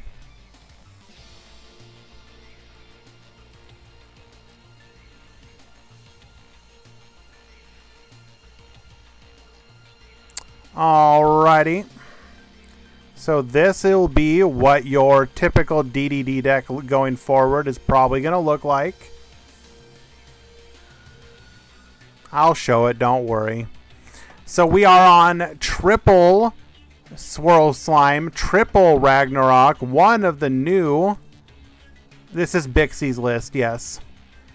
We're on one of the Savant... drawing a blank on the name of it again. Why am I drawing a blank? Savant Newton.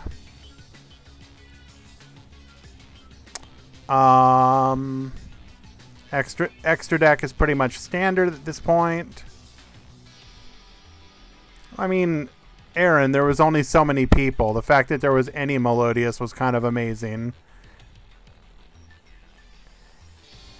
This was the side deck that we were looking at.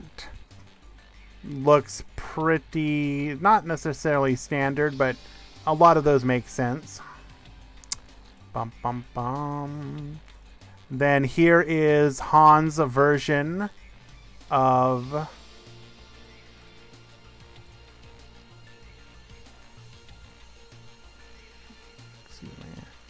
Hans' version of Necroz. We are on 24 cards, so a little bit bigger. The Zephyra card is a little unusual. Also, the fact that we're running 3 and 3 on the Senju Manju, that's not typical. But and also 3 and 3 on the ritual spells. They tend to run a little bit tighter just because they want to see their cards.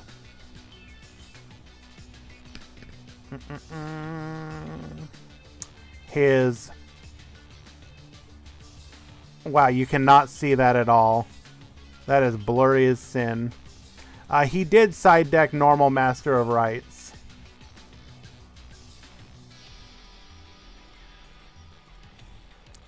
And then this would be the other Necroz list from El Sune.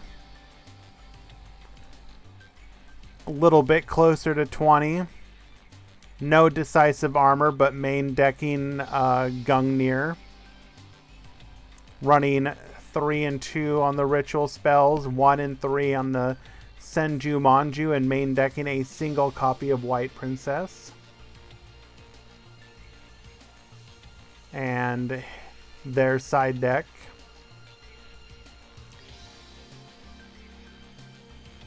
And then the deck that everybody was looking forward to. Chronomaly. Top 4 was a Necro's Mirror, yeah. So this is basically identical to my list, except I only played 1 copy of TTH to keep it at 20 cards. The extra deck is 2 copies of Atlantis, 2 copies of Force Focus, and 3 copies of Chateau Hoyok. This is probably about as good as Chronomaly is going to get right now.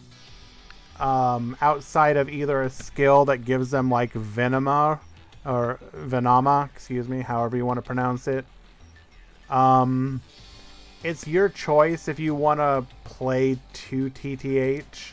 I favor 1.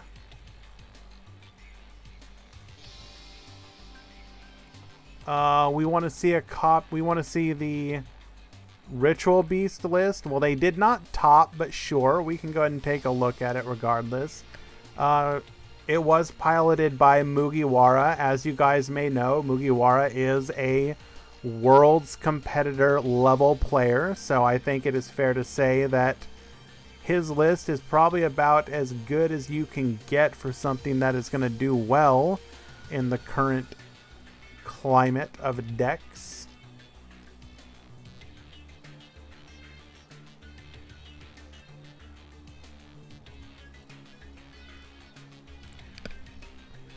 We are running 3 copies of Winda, 3 copies of our Birdie. Why am I drawing a blank on his name?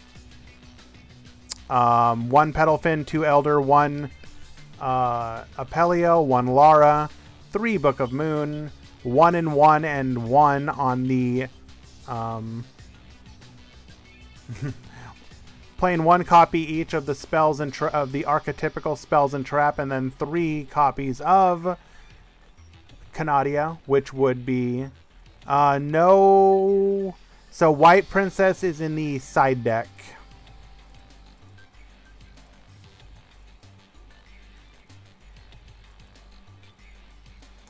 This would be the Ritual Beast player's side deck.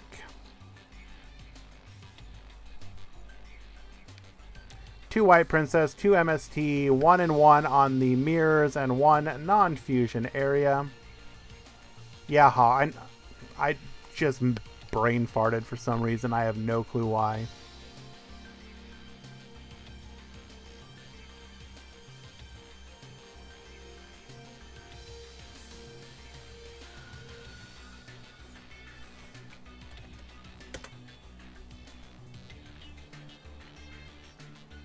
Anything else to take a quick look at? So, little housekeeping. As Metal Overdrive suggested, we might try some alternate formats for some of the events going forward. In particular, he mentioned a Highlander format one. I'm not so sure about that one, but be sure to let both Metal Overdrive and myself know. Unlimited could be a format, sure. I am especially interested in running a one of the Turbo Duel events as soon as we get that implemented in game. If you guys remember, in the notifications, they said late June, Turbo Duel mode will be added to the Duel Room. If this happens, you better believe me that we're gonna do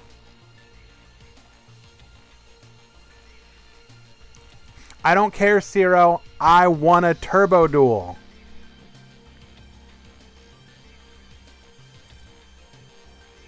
The Grand Prix. How can I pass up the opportunity? So Highlander, Unlimited, and Turbo Duel. I'll probably do some kind of poll or something, so do let us know what would interest you. I don't want to just like dispense and do nothing but memes, but it would be fun to mix things up a little bit and have a little fun every once in a while.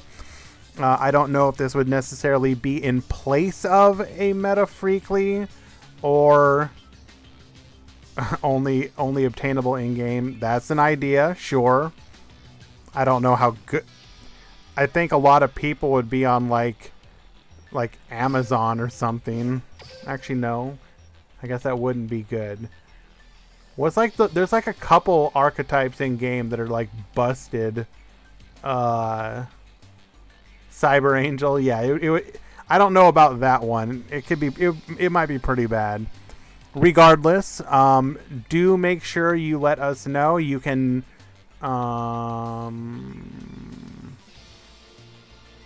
You can make sure to DM me. I'm also gonna I'm looking to get my my own personal Discord up and running, just so that we can also maybe start running other events on the side that I could open up to everybody.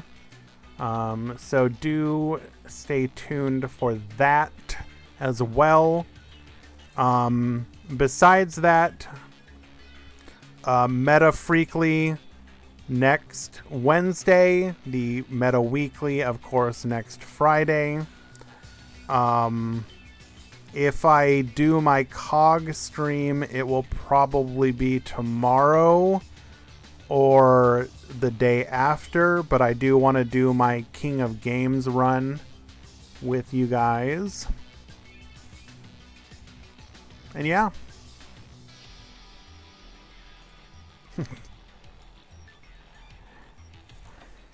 What can I say other than thank you? Appreciate your understanding. I really do apologize for the audio problems in the beginning of the event. I'm still extremely new to all of this, so I do appreciate your understanding, and I will hopefully work out all of the kinks and we won't have to deal with that again. And yeah, much love, my friends. I'm going to go ahead and... Do we have anybody we can toss a quick little raid to for whatever reason?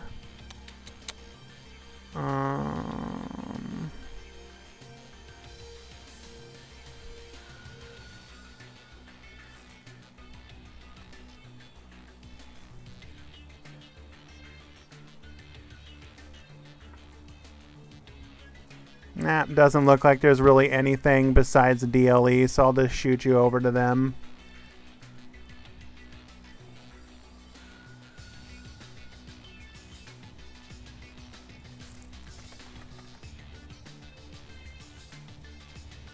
More tournament action.